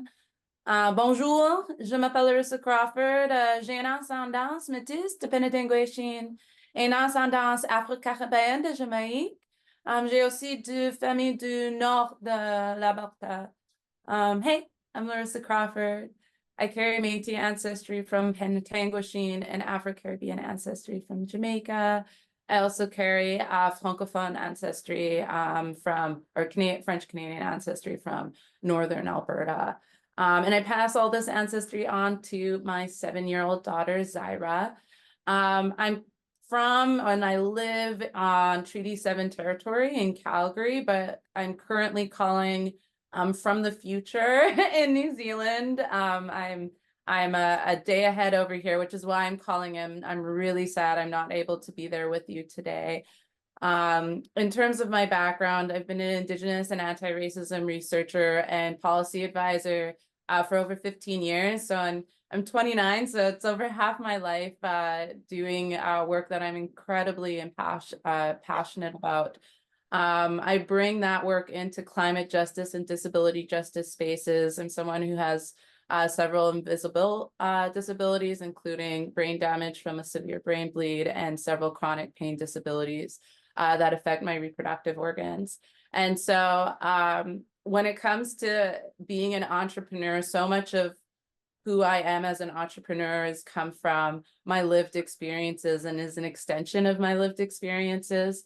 And so I'm going to be speaking quite a bit to that today. As an entrepreneur, I founded Future Ancestor Services. So we're a small social impact and sustainability consulting firm. And I'll talk more about it as we go throughout today, but I think that's enough for now. Thank you, Larissa. And Louis Edgar? Yes, hi, hello. Everybody hear me well? Yes. That's amazing.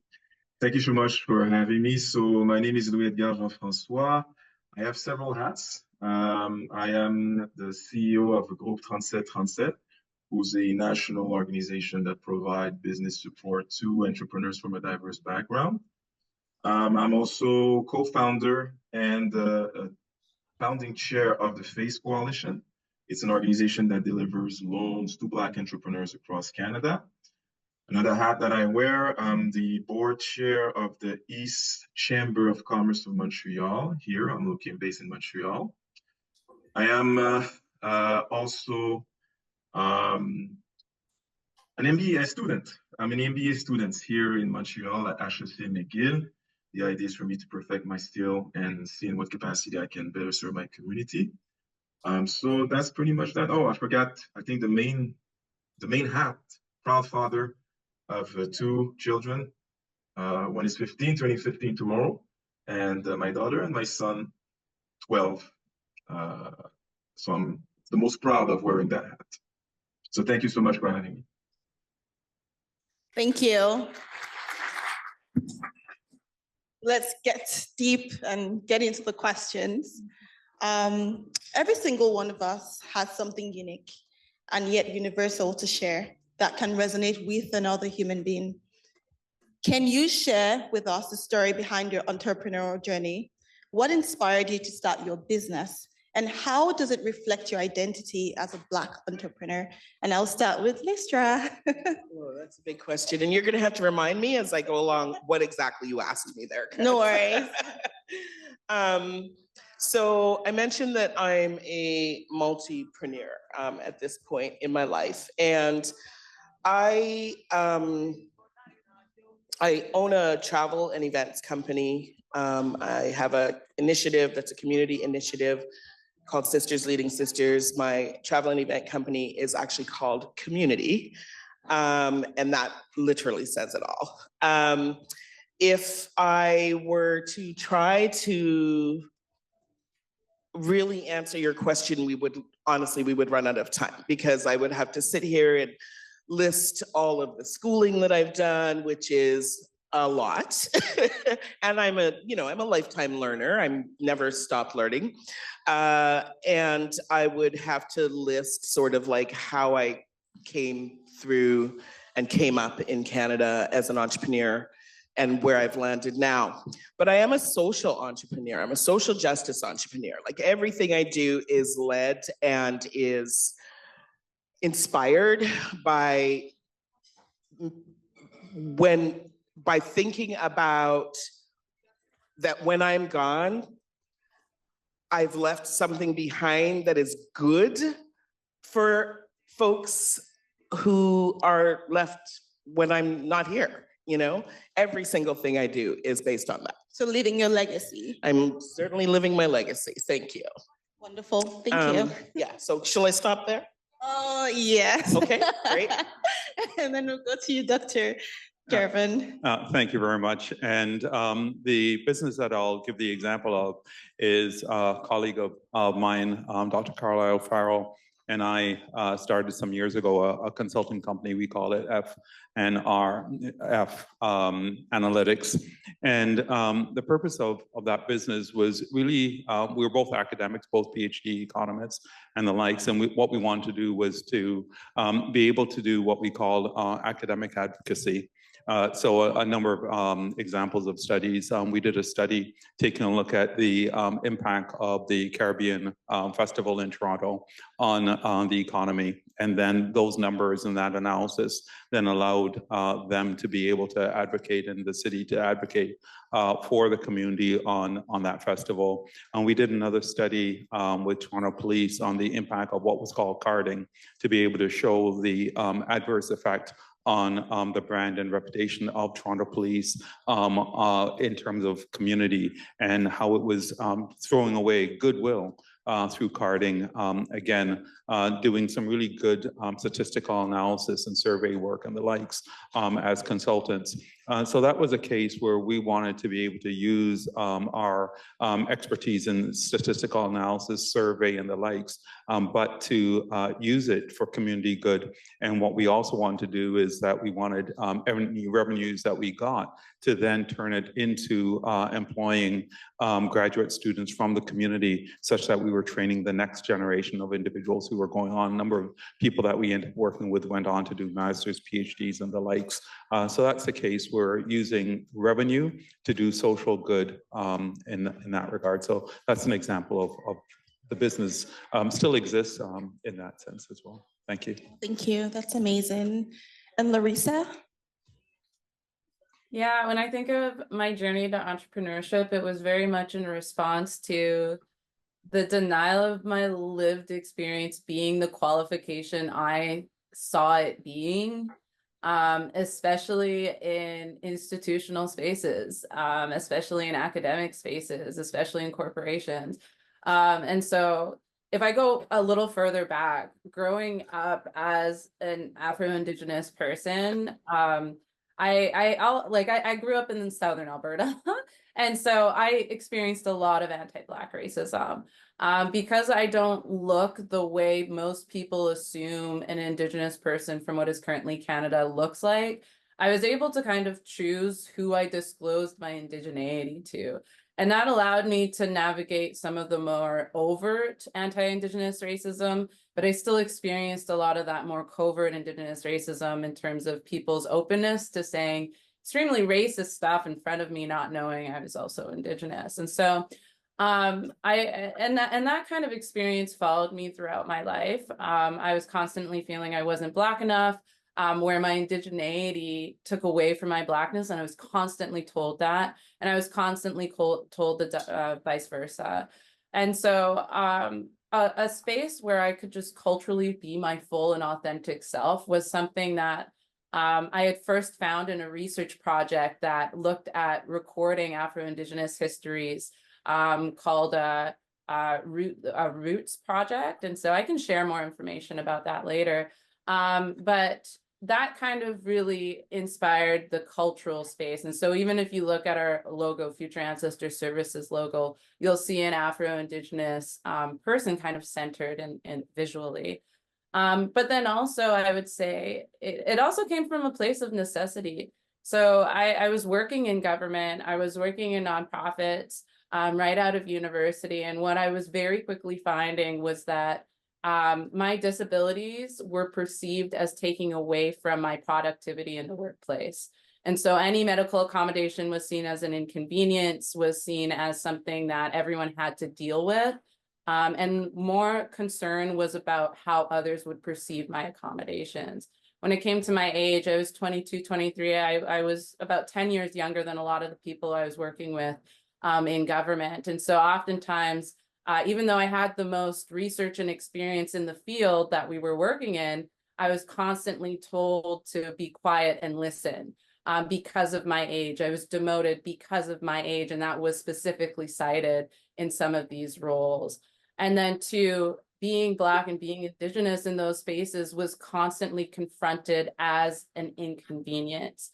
And so racism, ableism, and ageism in so many of these spaces led me to several life-saving surgeries where I could not physically work in these spaces anymore.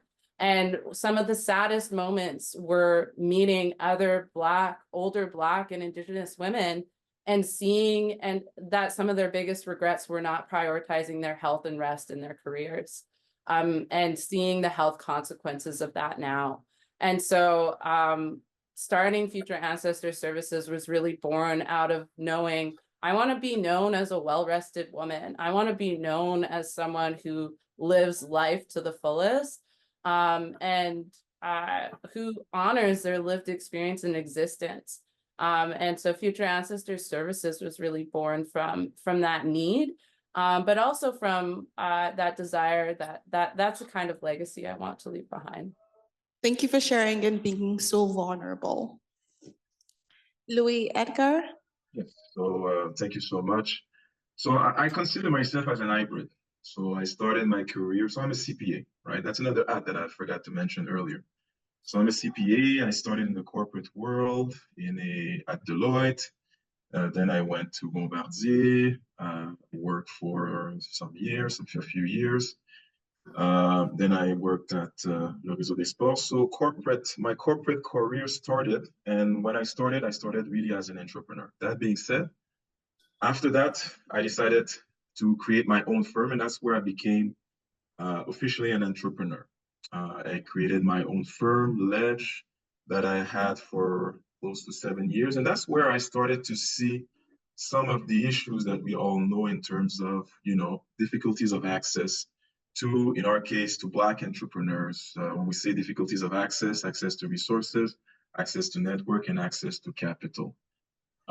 So on top of the accounting work that I was doing for my client, what I tried to do as well is try to, in my own way, try to address some of those issues and make sure that the entrepreneurs that I served were better equipped, but also were well connected to different opportunities that would help their businesses thrive.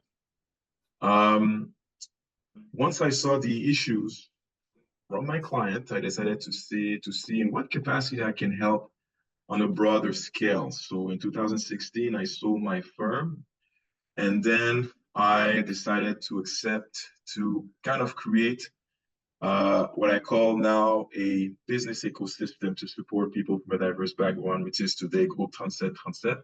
Again, it's now a national organization, but it was to see how could we work intentionally in terms of, yes, providing business support, but providing business support while addressing the 3 issues of access that I mentioned earlier. So with the business support we provide business support to address the first 2 directly. So when I say the first 2, access to resources, access to network, and indirectly, we address the issue of access to capital with the partners we have at Groupe 3737. So I always say, we work as an ecosystem. So we work with 112 partners to kind of help us bonify the support we provide our entrepreneurs. So some of these partners are actually funding entities that to which we connect our entrepreneurs.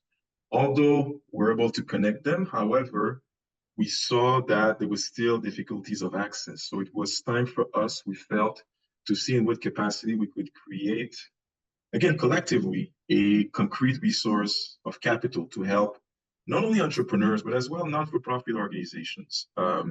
So we started to work, again, with the objective of addressing the issue of access to capital is to create a concrete source of capital to help this time and the Black community, Black entrepreneurs and Black non-for-profit. So we started. Look, I have a question for you. So speaking of access, what initiatives or policies do you believe could help foster a more inclusive environment for Black entrepreneurs? Well, first thing, the ecosystemic approach, I think that's an important element to consider and to put together to make sure that we address and we render more easy access to different opportunities to Black entrepreneurs, right? So that's one thing. The other thing as well, when you talk about to be inclusive, when we talk about partners, when we talk about working in an ecosystemic approach, we cannot work only amongst Blacks, right? We have to see in what capacity we can bring actually expertise that are not only coming from the Black community, but as well that are coming from other communities. Just make sure we come to a point where we bonify the support and we render actually what we propose inclusive. We don't want to repeat what created, like when we talk about bias, racism, want to make sure that the way that we outline and put this together is inclusive. So I think we should lead by example. And in terms of creating that ecosystem, we have to create an ecosystem that is inclusive and make sure that we gather as much resources as possible to support and bonify what is needed to support our community. Thank you. Thank you very much. And I'm just going to ask the same question to Larissa. Speaking of access, what initiatives or policies do you believe could help foster a more inclusive environment for Black-owned businesses? Yeah, I think I'm a serial kind of fellow and program attendee, I guess. I'm constantly applying and going through a lot of these programs. And I find that one, if it's not a Black specific program, I always feel ostracized in a little way. And so I find that the programs that have Black leadership, especially Black intergenerational leadership within the programming and program development, make a huge difference, because I find that one other kind of aspect that I see in a lot of these programs is that they're run by often one generation or one or two generations, whether that's older or younger. And very rarely am I finding opportunities where I can learn from and create really reciprocal and longer lasting relationships with older people, with elders, and with children in these spaces. And so I think in more intergenerational opportunities, especially within Black communities, as someone who didn't grow up very connected to people who looked like me, who grew up in Black community, I didn't have access to a lot of that. And so it wasn't until I moved to Toronto in my 4th year of university that I actually had my first Black mentor.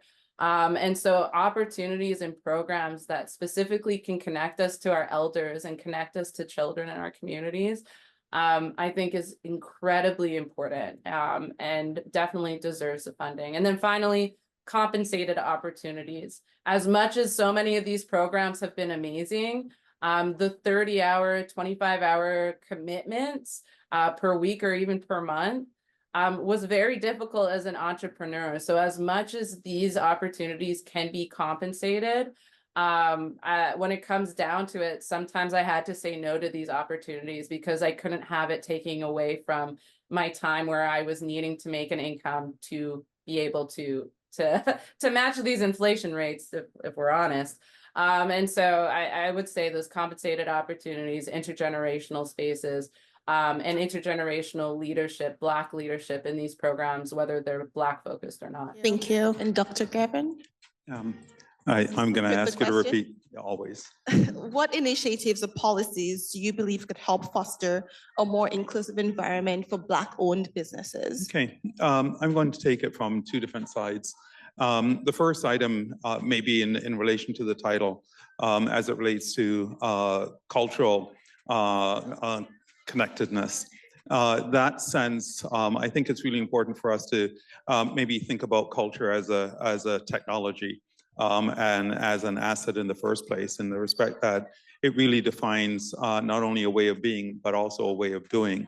And in that context, a way of doing, much like this event here, bringing people together and having a network capital that you generate, I think is really important on that cultural piece.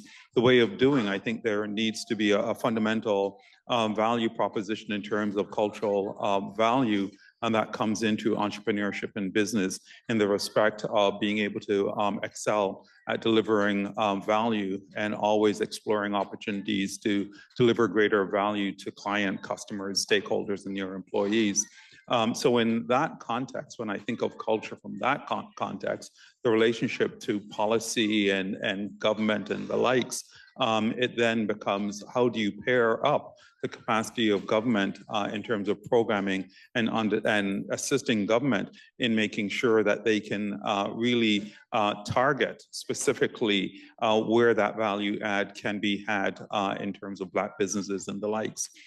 Secondly, as well, making sure that one is really familiar with what are some of the programs and some of the assets already available.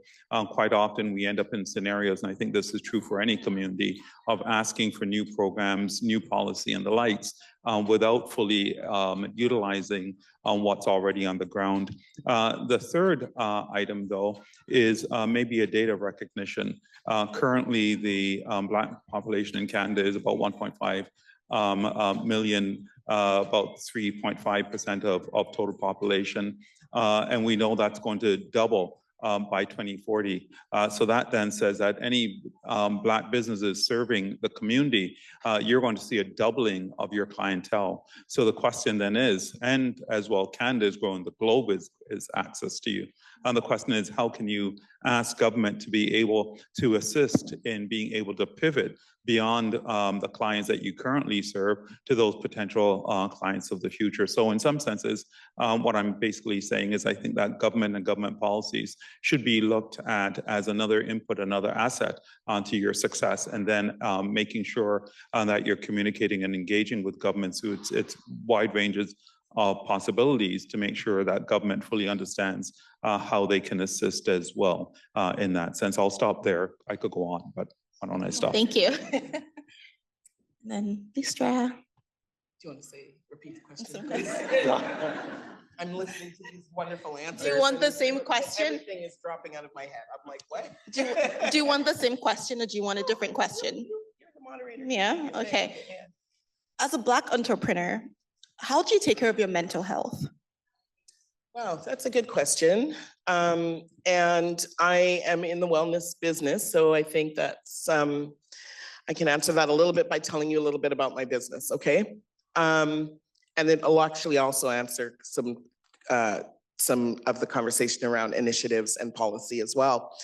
Because the way that I have shaped my business is based on the capacity of our globe, the capacity first and foremost of an individual human, and the fact that we are not just one way, right?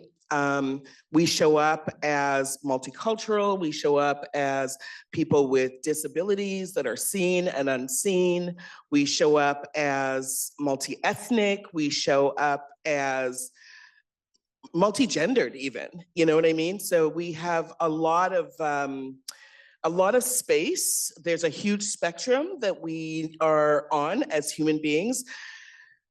And when we travel, and I'm going specifically to my company here, travel and events, and travel events is what we do.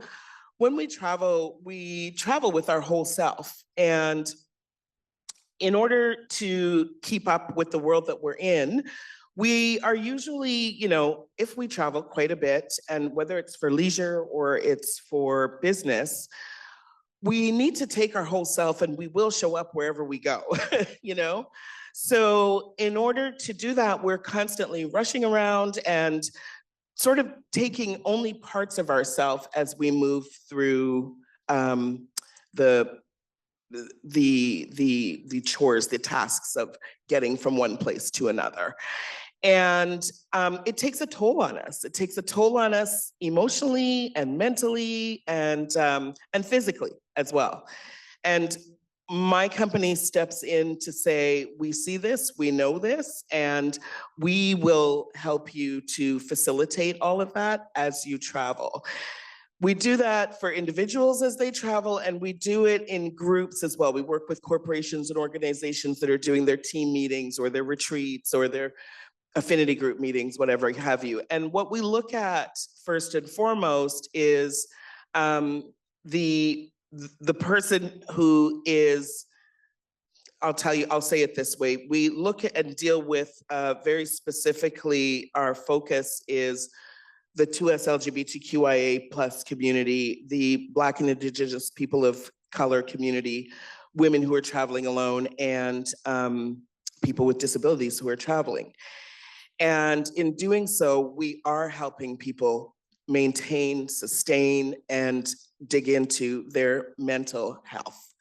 I myself, as an entrepreneur, I think it's very important to stay connected to community in order to maintain a healthy way of being and a healthy lifestyle, mental lifestyle. I have a therapist, I have a coach, I have, like there's a number of ways that we go down, I think, this road that we hear a lot of buzzwords around, especially today. And that we're letting into the Black community, because there's a lot of stuff we put up walls towards in terms of mental health and mental wellness in our community for a long time, and those barriers are starting to be broken down and be crossed over. So I think it's really important for that in the first place. And then I also think it's just as important to look at healing from an interdependent lens as well. So healing in community, it happens faster. There's data on that. So I'm not just saying something, but it's really, really important to do so. And I can think of several ways. We've got some people in the room right now. I'm looking at Vanessa. Vanessa started a program at SFU, Community Capacity Building. I got into that program very, very deliberately. Jackie sitting here, we're here for BBC. When Jackie calls me up and says, Lystra, I've got something that I need you to come and attend, I attend it because I know that Jackie very deliberately put me on that list. And I know that she understands my values. I know that she understands how I roll in community. And therefore, I know that let me say it this way, I know she's a safe space, a safe person for me to be with, right? And I think that that's very important for our mental health. I think that also that as an entrepreneur, like it is not, I think I've heard so many people say it today, entrepreneurship is not for everyone, and it's literally not for the weak of heart, It's a hard go, it can get isolated, it can get hard on you mentally when you're thinking about finances, when you're thinking about hiring staff, training staff, keeping staff, all of the things.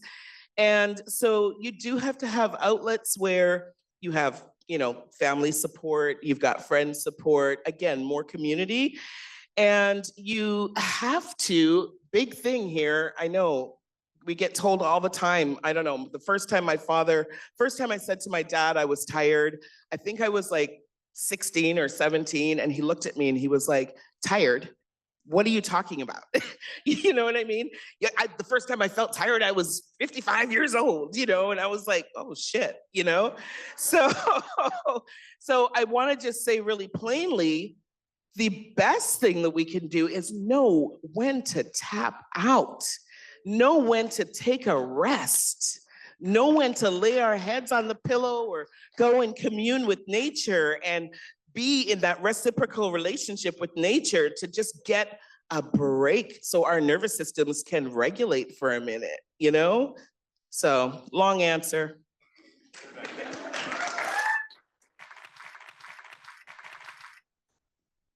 Long but good answer. Yeah. I remember when I was in university, I used to work like 4, 5, 6, 7, 8, 9, 10, 11, 12, 14, 15 jobs. And typical of an immigrant. And when I graduated, I stopped working a lot. And now I just work part-time or 2 days a week, 3 days a week. Not a lot of money in the bank account, but I'm a lot happier. So I think that's very important, knowing when to tap out, knowing when to say it's enough. I need to take a break, and I feel like my body is shutting down and I just need to relax, I need to rest. So it's actually very important, especially for immigrants, immigrant families, because sometimes like our parents might say, oh, you're lazy, that's why you're not working a lot, but you need to know when to stop actually. So yeah, I'll go to Dr. Jervin, so you can answer the question. I can repeat the question. Yeah. As a Black entrepreneur, how do you take care of your mental health? I would say as a person, as a Black person, period, how do I take, so maybe to generalize, I think some of the statements that was made mention, I think are really useful. But why don't I touch on 3 items? I think acknowledging that health, period, is really important, both our physical and mental health. And then as part of that, then much like we have different signals around our physical health to make sure that we've got signals around our mental health. I'll give one very quick example, and this goes back quite some years ago, so I won't say 200 years, but more than 10. Doing a really significant negotiation with one of the major banks in Canada, setting up a loan program and the likes, and had no idea that it was stressful until my neck went into spasm and I was out for a week. That was a scenario where I wasn't actually recognizing the stress and the stressors, and it waited until there was a physical manifestation of stress. And in many respects, I think having that feedback loop and being able to monitor ourselves, both our mental and physical health, is so important. I think the second one is being able to also develop a network before you get to the point where you need help that can provide that support.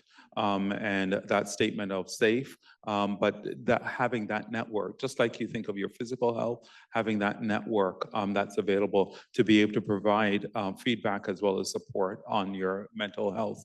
The third item I think is really important is how we support each other's. And again, if you think about culture as a technology, of way of doing, way of being, in that sense, if we want others to not have stigma around mental health, then we need to model that by being supportive of others with mental health challenges and not perpetuate stigma as well.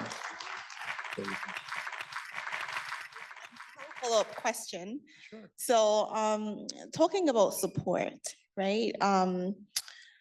Last year I had an event and I was gonna sell 130 tickets. I do this yearly event on mental health, and I think a month to the event, no one had actually bought tickets. And my little brother was like, yeah, I told you. So I had to reach out to people, members in our community. And the moment I reached out to specific people, I was very strategic. The event was sold out. And it actually made me realize the power of collaboration and not having the can-do-it-all attitude, because sometimes we tend to have that based on our egos, based on our past experiences, being hurt by people in the community. And I definitely understand when people say, oh, I don't want to collaborate, I just want to do my thing. But my question today is, in what ways do you actively support and uplift other Black-owned businesses in your community? That requires a big mapping.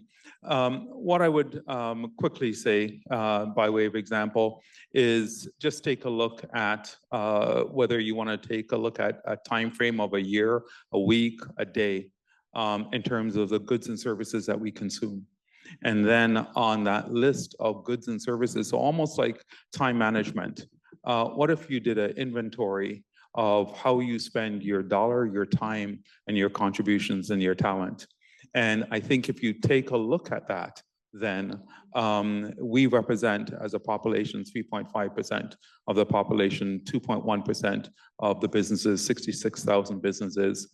By definition, we should be then minimally, in terms of Canadian population, you should, if you take a look at your expenditure, are you spending 3.5 of your income on Black businesses? If you're not, then you're spending a disproportionate portion of your income in the Canadian economy relative to our population. So my simple statement is, whether it's my barber, whether it's my financial advisor, whether it's my mortgage broker, whether it's my real estate agent, whether it's a car I purchase, all of those services were actually from Black businesses.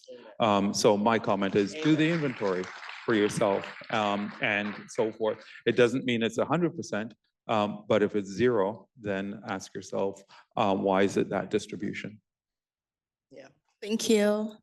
And Listra? Yeah, I'm gonna just applaud that, because that's my value system right there.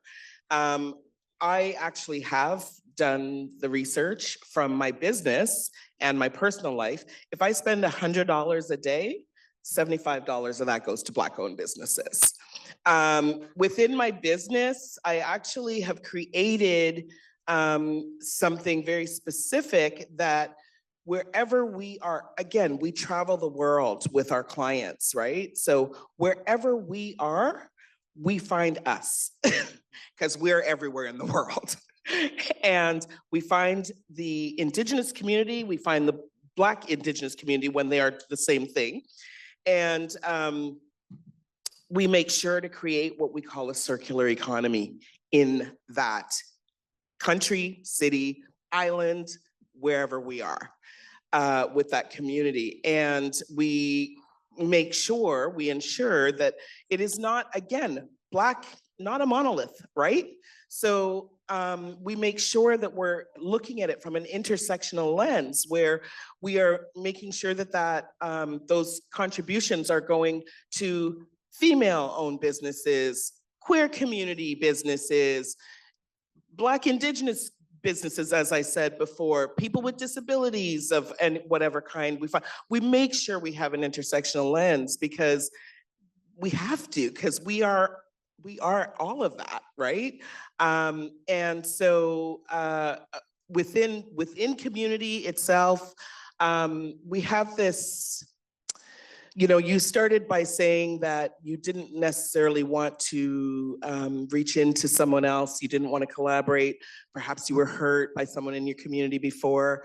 I just want to go a little step further and talk and just mention that we get hurt. I say this, I use this as an example.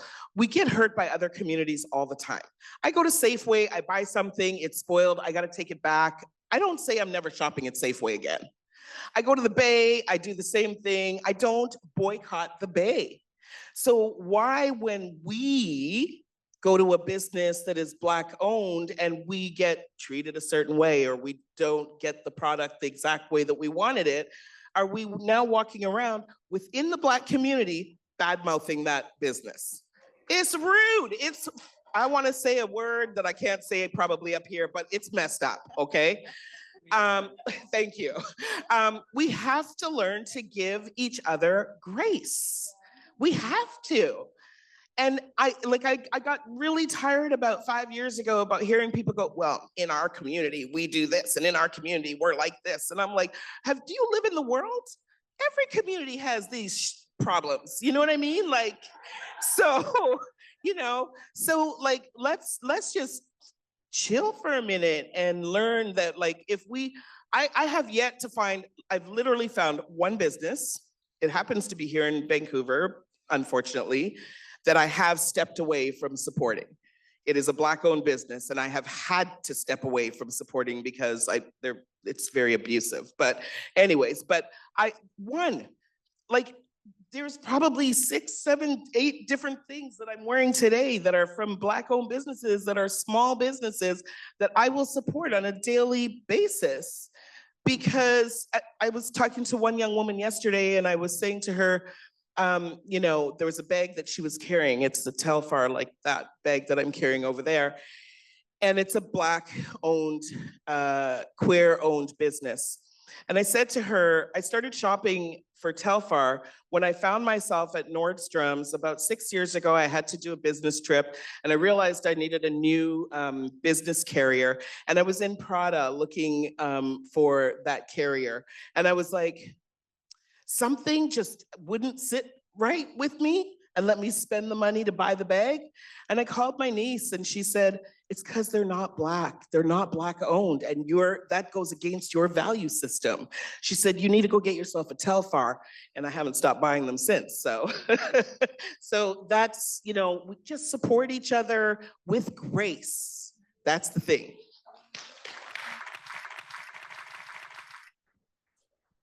And Larissa, how do you support other Black businesses? Yeah, I love that question. I think it's beautiful. And I've really just enjoyed listening to these responses. With Future Ancestor Services, we more so offer support to Black businesses rather than, I'd say, purchasing. We don't purchase a lot of things for our business in terms of how we operate. We're a remote consulting firm. But what I find we do that support is through a tier pricing structure. So we recognize that the capacities of many Black-owned businesses, Black-run nonprofits, charities, student groups, youth groups, don't necessarily have the financial capacity to bring in training, professional development work that is very much needed, especially for growth and development. While we also recognize that many of our larger institutional government contracts, they do have that capacity. And so at Future Ancestor Services, as a services company, we offer tiered pricing structure. So we offer youth-led nonprofit, where we primarily offer our services at probably a third of the rate that we would at industry standard, to Black businesses, to Indigenous-run, queer-run, disability-run businesses. And then we have private and public sector pricing. And we're finding that that has really opened the door not only to a diverse set of clients and a community that we're able to support, but then also it has really helped us in advocating for what we're hearing in these businesses, what we're hearing on the ground, when we do work with Global Affairs Canada, when we do work with Canada Heritage, when we do work with NRCan, who are in charge of putting and implementing many policies and programming that affect these businesses directly. So I'd say that remaining focused in that, because I do find that so many services, businesses, it's very easy to get caught up in working in government or working in these institutional spaces exclusively, and then losing that connection to community and losing that connection to what's happening on the ground and what's needed in the moment. Personally, I only offer pro bono services to Black and Indigenous-led organizations. And the way that I look at kind of my capacity as an entrepreneur is that I always have reserved a bucket of pro bono services per season. And so kind of going back to the mental health aspect as well and honoring myself as a Black business owner, it's recognizing and making clear those expectations and boundaries. And so part of those expectations or part of those boundaries is that I reserve that bucket for Black and Indigenous owned organizations, but then also not superseding that bucket, because what that ends up doing is taking away from the quality and capacity I can offer those businesses by overextending myself. And so those are a few ways that I like to think that I support Black community, that I see the benefits of quite regularly in my work. Thank you. Well done, Moussa. So you're very intentional about that. So thank you. And Louis Edgar? Yes, I think pretty much all the main things were said. So what I feel is that, there's a level of trust that we need to have amongst ourselves and amongst our community. Sometimes we are fast into shooting at each other. And I say shooting, I'm paraphrasing. We are allowed as well to make mistakes, right? When you receive a service from a vendor, from a provider, from an entrepreneur, the service, although has to be good, but does it have to be perfect right off the bat? Maybe not. So I think what we need to do is make sure that we trust our community. We trust actually the service that we are going to get from the entrepreneurs that is coming from the Black community. That's one step. After that, if there's any, in terms of the service of the product that is delivered, if there's any issues, you have to understand that the issues, and I think it was mentioned earlier, the issues could be also with other communities, right? It's not only about the Black community. So what I'm saying is that we need to have trust. We need to make sure that in terms of when we need something, we go first to our community. We talk about Black owned and make sure that the dollar stays as much as possible in our community.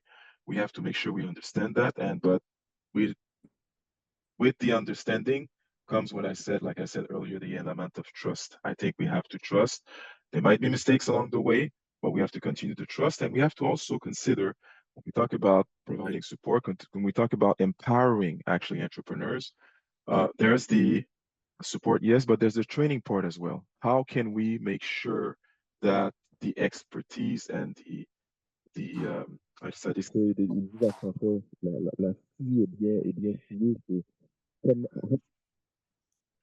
We've lost you. Is it better this way? You hear me? Faintly. Faintly. Yeah. Now? Go ahead with the other panel. Okay. Okay, thank you so much, Louis. We've got 5 minutes left, so I have one last question, and I would appreciate brief responses, please. Thank you. Okay.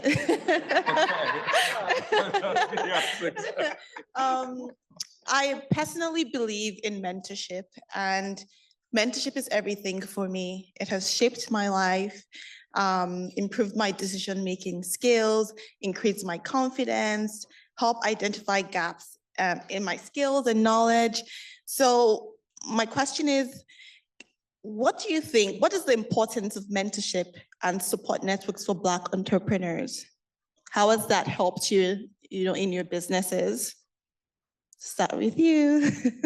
Being a mentor or Like being mentored or both? Being mentored or being a mentor, Yeah, I've been mentored my entire life. I mean, maybe that makes me somehow unique or lucky. I don't really know.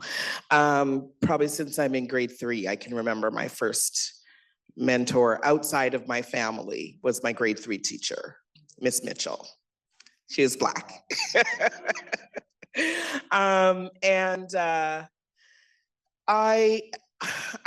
I mentor as well. Like, I think because I have this very strong pull towards community and community support and community living, and that's how I was raised. I think that it's very natural for me to want to mentor.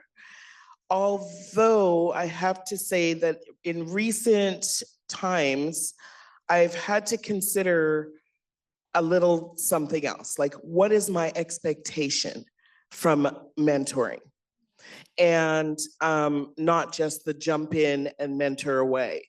Because again, as Larissa was saying, as I think I mentioned earlier, I think we've all said it, capacity. What do we have capacity for? And so if you don't look at what your expectations are and what the other person's expectations are and figure out if those things match in value, I think that it's a waste of time. It could get very messy too. I think it's gonna get messy. It's gonna be, I don't think it's gonna be very, very helpful for anyone, So I do mentor. I have a mentor program with Sisters Leading Sisters, and I do also have a mentorship program within my business. Like, my whole team, people that I pay extremely well, I mentor them as well. And they mentor me back. I learn from them, they learn from me, right? It's very intentional. Yeah. Amazing. And Dr. Bevan? So just because you have a time crunch, I made a list of about 100 items, but I'm just going to touch on 3. Okay. So the first one is where you just ended, and it's on intentionality. I think that it's really important to have intentionality both in being a mentor and a mentee, and asking oneself exactly what capacity you're trying to build and what capacity you're trying to make a contribution to. The second item I would say in terms of being a mentor is making sure that you've done the personal work. such that you've actually built your competency, you built your strengths, such that you're giving more than you're taking. Because in mentorship, there's always a give and take, and you want to make sure that you know where the flow of capacity and development is going. The last one, though, is I would actually say that at any given time, we're always mentors and we're always mentees. One of the most surprising items is that we always make the presumption that we know who's watching. I say, why don't you make the presumption that at all times everybody is watching? And consequently, that means that you always have an opportunity to lead by example, to be a coach leader, to be able to be supportive of others in a deliberative manner, because it becomes a statement of mindset. And in that regard, I think if we just think of that, whether it's in business, whether it's in our profession, I think that we have an opportunity to be great mentors. We have an opportunity to be great mentees, and I'll stop there. But I've got 97 others that you don't want. Yeah. Yes. Thank you so much. I'm on the side of the stage for everybody looking where I am. I'm gonna take the questions from the crowd, if that's okay with you, Sosa, and then you can leave the question to whomever. So we do have some questions in the room. I'm gonna walk towards you. Don't forget to mention your name so that the speakers know who they're talking to. Hi, my name is Jen. My question is for Larissa. Yes, thank you. I haven't seen this brought up at all yet during the last few days, but you said that you're part Black and you're also part Indigenous. And people may see one, they may not see another. You may feel like you just don't belong anywhere. That's like an internal thing, and I think I grew up that way. And so listening to your story, I don't really have a question. I just resonated so much with what you said that I had to say thank you. So yeah. Thank you. That means a lot that you shared that. And it's so true. And often I have a background in restorative circle keeping, where I go in and I help people figure out their conflict in terms of facilitating a dialogue using traditional practices, Indigenous restorative practices. And in doing that work for several years now and helping people connect through circle, through open-hearted dialogue, I've come to find that at the root cause of so much of that conflict, the root cause of so much of our interpersonal, but then also intrapersonal conflict is not being able to honor our full selves, or not feeling that we can honor our full selves in a relationship, in a space, and especially in terms of relationship to self. And so I really appreciate you hearing that, because that is a focus that I try to take, and recognizing how those experiences have shaped me as an entrepreneur, for the better and the worse, for better in terms of the lived experiences and the qualifications that come from that. But then also for the worse, a lot of those experiences shaped in many ways an aversion to finances and money, an aversion to authority in many ways, and institutional authority. And I see how that hurts me as an entrepreneur. And so having compassion and having grace for me has really been found in looking at that relationship to self. And just as a kind of quick final point to that, I find that capacity to have compassion through history. My last name, Crawford, that's a slave master name. And when I first came to recognize that with my family, that led me on a long journey of exploring my family history and understanding kind of how I live within a living legacy of the transatlantic slave trade. And through that learning and through that history, I was able to find a lot of really concrete information about For example, Jamaican paternity in what is currently Canada, and how the slave trade has directly impacted so many experiences with fatherhood. And so in that journey, separating myself from recognizing it's not all me, it's not all my dad, we're living in these patterns, we're living in these legacies, was another way. And I'd say looking at that history for my indigeneity and my Blackness has really allowed me to understand and honor and have compassion for my full self. And through that, I'd say advocate for my full self as well. So thank you for sharing that. That's a really important part of my journey. I'm glad that touched you.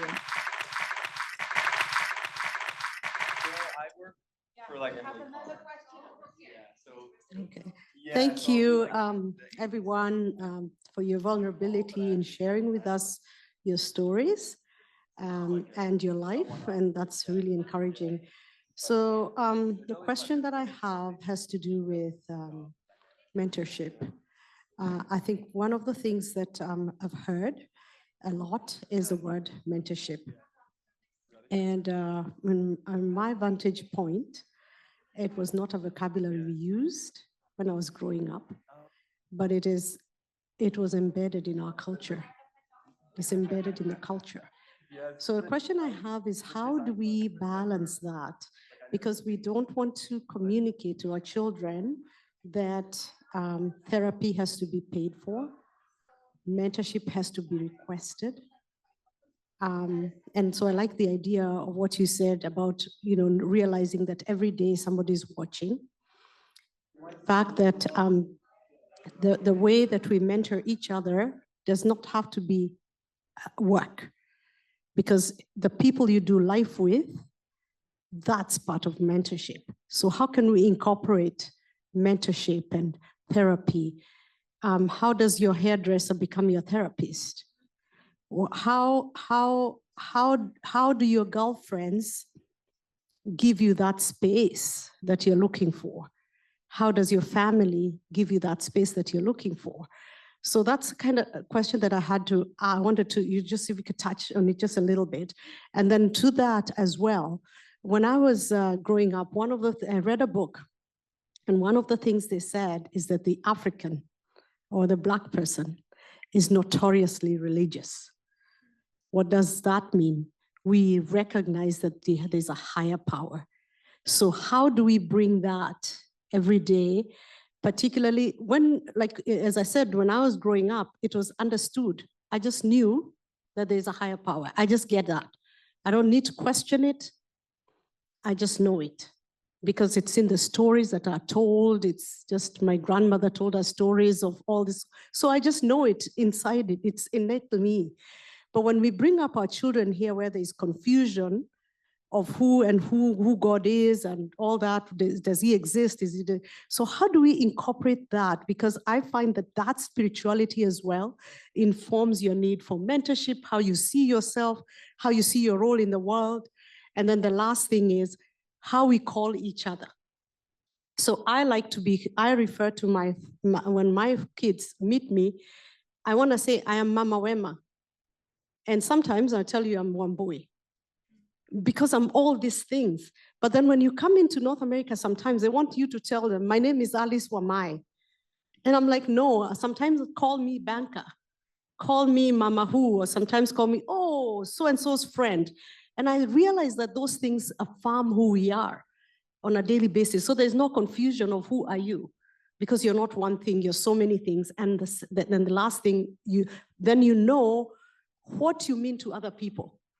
And that's important. So just kind of bringing that, I don't know how you want to talk about that, but it's how do you see that in your life playing out? Thank you so much. So we have 4 questions. We are gonna try to cover all of them. I really applaud you in advance for your answers. Yeah. I'll start, and I'll maybe do a couple of points. I'm gonna maybe take on that point of spirituality. I'm gonna take that on because Mother Nature exists, and we have to have a relationship with her because, I mean, I don't know, if you have a plant in your house, if you go outside ever, and that's Mother Nature the whole of Mother Nature is a relationship of reciprocity. It is a relationship that is rooted. It's a relationship that is about redistribution. It's the entire relationship of that ecosystem is one that is, to me, the way that I was raised, rooted in my indigeneity, your indigeneity, Larissa's indigeneity. Like it's rooted in indigeneity, right? That's where the pillars of indigeneity and the way that we walk through the world, when we are linked to those values, that's where they come from, is Mother Nature. So that's my higher power. That's my spirituality. I was raised a Christian, and I have a lot of stuff that I could say about that, but I do keep that for me and my paid therapist.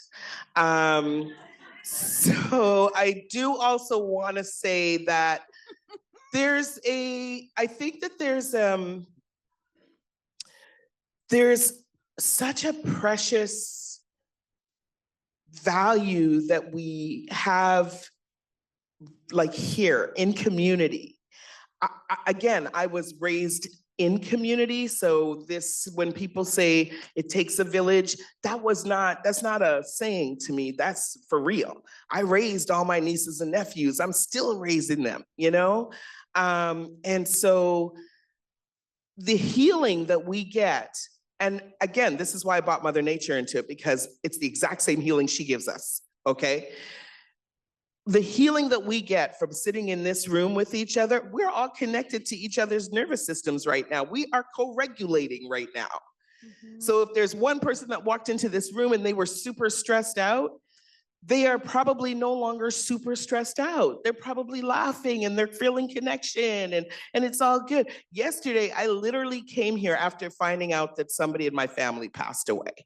And I came because I needed to be in community so that I could feel the love and feel held and feel safe and know that I'm okay and everything's gonna be okay. Could have stayed home and laid in bed and cried, which would have been fine too. But I wanted to be in community because we heal faster when we are interdependent with each other. That's it for me. So if I could maybe start on the first part of your comment and then migrate to the second part. I think in terms of mentorship, for me, it's about intentionality. And as it relates to, let's say, our children, or as it relates to community and so forth, it's not only giving the lessons, but giving the why. And in that context, I think that one can turn those life lessons into context by giving some statements around the why. Why did I make this decision? What did I learn from it? How can you learn from it? What am I learning from your demonstration of your choices in that sense? So on religiosity in that sense, without pointing to, end philosophers, but a really interesting philosopher, William James, 1914, Pragmatism, and kind of a simple statement on the existence of God. If God helps you make decision, God exists for you. Does not, then keep working at it. I'll stop there. Thank you, thank you, thank you.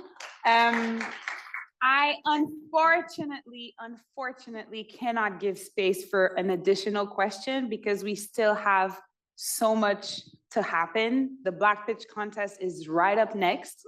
And as you know, pitches can be stressful, so playing with their time is stressful for them. And then I have just so much stress I can handle, right? So all of you online and in person, thank you so much. So much. The photograph. Thank you, Sosa. Thank you, Sosa. The photographer is waiting for you outside to take your pictures. And if ever anybody in the room has an additional question for our speakers, you can go meet them outside. Online, from Montreal to, where is Larissa at the moment? In New Zealand. New Zealand. From Montreal, Jojage to New Zealand, take good care of yourself, and thank you so much for making the time to be with us today. And Jackie, thank you for inviting us up on stage to share some perspectives.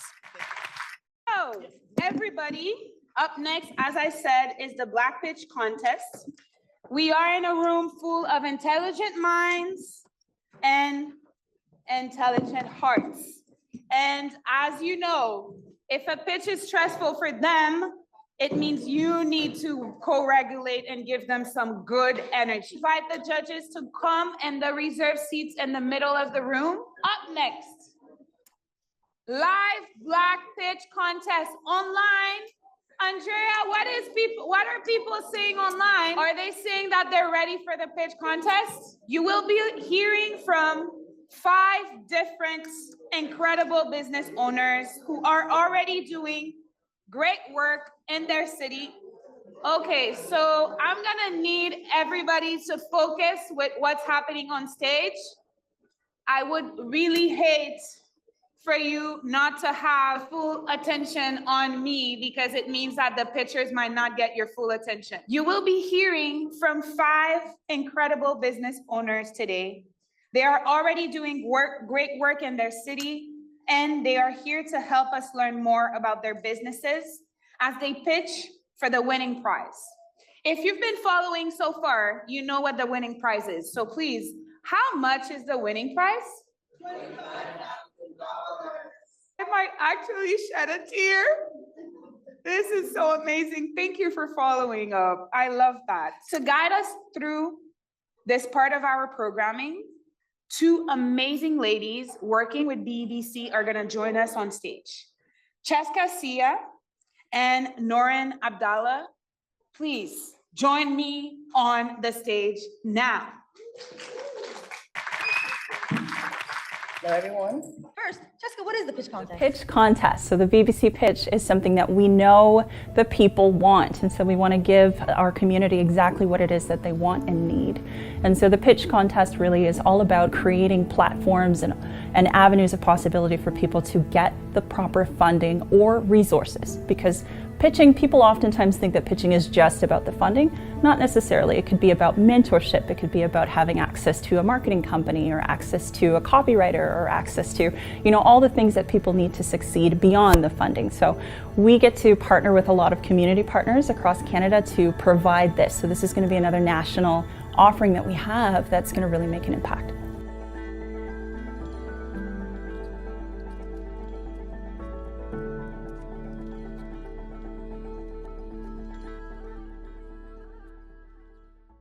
Now I will go through our wonderful judges. So we have Craig Wellington from the Black Opportunity Fund, Nane Wanchuku from BDC, Galila Mast from TD, Peter Moriga from BEBC, our very own. Oh, Liam Oster from Norton Rose Fulbright, Cecilia Barnes representing Cable, Megan McNamara from TELUS, and Doug Minter representing CBCC. Yay, round of applause. Thank you guys for taken time out of your day to make this monumental decision. This will be a very difficult decision for you. I can guarantee that. So if you guys have not already, come on down and sit in the second row. There's some reserved seating for you guys. And you should all have your rubrics. Everyone got their papers and pens? Yes. Everyone else good? How are you guys feeling? Are you guys excited to see these pictures? They have been working so hard to kind of give you their pitch for $25K, which is a lot of money, just in 5 minutes. Yeah, no, that was. I mean, I don't think I would be able to do it in 5 minutes. Could you, Nanette? No. Yeah, see, I need like 30 minutes at least. Even though right now I'm not talking a lot, I feel like if I were to pitch, I would need a lot of time. So they actually had a lot of help from some of our pitch mentors, experts in their field. We have Beth Cowie, who is actually supporting us from online. Thank you, Chris Beth. Paul Broussard from Volition. Wait, is he here? Yeah. No way, what? Oh, welcome. Thank you so much. The pictures love you. We love you. And Jackie Cassandi. Where's Jackie? Where's Jackie? You know what? She's somewhere, but she is the founder and CEO of BBC. So yes, thank you to our lovely pitch experts, our pitch contestant mentors. You have trained them for weeks, and now is the time. Now is the time. Are they gonna pitch and then it's over, or something else will happen? So the way it's gonna work, we have 5 pitchers. They're gonna come up for their 5 minutes, and then the judges, our lovely judges, our lovely 8 judges, you have 5 minutes between yourselves to ask a couple of questions. It's not a lot of time, so don't ask 5 questions in a row unless you need to.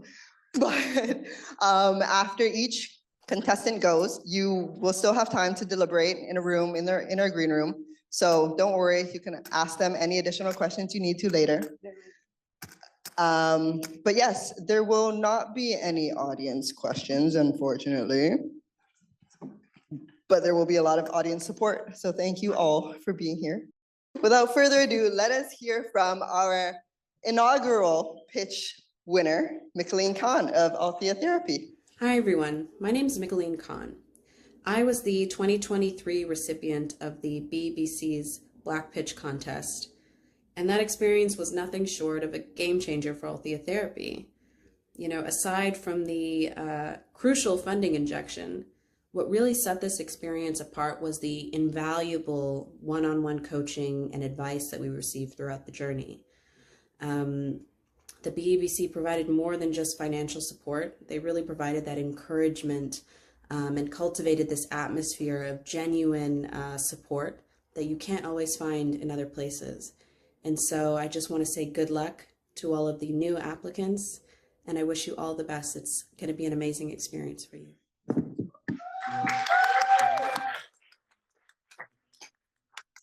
Yay, so we have 5 pitchers. We've narrowed it down. We had about over 230 pitch contestants, applicants from nationwide, from east to west.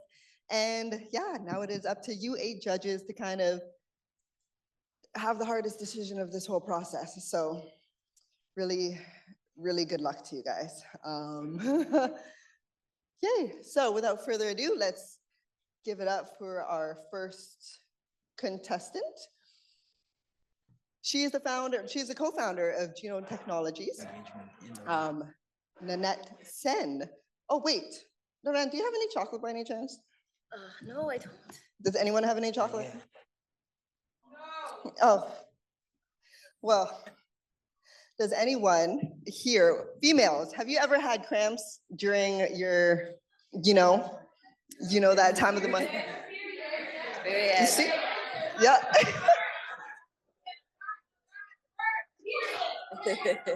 Period. Period.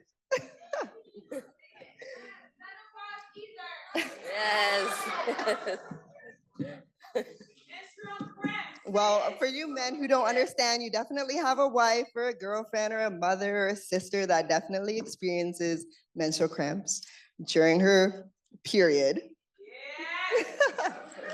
And instead of spending so much money on chocolates like me and Naran were just gonna do, let Nanette Sene tell you a different alternative. So give it up for our first pitcher, Nanette Sene.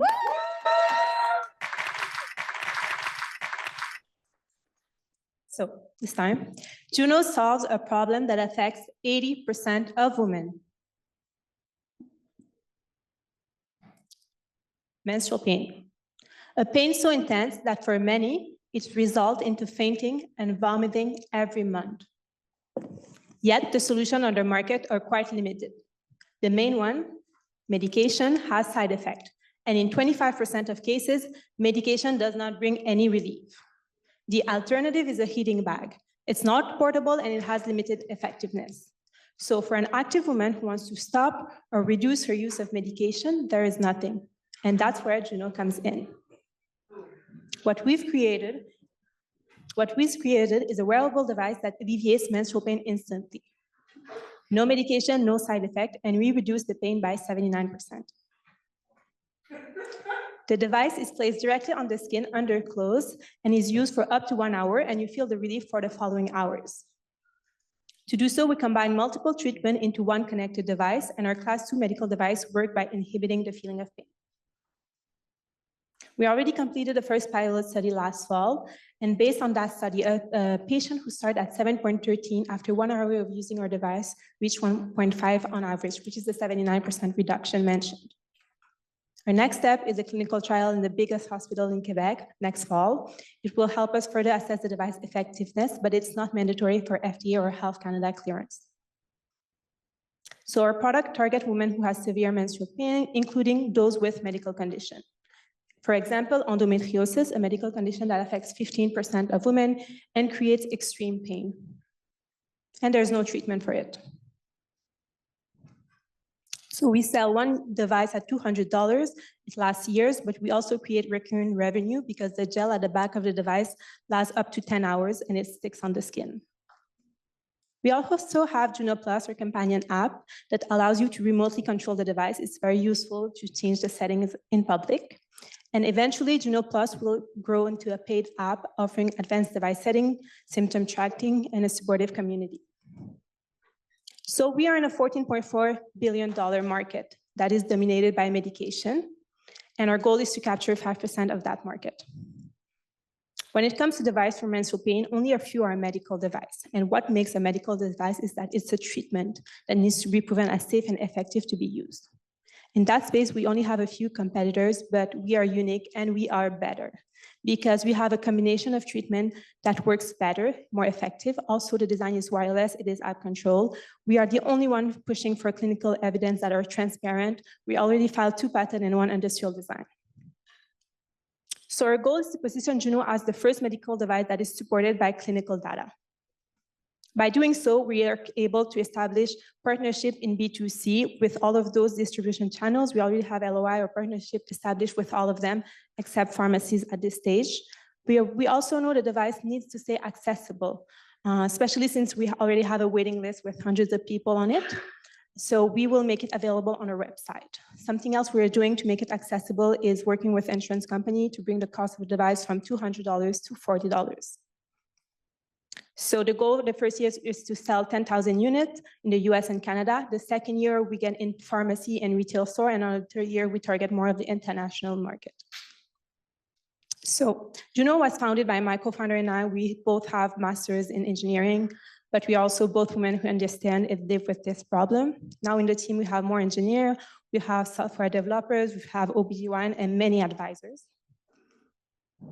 We also have the help and the support of many key players, including the NRC, Investissement Québec, Johnson & Johnson, J-Labs, and many more. And in 2 years, we have received over $700K in non-dilutive funds. So this is what we've completed in 2 years, an MVP, provisional patent, a pilot study. Now we are in the middle of raising a $500K safe. We are also preparing the commercial version of the product, preparing for a major clinical trial in Quebec, working towards FDA clearance and Health Canada clearance, and all of that brings us to a major milestone, our first sale Q1 2025. If we were to win the prize, it would be used directly to deliver a first batch of product to everyone on the waiting list. So Juno impact is very clear. We are solving the problem gynecologists see the most, and this first product is just the start of our mission to improve women's health using highly innovative solutions. Thank you.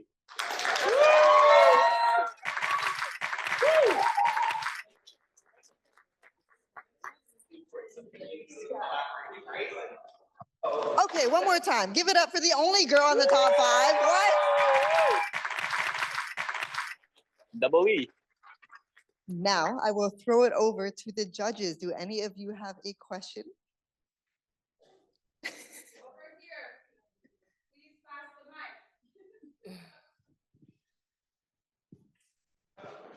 Can you hear me? Thank you for that presentation. Really well done. My question would go to, how much does it cost you to produce one of that? $40. $20. 40. 40. For 1 unit, and we sell it at 200. And at the end of the day, what's your margin? It depends. If we sell it in store, the margin will be less because they take a commission out of it. But if we were to do e-commerce, well, we would sell it $200 and it would cost $40 to produce if we were to produce over 10,000 units. So of course, it depends on how many units, but for 10,000 units, it would be $40 the cost of goods. And where do you produce? How many do we produce? Where do you produce? Where? We take parts from different places, but we assemble it in Montreal. Okay, thank you.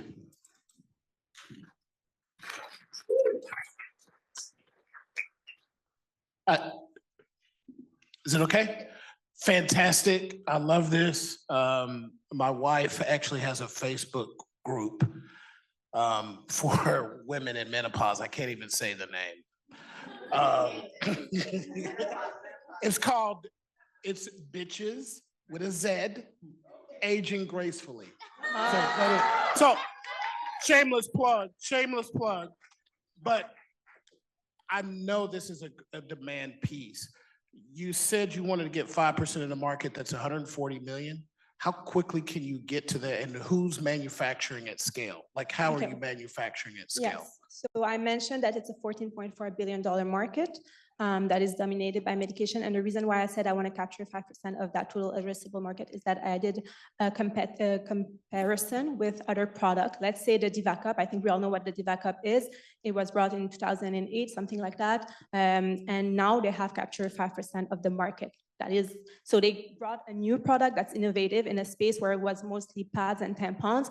And in a matter of 15 years, they were able to capture 5%. So that's why we think that the 5% is realistic.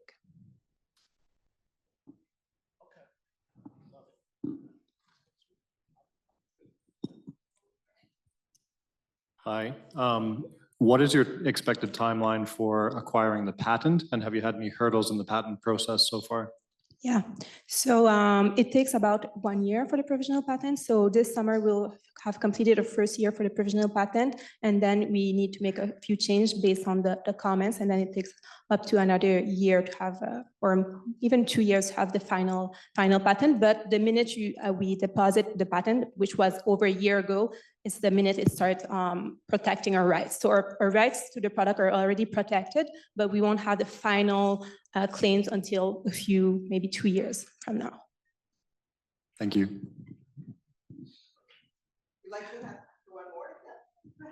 So my question, well, first of all, amazing job. And I love the confidence. I think this is something that we absolutely need. My daughter is definitely going to be the first buyer, but I do worry about that price, the profit margin there, especially based on the cost. How were you able to determine the pricing, first of all? And then the other question I have for you is, how much have you so far invested into the business? So the first part of the question, which is the pricing, it's really normal to have 5x, especially once you want to get in bigger retail stores. So I think it's a normal comparison between the cost of good and the price we sell it to. But we do have some kind of concern to make it more accessible. As I mentioned, we're working with insurance company to bring the cost down for the user, for the buyer. So the goal would be, it would be great, $40 if you could buy it for $40, and that's kind of the goal we are going for.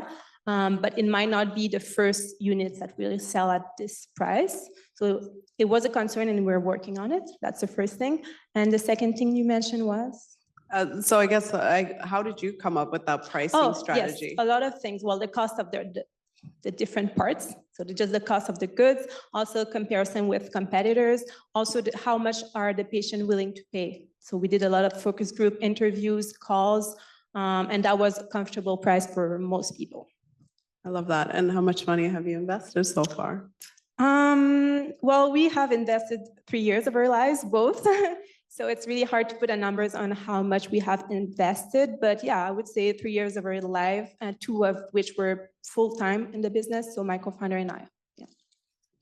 Well done.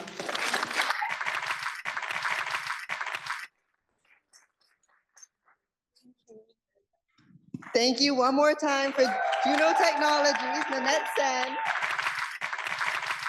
Okay, so next up, Noran, oh no, that's not productive. Speaking of productivity, our next contestant has come up with something to assist with productivity, especially for nonprofits, just like the BEBC. So this falling paper wouldn't, I don't think that would have happened. Would you like to say anything about your productivity? Mind your business. Okay, so without further ado, we have someone else from the East representing Quebec as well. We have Stéphane Beaulne, and his brilliant idea is Komino.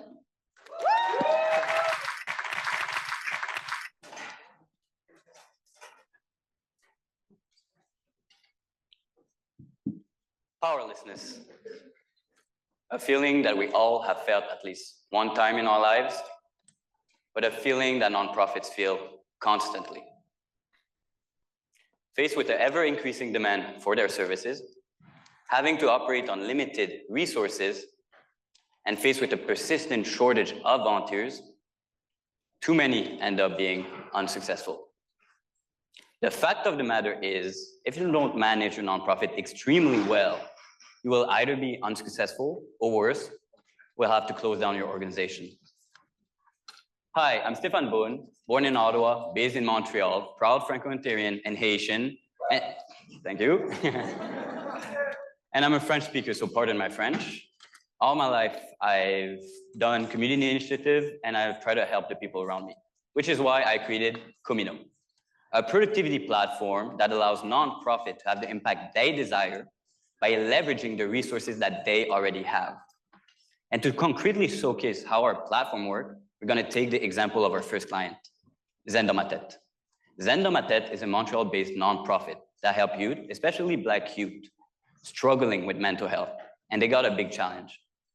They need to help as much youth as they can, operate 5 programs, all this on 7 employees and 30 volunteers. And they chose Komino to have them tackle the main challenges of nonprofit and be successful. To combat the big need for their services, they created virtual space on Komino to host their community, communicate with them, and understand their needs. To combat the limited resources they operate on, they plan their initiative on Komino. They set the goals, the necessary action to reach them. They identify the action that were too much for their team and package them in volunteer mandates. To combat the shortage of volunteers, they use our volunteer management feature that maximize the impact and output of their existing volunteers by giving them clear mandates that clearly states the tasks and events need to be completed. And then they can track those completion on their dashboard. We not only help them tackle the main challenges of nonprofit, but also increase the understanding of the community needs, increases the visibility on their progress and impact from their initiative, and decreases their effort and time in volunteer management. And for Nanette, we want to help them achieve the targets of every one of their program and even surpass them. But couldn't they do so with another platform? Well, Komino were really made for nonprofit, and we really set ourselves apart. We have the project management and communication tools of our competitors. To that, we add volunteer management, impact tracking, and community mobilization tool. But what really sets us ourselves apart is that we understand that nonprofits are not only organizations, but they're center points of communities. And it's time that they have a tool to leverage that community, do more good, and be successful. And we already have some traction. We have 2 clients and are in negotiation with 7 organizations. And we want to use the BEBC grant to capitalize on this traction by investing $7K in our tech and $18K in our sales. By doing so, we would reach 40 clients by 2025. From there on out, we would target similar profile organizations than our first clients, and then other type of nonprofit in Canada, then in the US, then worldwide. Our pricing is $79 per month per organization. It's very accessible. And even with our low price, we have such a huge market that if we capture just 1% of our North American market, we would be a $20 million business. And that is our 5-year goal. By being so, we would help 21,000 nonprofits improve their community, be successful, and we would impact the life of countless individuals, because that's our real goal, to give out our platform to every organization or initiative around the world to reinforce and empower our communities and reach our vision, a socially just world. This vision is shared by our whole team. Me, a serial entrepreneur, Moussa, a former influencer, and Karim, a software dev versus AI, supported by a mentorship of over 80 years of experience and a community with 73 ambassadors at its core. And we'd like to thank the BBC for the opportunity to pitch here. And we'd like to ask something of you, the audience. If you're part of a nonprofit or know somebody who is, contact us. We'd like to know more about your nonprofit and how we can help. And be with us, be a communiteer, be the change. Thank you. Pas de quoi. Judges, anyone have any questions?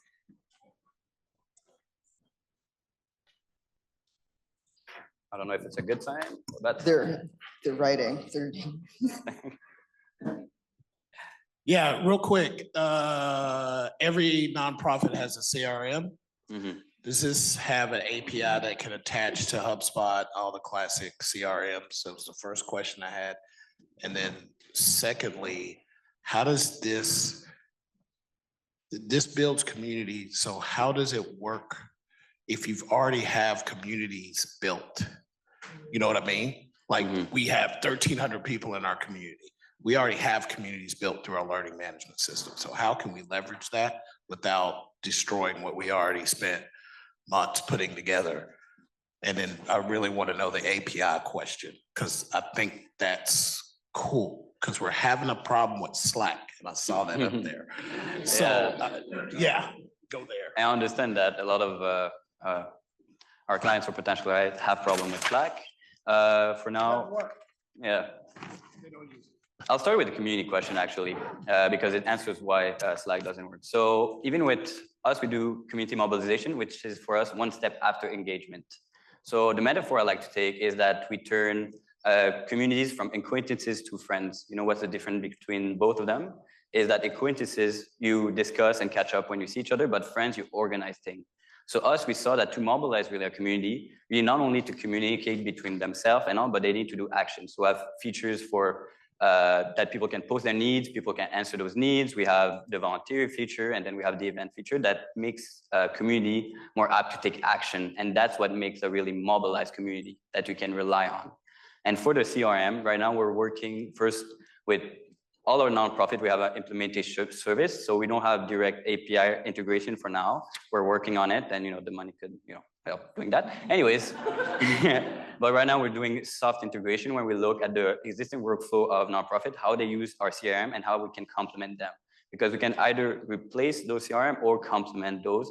So for example, one of the clients that we have a CRM and they use our platform, especially for their volunteers, then community, and then we're gonna see how those two platforms can communicate with each other eventually. But yeah, it's more analyzing how the nonprofit use it, what are the workflow that they use, and how we can complement them without being a hassle. Any other questions?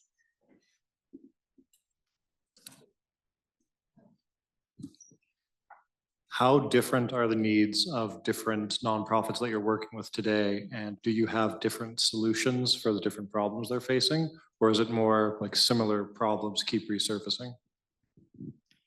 So right now our targeting is really service and community nonprofit that are really the boots on the ground and that heavily rely on volunteers. So our first feature that we sell and implement is the volunteer management, because we know it will have direct impact on those organizations. For the community mobilization, even if we have the feature, it takes a bit of time to really mobilize those communities. So right now, we're really looking at nonprofits that have volunteers and that use volunteers a lot. Not only punctual volunteers for event, but also, for example, pro bono lawyers or volunteers that stay 5 months with the company, etc. So this is what we do. No, that's very helpful. Thank you.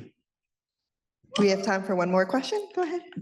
Hello, this is great. I was just wondering, is this a software as a service, or is this going, because it sounds like there's a lot of customization. So is it a source code you're giving to the organization and then you're helping to customize it? Or is it software as a service, they just pay monthly and it's out of the box? So it's a software as a service. We made it really simple so that nonprofits have a simple pricing for their whole organization. They can know what's the pricing, then have the platform. And the platform is really simple. We made it as simple as we could because nonprofit don't need as much personalization than commercial companies. They need something that works and have immediate impact, especially for the volunteer management side. They need immediate impact. They need to increase the impact of their volunteers and also increase the retention of their volunteers. Those are two things that we're really working on and that we're delivering as features. Okay, a very quick last question. I like volunteering, but I hate filling out forms. So how user-friendly is it for the volunteers? I do get that, and we don't have the forms in the platform. Is essentially we come after a nonprofit has recruited the volunteers. Now right now we're working with partnership with recruitment organization that do the recruitment, and we come after. So the volunteers will get in, will choose their mandates, or will get assigned a mandate for the organization if the organization already know which mandate they want to assign. But let's say they enter the platform, they will see the mandates. They know they want to volunteer for this organization. They'll see the description, all the tasks they have to do, and the events they need to be. They'll sign up, and it will directly put them in their My Action part, which is essentially a checklist of all the tasks and events they need to be. So as a volunteer, you don't need to do all that extra stuff. You just have like a checklist with all the tasks and events you need to be, and basta. Okay, one more time. First of all, I want to thank this lady over here because she was offering me chocolates earlier. Now, does anyone ever get the craving for like a salad or something? Craves a salad. Who craves a salad though? You guys don't crave salad? You don't crave salad? So boring. I know Naran was, those little shrimp patties outside? She was only picking off those microgreens. So don't tell me no one's ever craved a salad. So we'll bring it back to someone from the West representing Manitoba. His name is Mwenda Dyck, and his brilliant idea is South Central Greens.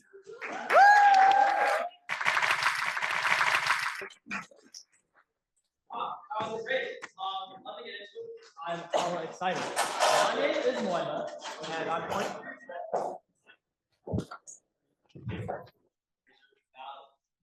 I've always had a passion for sustainable farming and health, with my mother having a PhD in human nutrition and my late father being a farmer in rural Manitoba. There we go. Now you can hear me.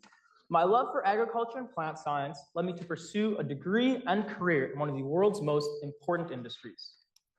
We all know that food insecurity is a growing issue both locally and abroad, and the implementation of intensive local food systems is needed. I'm sure you've heard of vertical farming and the potential it has to combat these issues. 2 years ago, I was given the opportunity to conduct an experiment on vertical farming at UFB.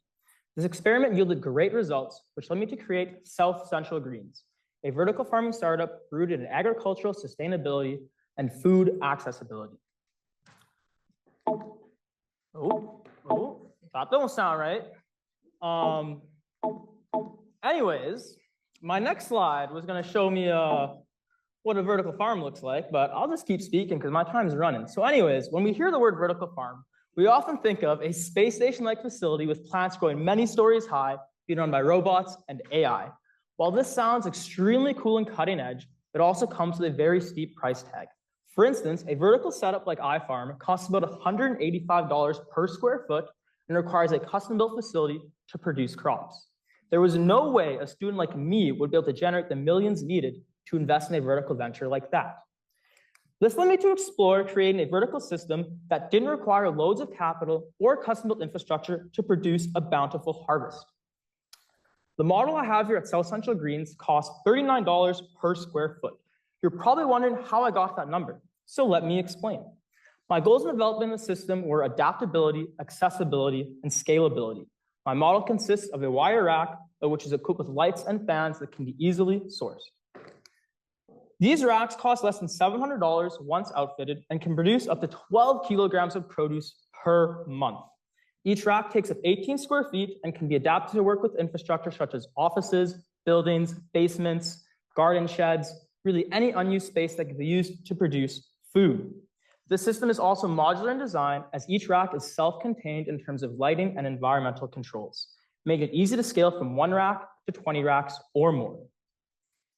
Another advantage of my low-tech, low-cost, locally serving model is a much reduced carbon footprint, especially when compared to conventional greens, which travel hundreds of kilometers to reach our supermarkets.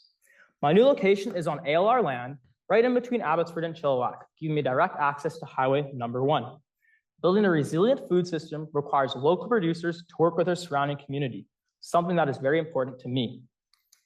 The system boasts these advantages largely by the fact that I'm prioritizing the production of microgreens. Microgreens are vegetables that have immense health benefits and are very, very versatile in the kitchen. They do not require fertilizer as they do not reach a vegetative state and go from seed to harvest in as little as 2 weeks, which means having a consistent supply of nutritious produce year-round a reality. Since starting in 2022, I've modeled this venture in various courses at UFV and conducted many trials under the guidance of Dr. Renee Prasad, the head of the agriculture department. I've also obtained my horticulture crop production and protection certificate, as well as my IPM certificate. I've been in contact and cultivated relationships with GrowZorb, the ACF, and Archer Community Services, which are 3 large organizations in Abbotsford in order to better the community and the agricultural industry. I'm gonna skip that slide because I'm running out of time. But if I win $25,000 from the BEBC, we've done our incorporations, our research trials, we're now scaling to our new facility. That $25K will help offset these costs and allow me to start producing crops this summer. So yeah, thanks for listening to me. I want to hear what these judges have to say. Please ask away, because I got lots more to share. Thank you. Thank you for that. Still craving a salad. Judges, do you have any questions? Please. Thank you so much for that presentation. No and problem. For the energy. No problem. I had to get it out of me. I have too much in here.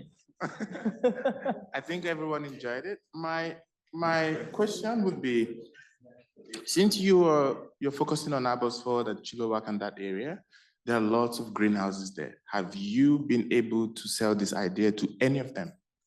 So the idea that I have here with vertical farming, this isn't the same as the hothouse industry in the Lower Mainland. So the greenhouse in the Lower Mainland that you're speaking of are mainly producing crops such as peppers, tomatoes, and cucumbers. These crops need to be grown in high heat, and they take a bit of time, and they're all grown hydroponically because they are fruit-bearing crops. You know, you're eating that big bell pepper, that big cucumber. So this vertical farm grows in an entirely different way. We use much higher seed densities. We're actually growing from seed. Not all of those greenhouses are doing it. But what I'm doing right now is I'm actually on a research team with UFV, and we're trying to create a vertical farming board in British Columbia, because the hothouse guys, they have their own board. Blueberry farmers have their own guidelines and their governance body. Vertical farming is very new. We're an $850 million industry, which will be getting up to $1.4 billion in the next 2 years. But there is no governing body. There's no, dairy producers or DC. We don't have that for vertical farming. So we're looking to build that in order to better the industry and tackle all the problems that we are facing. But microgreens and this type of farming has been around for a little bit now. To get back to your question though, there are other greenhouses. No greenhouses are doing it actually, because if you have the money to build a greenhouse, you're going to be growing hothouse crops. This is meant to be in a place where that capital isn't available to grow these types of crops. These can be grown in much lower capital intensive environments and can be adapted to go kind of anywhere. So my plan is Abbotsford, Chilliwack Mission, that's my area. Sustainable farming and sustainable food systems are all about having that 100-mile diet. So if someone in Vancouver wants these greens, we'll start another farm in Vancouver to serve that area. I hope I'm that sorry, answers your guys. question. I'm going to ask a follow-up question. Sorry. My follow-up question would be, thank you for that answer, but let's put it this way. Give me an example of a green that would fall under the criteria for sure. that you would do. So, and please hear me out. Yeah. And explain to me why a greenhouse cannot incorporate your idea with their business in order to help them improve their profitability. Okay, so a bit two-sided there. So the first bit of your question is, I'm sure we all here ate the lobster rolls this weekend. You saw the little lobster rolls, little platters, the seafood on them. So on top of those lobster rolls was a plant called micro cilantro. That is a microgreen. That is something that I grow and produce, and we sell them to restaurants, caterers, and people in the restaurant industry. So that was an example. I don't know if you guys had one of those today, but they're very delicious. Those little green sprouts on the top, that's an example of microgreen. In terms of incorporating this into an existing greenhouse, there's no reason to. Those greenhouses are maximizing their square footage to produce a pepper contract or a tomato contract. This is when on your greenhouse property, let's say you have an old poultry barn. Your property used to have a maybe a dairy parlor or a poultry barn. This can go into that old facility with minimal investment and then produce crops out of that on a consistent, regular basis. For instance, my new facility, we're renovating an old poultry barn on ALR property to generate revenue, but we're still going to get the tax breaks because we are on ALR land. So I hope that answers your question. Okay, no problem. Okay, we have one. Yes, Peter, last question. A quick question. There was a slide about your financials and how it broke out in terms of the profit. Can you go back there and quickly just talk Are you looking through for that? so I have this guy here, which is kind of a revenue model. Or are we looking for more of the rack itself? I can explain it all. We can go on. But I got 55 seconds. Let me answer your question. There was one that said had $800 on it, a breakdown on how much a rack costs and what the profit is on a rack. Sounds good. So to set up my entire rack is $627.55 to set up a rack. That includes all the equipment that the rack needs to grow plants. So my rack, my trays, my lights, my fans, and any equipment needed. Now, in order to produce crops on that rack, I'm spending $73 a month in my consumables. These inputs are going to be my seed, my growing medium, my soil, and my power. Rent is in there when we're on a bit of a different scale. Well, this is just for the racks. So as you can see, my rack holds 20 trays at a time, and it can crop out twice a month. So I can produce 40 trays of produce every month, which is about 12 kilograms depending on the variety. It does vary by weight. On a wholesale basis, those trays are sold at $20. This is a wholesale price, very competitive in the market today, and I'm generating $800 per rack. As you can see, the rack cost me $700 with my inputs. I'm netting $100 after my first month on that one rack.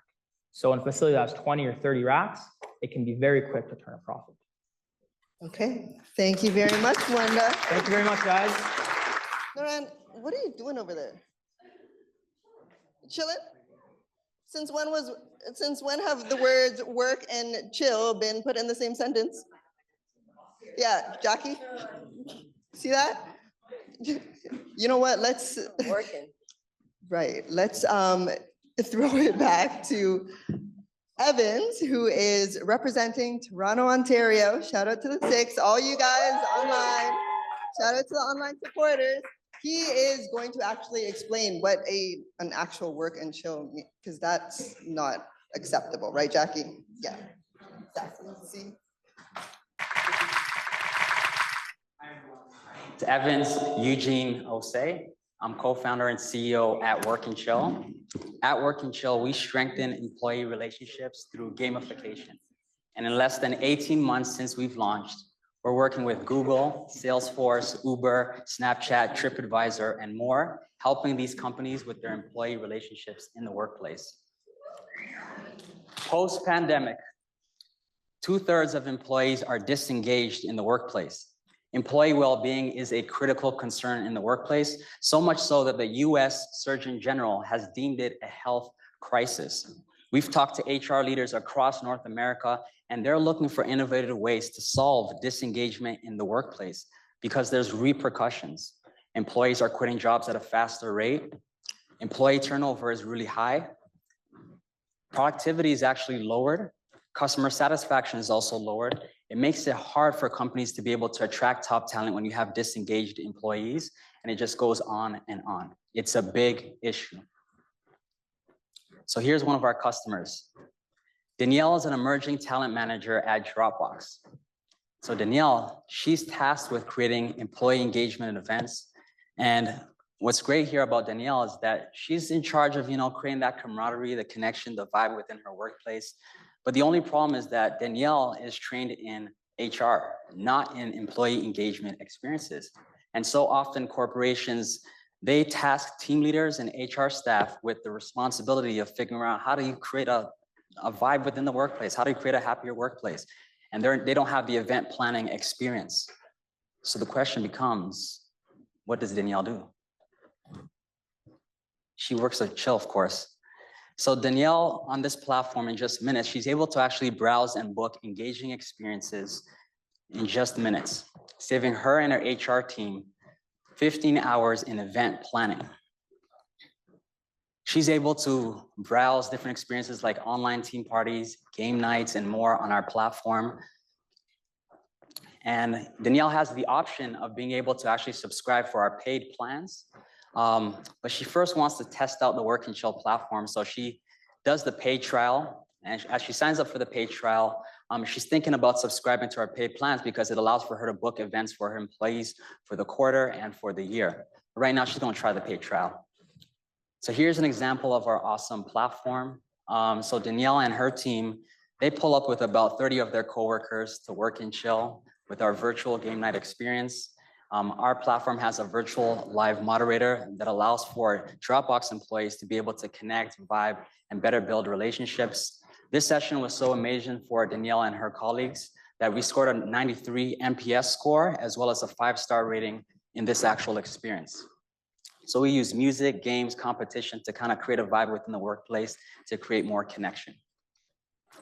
So Danielle and Dropbox have spent $7,500 USD on our platform in the past 12 months. She first started with a paid trial, and then she loved the platform so much that she quickly subscribes to the subscription plan. And then she's now referring individuals within Dropbox, her HR colleagues, to use it in different departments. And our goal in 2025 is to be able to introduce company-wide subscription plans with companies like Dropbox and more. These are some of the companies that are currently using our platform. Most of these companies are in the paid trial stage. And so our goal is to be able to quickly convert a lot of these customers into paid subscribers, paid plan subscribers, as opposed to paid trials. So we're expecting to see revenue growth come from this, which will actually allow for us to increase our long-term sustainability. So these are our numbers so far. In 2024, we're currently making $55,000 in revenue. At the end of the year, we're anticipating $250,000 in revenue because most of these companies, their budgets are in Q4 with online holiday parties, year-end socials. So that's when we're really going to bring in the money. On average, we earn around $1,200 in terms of average spend from these companies on our platform. Again, most of these companies are in the paid trial stage. So we anticipate the average spend increasing as more of these companies subscribe to our plans. Listen, I got 25 seconds left, so I'm going to move real quick here.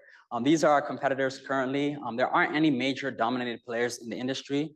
Give us a few years. Hopefully, we can be that on the top of the list here. Okay. So currently with our team, we are relentless. We are ambitious. We all live in a startup house building this thing out together. And I hope to be this year's 2024 BEBC champion. So hopefully we can make this happen and create a more connected and happy workplace. Thank you. Next year, or like at one of our team meetings. Yeah, everyone. Judges, how are you feeling? I have Any a question. questions? Go ahead. Sorry. So first of all, very impressive, all of the clients that you have currently. I was just wondering, how do you intend to take them from the paid trial and convert them to the subscription plans, as well as what is your customer acquisition plan? How do you plan on continuing to get these types of customers? Thank you. So a lot of these customers, they are subscribing more on a quarterly basis. So right now, given that they've just went through their paid trials, our intention over the next couple of months is to be able to actually sign them up on different packages going into the year-end socials and the company holiday parties. So our focus is more on converting them by Q4.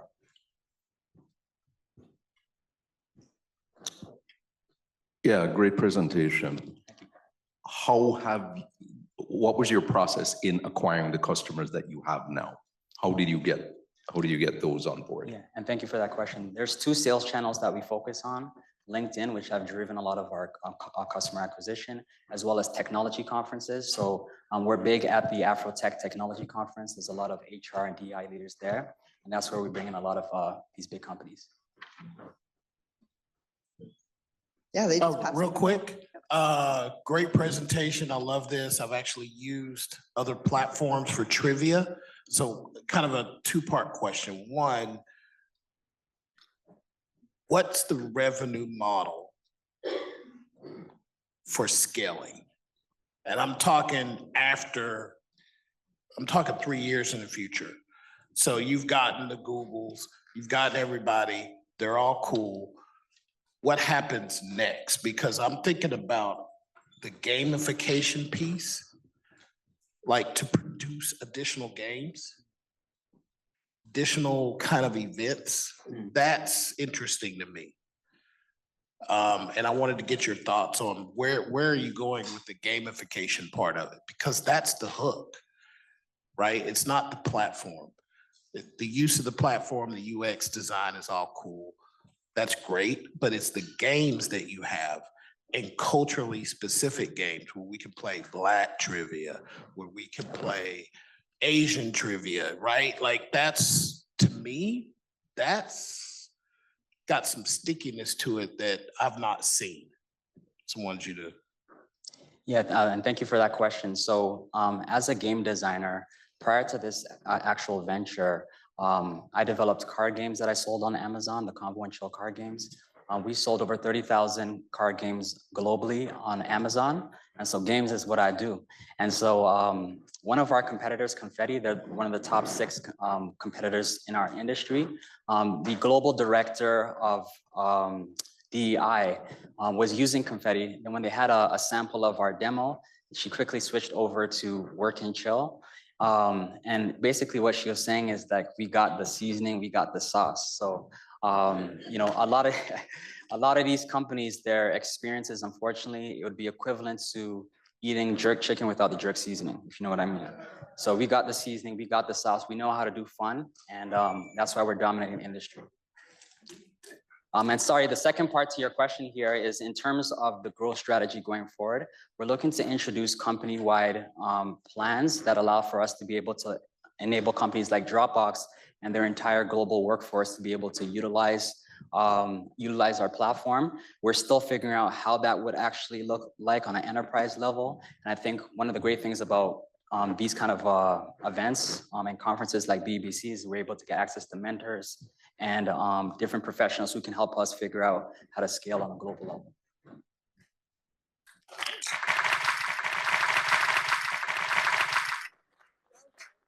I think he still has a minute, so I have a question. Yeah, okay, go ahead. What will you use the $25,000 for? So 2 things, and thank you for that question. We want to be able to hire a growth product manager to really engineer growth on our platform. And then secondly, we want to be able to hire an account manager to manage our customer relationships. So those are the 2 key things that we're really focused on right now. And outside of the 25K, we want to be able to actually represent BEBC in the international and national stage. And rooms that we walk in, we want to let them know that we're the 2024 pitch competition champions.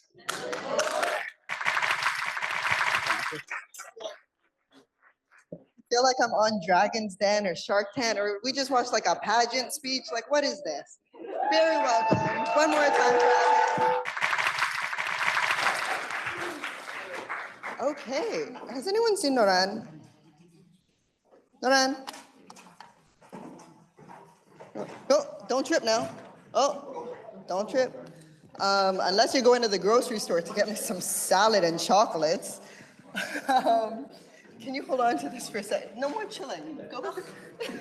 Anyone get that? No, nobody got that. See, it would have been funnier if she was tripping. Okay, anyway. So we have the co-founders, 2 brothers, Walid and Djalil, Baba Moussa. They came up with this brilliant idea called OneTrip.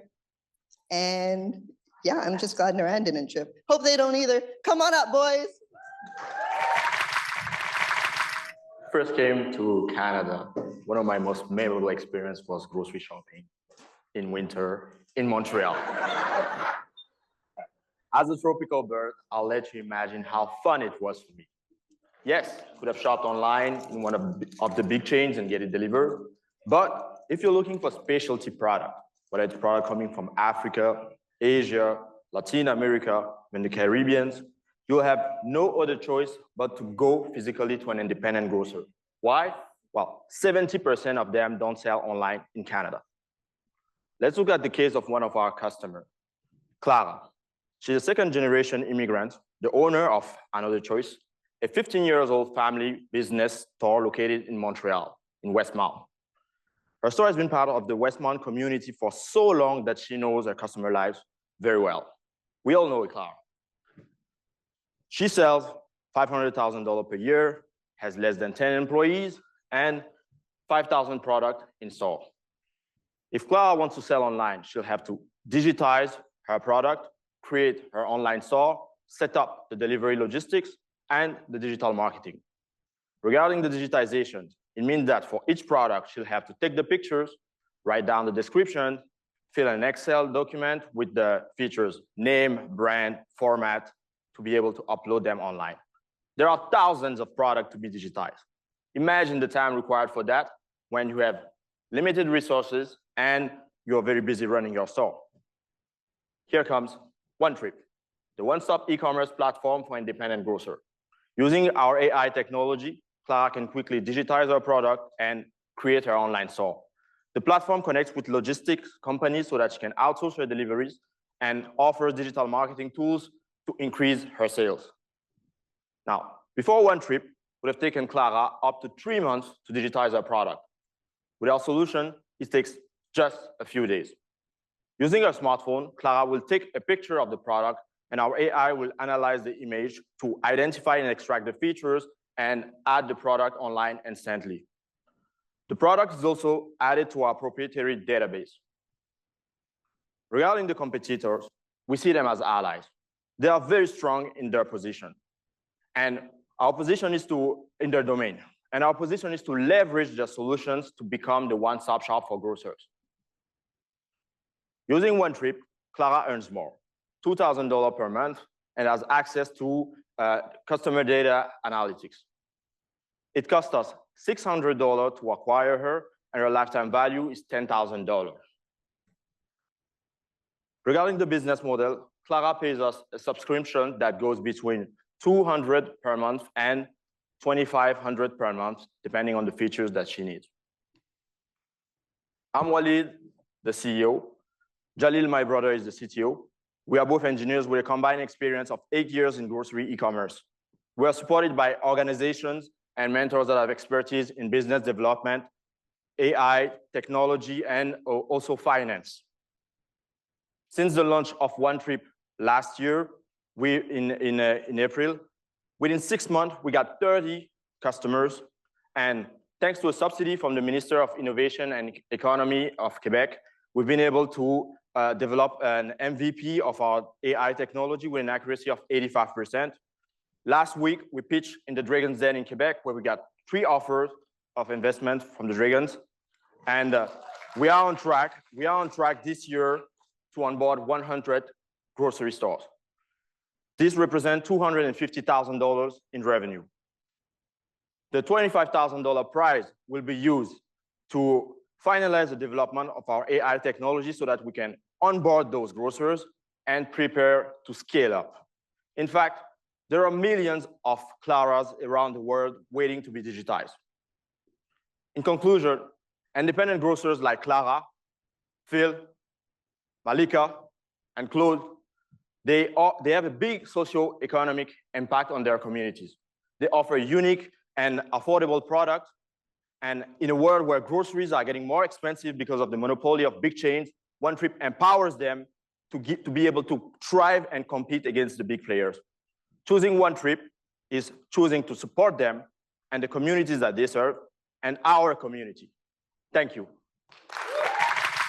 See, again, you know what? Quebec's really showing up and showing out. We got Nanette, we got Stéphane, everyone. We love that.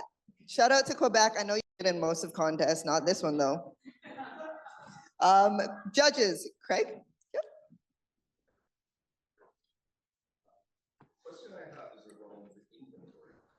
Yes. Yes. Yeah, they're giving you sound soon. Alice, please. Thank you. Should we reset the time? I'll just but we understand the question. It was about. The question regarding the inventory management, because the product, if it's selling through your platform and it's not integrated with their inventory management system, you're gonna have problems.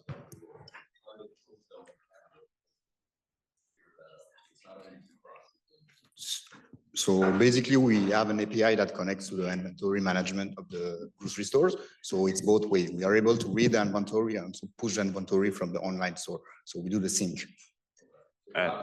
Yeah. Yes. And we also have a partnership with a company that is specialized in inventory software, so that we're able to integrate, and we develop the integration with all those companies, because it's a critical task, a critical part of the project.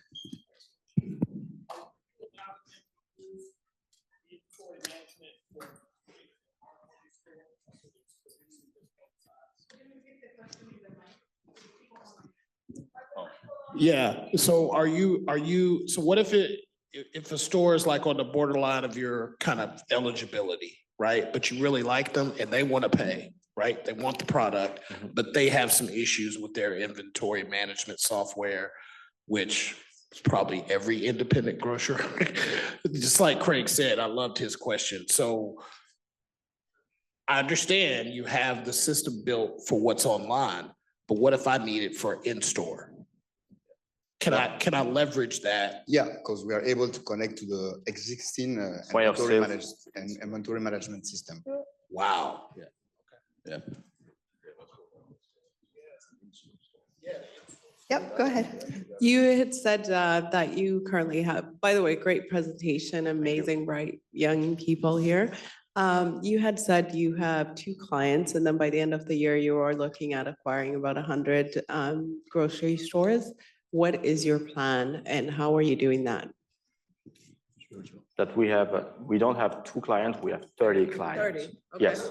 And the plan to onboard them is basically that we do cold calls. That's how we have been able to get most of our customers so far, by doing a cold outreach. And the second part is that we are working with local organizations.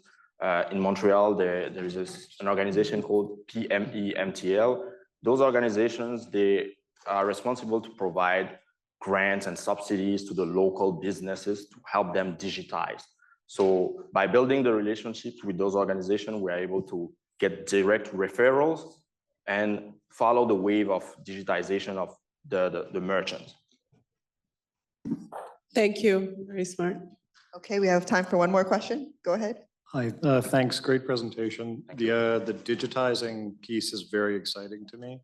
How much of that software is like customized and like proprietary to you versus like open sourced, competitors could get access to it easily, like things like that? Let's say if I understand correctly the question, you're saying where is our proprietary technology? Yeah. Basically, there's 2 sides. The AI part is in-house algorithm that is built, and there's also the database, because we're building a database of independent grocery products that you don't find mainly in the existing databases like GS1. Oh, thank you. That's great. Just kidding. We have time for one more question. that was a quick answer. No? No takers? Okay. What do you plan to do with the database of the foods? So in our projection, basically, we plan to license the database to other grocers or big chains. Let's say if you're Metro or Loblaw, you will be able to access our database and our technology to be able to digitize your store faster. Or even if you are Uber Eats or Instacart, if you need to be able to digitize those products, we can sell the technology to you and you subscribe and then you digitize. Awesome. So What is the one resource other than money that's going to take you to the next level? Mainly, I would say relationship in the grocery sector, more relationship in the grocery sector to be able to have more customers. Love that. Thank you. Yay. Thank you so much. One more time for the brothers. Thank you. Oh, wow. Wow, wow, wow.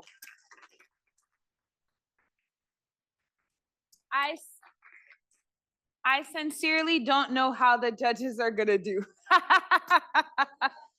Thank God I'm not part of that crew. Good job, good luck.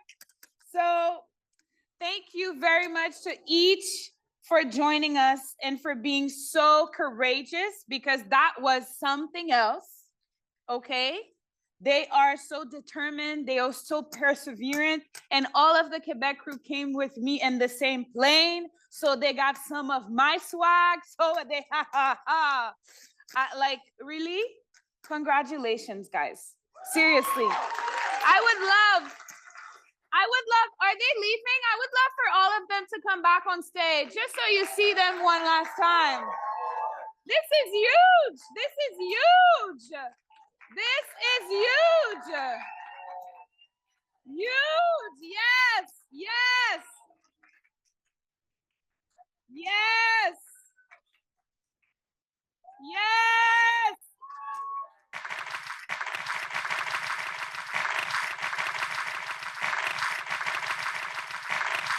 A big, big round of applause for them.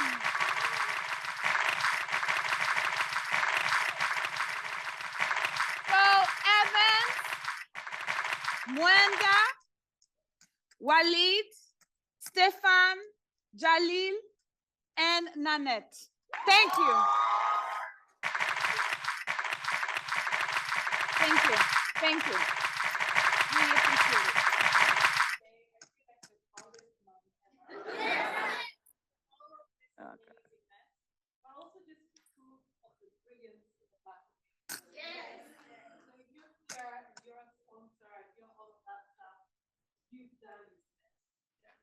Very proud of yourself and really, really thank you. All of you online, so many of you online. Thank you for sharing this guys on. Thank you for 30,000 of you that voted to get this guys here. And we're just really proud of them. Thank you. Thank you. Thank you very much. Thank you so much. Yes, you can do that and take a selfie with the crowd up. Yes, yes, yes, yes. Take the selfie, take the selfie. Everybody, your hands up. Everybody, your hands up. Woo! Yes, I cannot believe it. I cannot believe it. All the judges, thank you so much in advance for the hard work you're gonna have to do, because we need to choose a winner tonight. We need to choose a winner tonight. Somebody needs to leave with $25,000. Okay, so I cannot believe I am going to say this. I cannot believe I'm gonna say this. I'm not gonna cry because I have makeup on. It itches.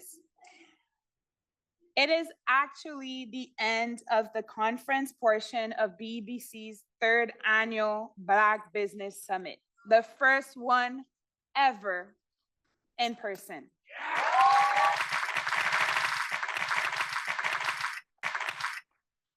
We would like to sincerely thank our partners, the Canadian Association of Urban Financial Professionals and the Canadian Association of Black Lawyers.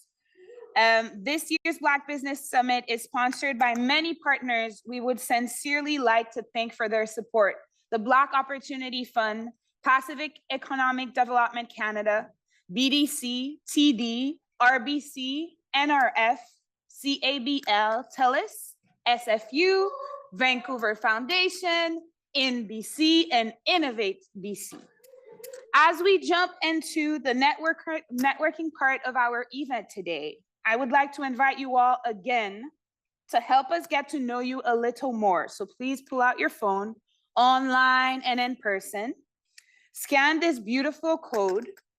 As the Black Entrepreneurship Knowledge Hub, the BEC, has prepared a little survey and would appreciate if you could take some time to fill it up.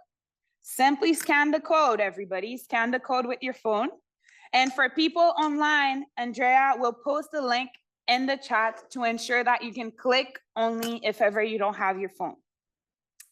Now, nous avons encore du temps alloué pour du réseautage en ligne et en personne. Networking at the end of a conference like this is extremely important to keep expanding your knowledge, as it is one of the best ways to find your own community and people you can create and collaborate with. lastly, but not the least, you know how much I love food. It's time later today to join us for the first ever sit-down dinner and awards ceremony organized by BEBC and its partners. It's the very last gathering. It's the gathering where we will listen to music, where we will mingle, where we will break bread. Well, you have a very special host and MC where, you know, some prizes are gonna be given, the big one, but also smaller ones just to acknowledge the time and energy you each put into your business, into this community that we share. BBC is really working hard so that we can honor you in the bestest ways. So, if you want, you can go change. I will. You know how I like to change outfits. And we'll see each other later today upstairs. Literally the same building, same address. So don't go too far. Don't decide to go visit Whistler today. This is not the time, okay? We're staying here as much as possible. Same parameter, okay? Et ce soir se déroulera la première édition du dîner et de la cérémonie de remise de prix du Sommet d'affaires noires. It will be epic, and I hope to see you all attend. On that note, thank you, thank you, thank you for showing up for yourself, for showing up for us, for showing up for me, because people tell me you're really good at this, blah, blah, blah, but without your energy, I'm nothing. Without you in the room, I'm nothing. I'm literally talking to myself, which I do most of the time. But anyways, that's not the moment. So thank you for giving me the honor to guide you through these beautiful, wonderful days. And I'll let you network until we meet again tonight. Take care, everybody.